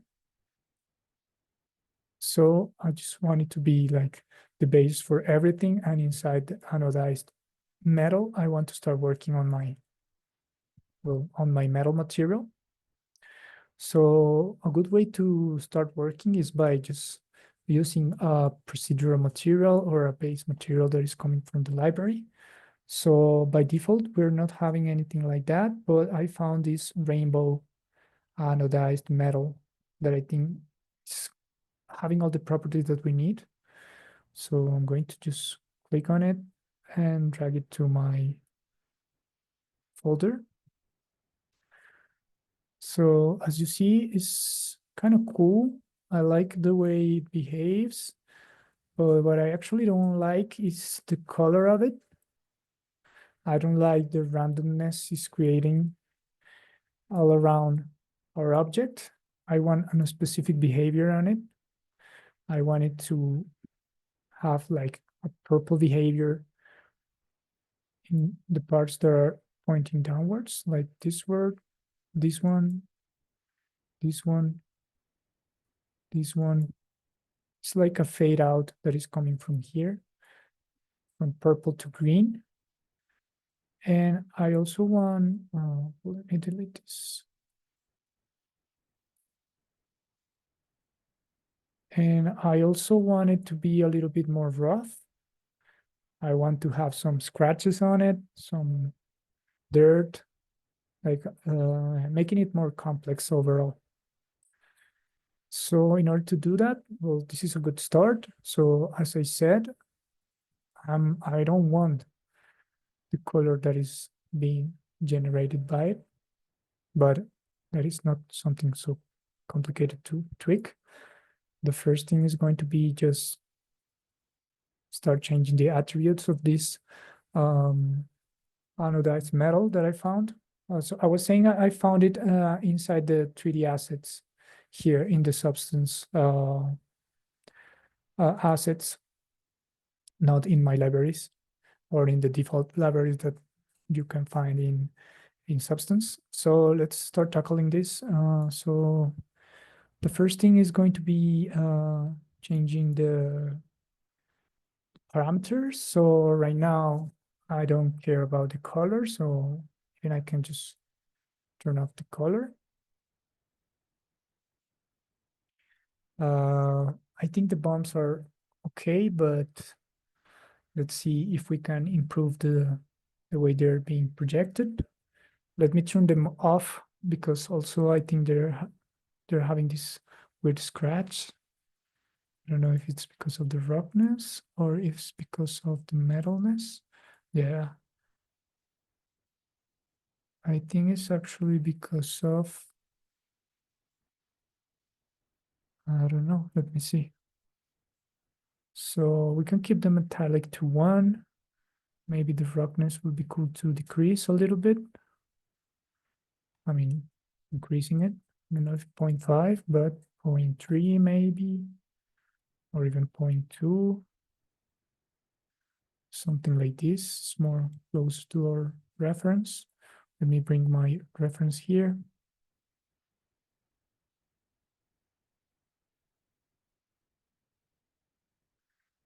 And let me just rotate the light. Also, I don't like so much this environment. Let me go here into the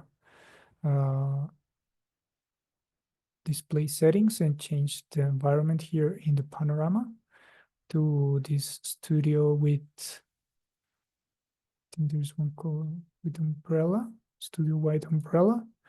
I like this one more, it's more balanced actually. So let me just use it to see the highlights. Well, again, getting this weird scratch. So let me see if it's related with the metallic map, roughness. Yeah, it's actually the normal.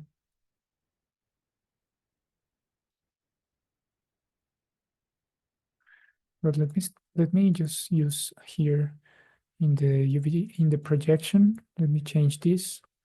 Let me use a triplanar, and let me use here in the scale physical size, and let me keep the size that it has by default. And let me go here, and I think could be something like these technical parameters. Maybe it could be the anisotropy, I think. Yeah, there we have it. So maybe we can just use it just a little bit, and we could just rotate it maybe.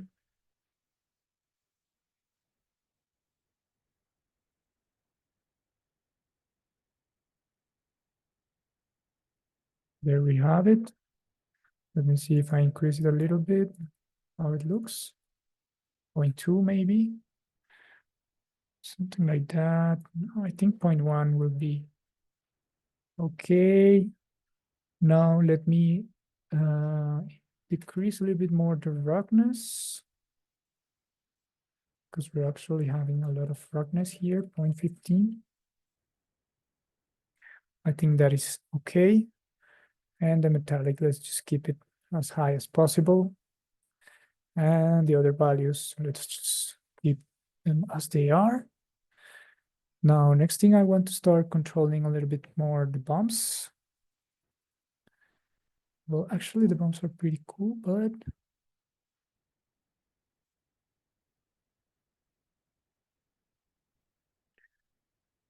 yeah, I think we can benefit from a couple of cool bumps here and there. So let me add a new fill layer. Let me use it only to affect the height and the normal maybe. And here in the normal map, in the, oh, let's turn off. And also ambient occlusion, let me just select some masks here on the height map. And let me just use some branches here and some purling stuff. I'm going to use this purling, 3D purling in the height. So as you see, it's creating this kind of noisy effect.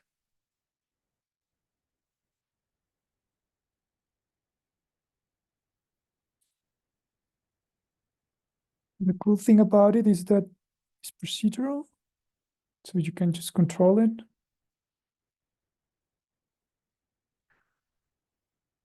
So let me start controlling a little bit the parameters here. So let's decrease first the scale. I think we want something more like to this kind of scales. And let's start using the global opacity.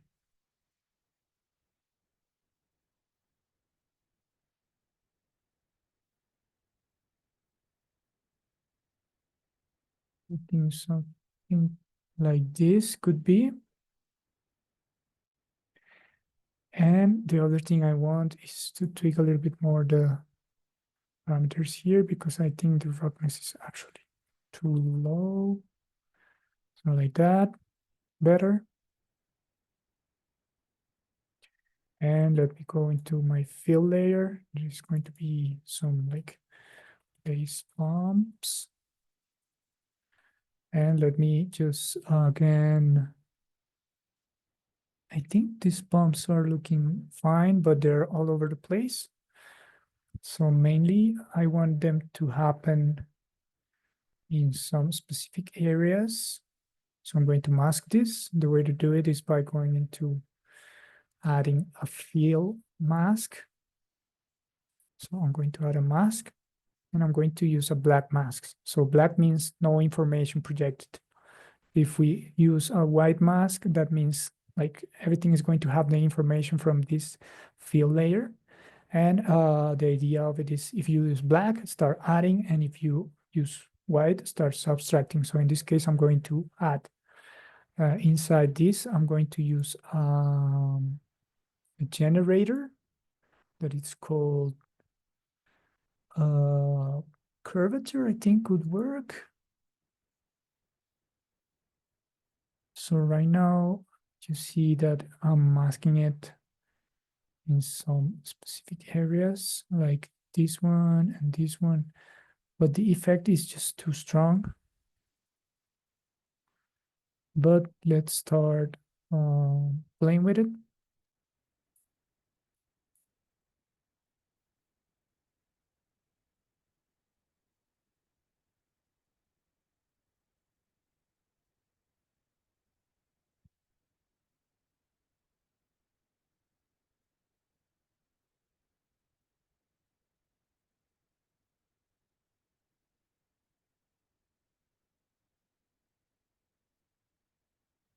I think right now it's getting kind of strong.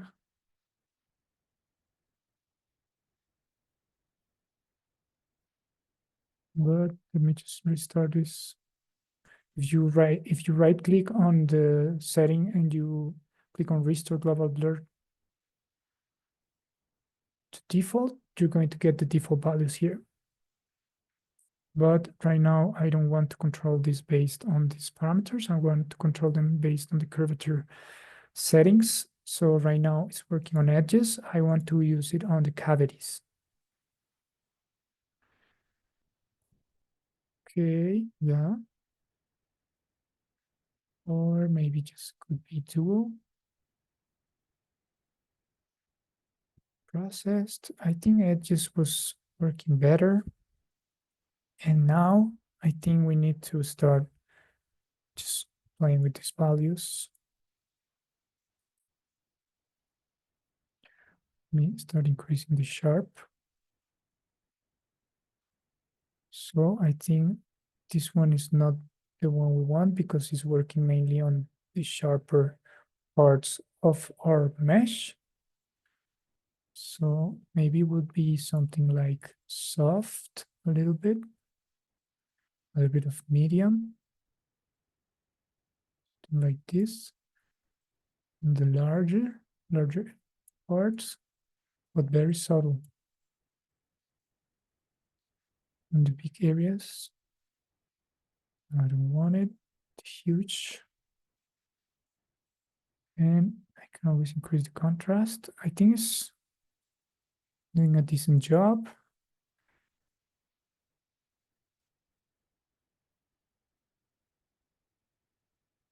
It's doing a decent job controlling it.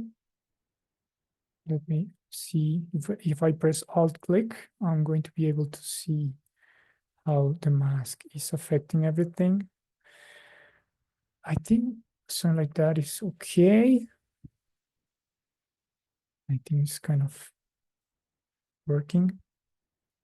So I think these bumps are fine, but I maybe need to like do something else with this.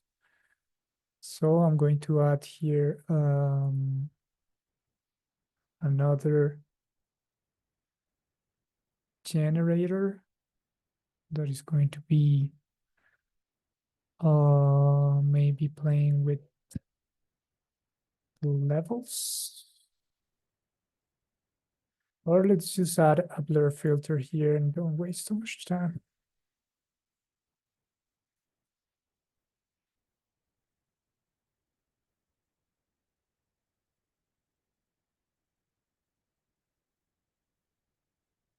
There it is. And the other thing is going to be adding a little bit of levels. So we can control a little bit the highest parts.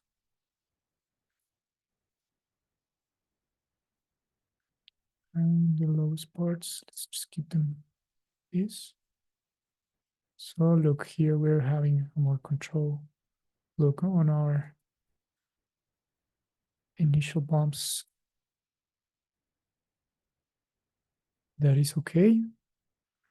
And now that we're kind of having some cool bumps going on, let's just add another bump.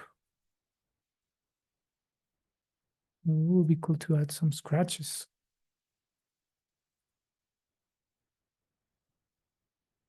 But actually those scratches could be controlled from a material.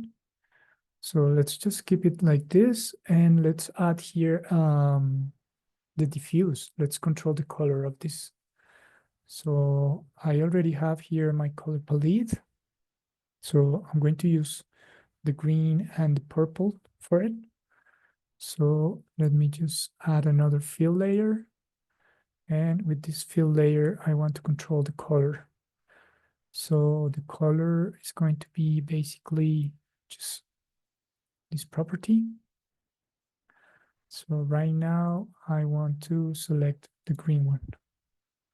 It's going to be this one. So as you see, it's pretty close to our base color. Maybe we need to desaturate it a little bit like so. And maybe it's going to be a little bit darker. No, I actually think it was working fine on the values. So kind of like this, I think it's going to work. So this is our green version. There's going to be like the base, and let's add a purple version. So another fill layer. Only going to work on the color. I'll click on color, and I'm going to select the purple in my color palette. So it's kind of like that, but it's also a little bit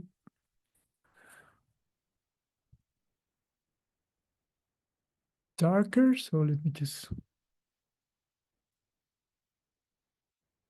try to have something more similar. I think this is fine. So next thing, I want to start like working on the way these colors are affecting my model. So as you see, I'm having mainly purple here in these lower parts, kind of like this, depending on where they are. Here also. And then we're having them being applied on like the curvature like this. So the first thing I'm going to try to replicate is this effect of having purple in these lower parts. So the way to do it is by adding a black mask to this. So I'm going to add a black mask, and then I'm going to add a generator. The generator that I'm going to use is going to be called light. So right now we're not seeing much, but now what this is going to replicate is a light source and how that light is affecting the mesh. And that effect is being applied as a mask. So as white information inside the black mask that we just created, which is great for the thing that we want to create. We want to have like something like this happening. So the first thing is just right now, this is 45 degrees. This is having this kind of behavior is affecting 45 degrees. The white values directly in front of our mesh. So we want to change this to 180. And as you see now, we're having the things affecting in this direction. So what we need to do actually is decrease here the vertical angle. So we start seeing this kind of effect going on. I think 10 is okay. Let me decrease it even more. I think 5 will do the job. Let's see. Yes, I think it's doing a really good job. But right now the mix is just too weird. Maybe we can just add some levels there to control it. Also, I think this guy could work better if we add a more saturated version of it. Just bring it the original colors. Now this, let me take this color. Well, I can speak. And there we have it. And let me just start checking. I think this is pretty much like replicating the effect that we want. So now let me just go into this fill layer, and let me add some levels here to start controlling the mask. Let me alt click on the mask, and here you see where we're getting the white info. So it's mainly just blacking out this part. So I think it's kind of where we want it. Let's enhance that. And let me just enhance the white parts also. Kind of like this. Let me see how it's looking on the material. Yeah, it's looking cool. Let me just keep playing with that. I'm not going to, I mean, you can do this with more care later, like playing around a little bit more with this. But the cool thing is that you can also add here another generator. Let's call this maybe using the curvature. And let's see how it's looking. Right now, it's just applying the purple into these sharp parts, but I actually want to have it not on the sharp, but not in the fine, not in the soft, but maybe in the medium, in the large. Well, not so much in the large, maybe in the big ones. Not so much in the huge, a little bit on the huge. And maybe let me change this to cavities. And what happens if I start increasing this? Actually, maybe this one could be. Now let me go back to dual maybe.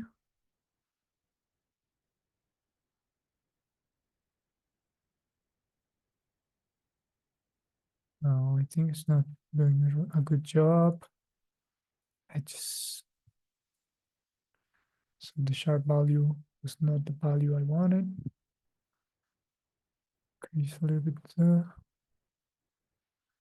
But yeah, I think this curvature is not actually. Maybe if I invert it. Yeah, that was the thing. Now I can just play with these values a little bit so I can get these things that are happening here. Let me just start decreasing the huge in the big, the medium parts.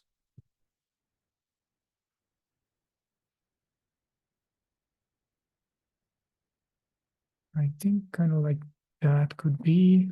Let me increase a little bit the contrast. Now let's just keep it a little bit blurred. I think the huge, yeah, not so good. Big, not so good. Large, not so good. Medium, not so good. I think by default it's working, so I'm not going to spend too much time tweaking it. But right now it's the only layer that is like affecting everything. So what I need to do is actually using blending modes here. I'm going to use overlay maybe. Let's see. I think overlay is doing a good job, but maybe we can just multiply this. Well, actually not multiply now, or screen mode, maybe. There we have it. I think screen mode is just adding too many. I think something like this is better. And now next thing is going to be just like making here having more breaks. So the way to do it, like having a more like natural behavior and the transitions like this, because right now it's just to smooth it. So in order to do that, I'm going to add here a fill mask.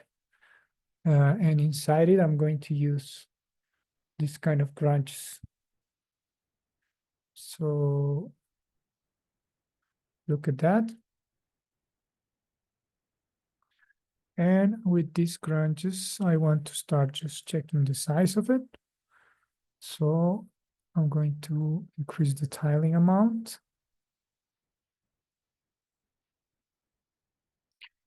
And I'm going to decrease the contrast and maybe apply some levels to it. So this one is going to be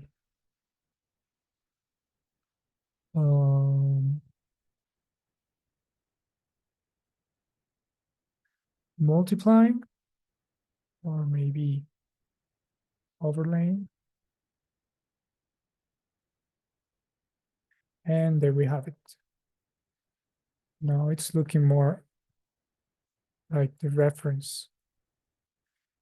You can keep playing with this stuff. So I think this is more or less the base of our anodized metal. Let me just put it in a folder. So base anodized. Next thing we need to add is to break a little bit the roughness of this. So the way to do it is just by adding a little bit of dirt and maybe some grunge and edge wear and things like that. Also scratches.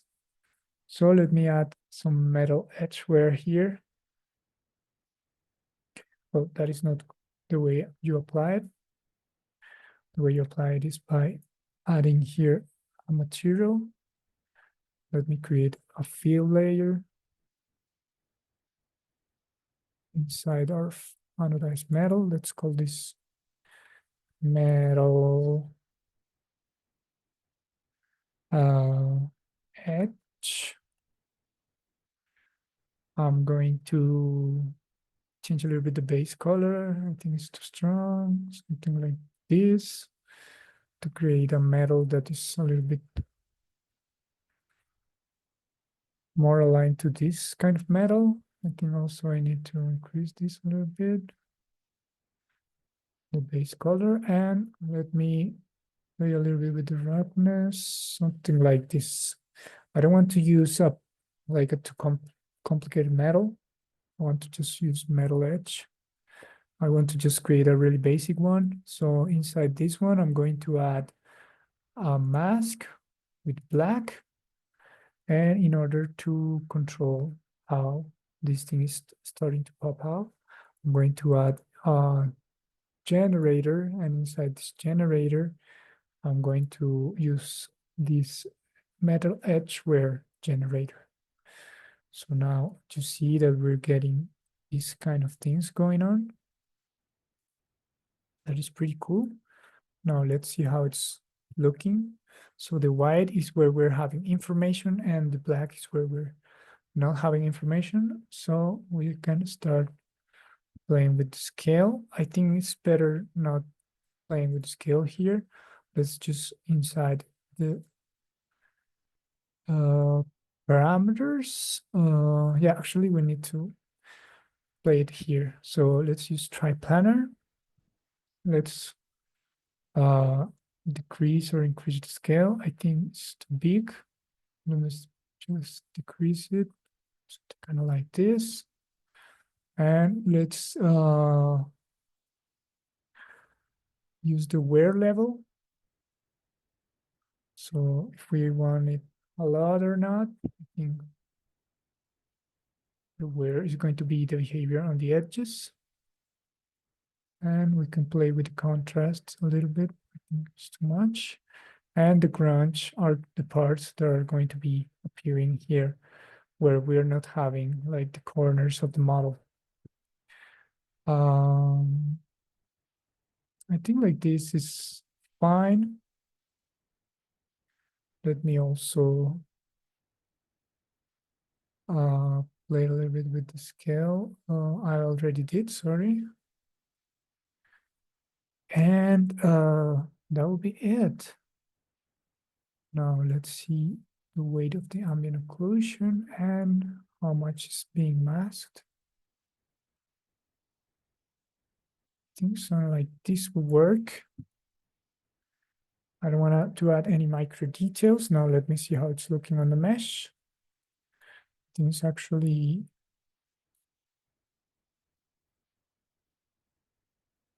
kind of not so strong. Let me just start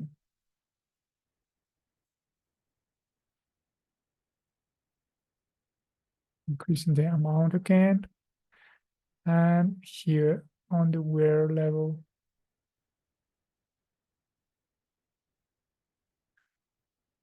increase the amount.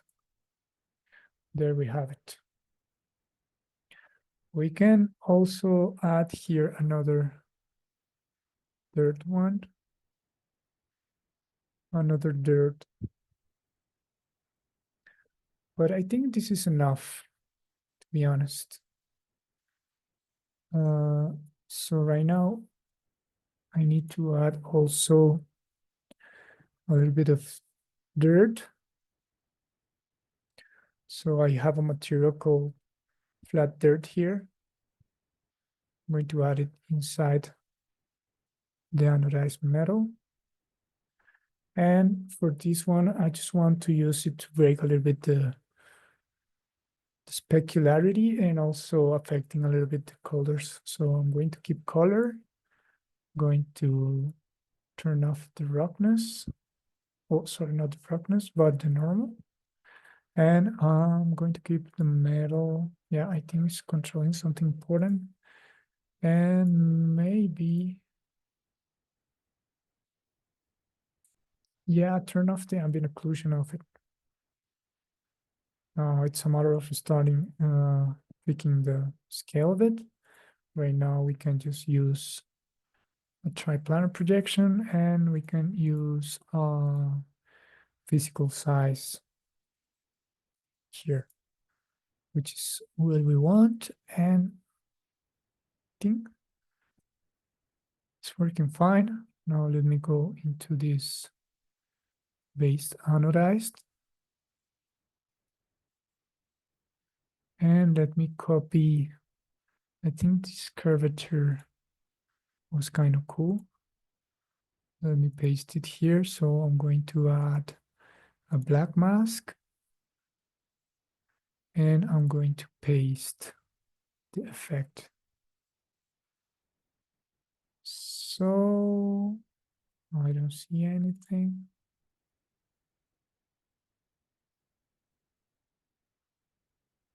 So let me just create another one. Get back to our color. And let me add a generator. Inside this one, I'm going to add a curvature. And with this curvature,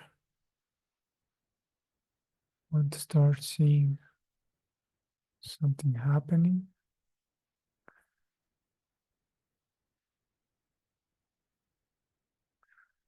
Let me just go back to my curvature. And let me start playing with the curvature values. So I'm not going to use edge cavities. Edges. Well, there's something going wrong with this. Let me just delete this guy. Let me remove the mask. And let me just add black mask again. And let me add a fill layer with some grunge. There we go. So we're having some dirt applied. Now I want to start checking my grunge. So let me just tile amount. Something like this. Perfect. And I want to add here a blur. So a filter blur, not so strong, 0.01, 0.03 maybe, 0.05. Actually 0.1 sounds good.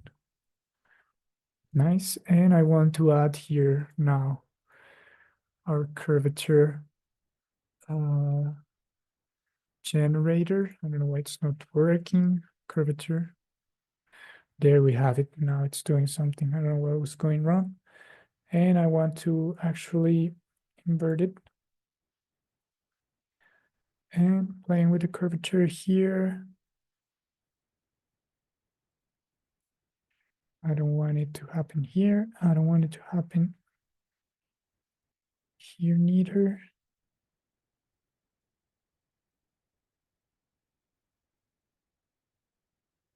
So huge. And let's decrease a little bit the brightness. Increase it a little bit. Till something like this. And we're going to use this curvature as a multiplier maybe, or as a overlay. Let's see how it looks. An overlay could be cool. Yes, I think I'm going to use it as an overlay.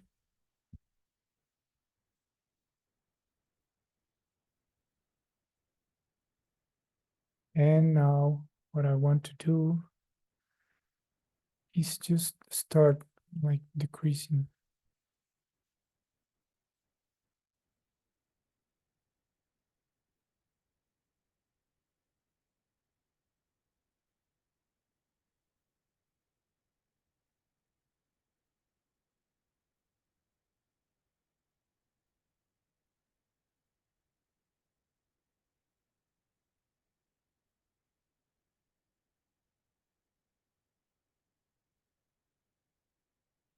Yeah, we were also working here on the just the color.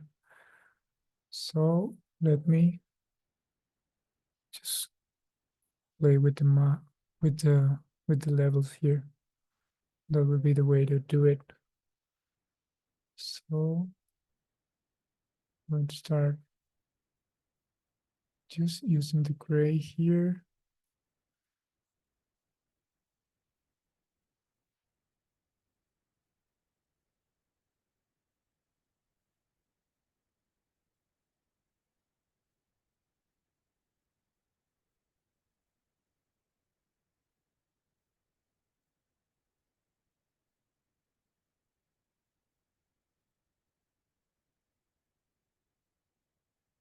And right now it's kind of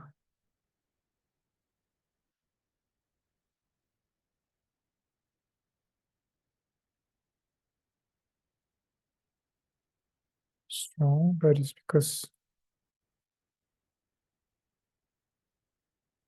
it's turned on normals.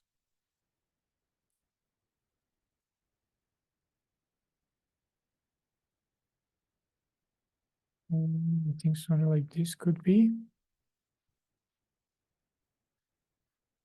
And yeah, I think we're getting to somewhere. Still looking too strong. Maybe 10, maybe 20.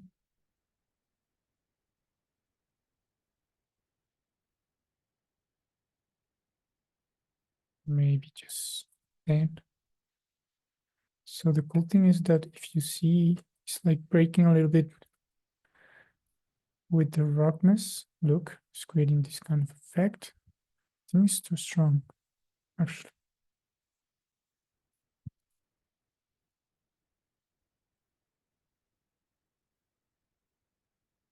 I think I need to add another blur here. And add a filter and a blur filter. That would be. And yeah, that would be the thing. Now we're getting that kind of cool change in the roughness. And we can keep adding, keep like still adding stuff into this one. But I think we're like already 40 minutes, like passing the time that we had like scheduled for this webinar. So I think I'm going to stop the process in just this base material, the anodized one. The one you can keep working on the rest. And basically the workflow is just like stacking things on top of each other in order to start getting more complicated results, to start getting better results. So yeah, I think that will be it. What do you think, Mike? Yeah, thank you. It was awesome. Really in-depth and detailed into those specific elements and aesthetic that you were going for. So I think it was a really cool one. Thank Yeah, you. thank you for Thank your you, Mike. time and thank you for everyone that's joined and attended. And Yeah, just a reminder that afterwards, when the video is finished processing, you'll get the email about the link to watch it. Yeah, 100%. Thank you everyone for the time. Thank you, Mike, for putting all this together. And yeah, see you next time. Yeah, thank you. See you. Bye.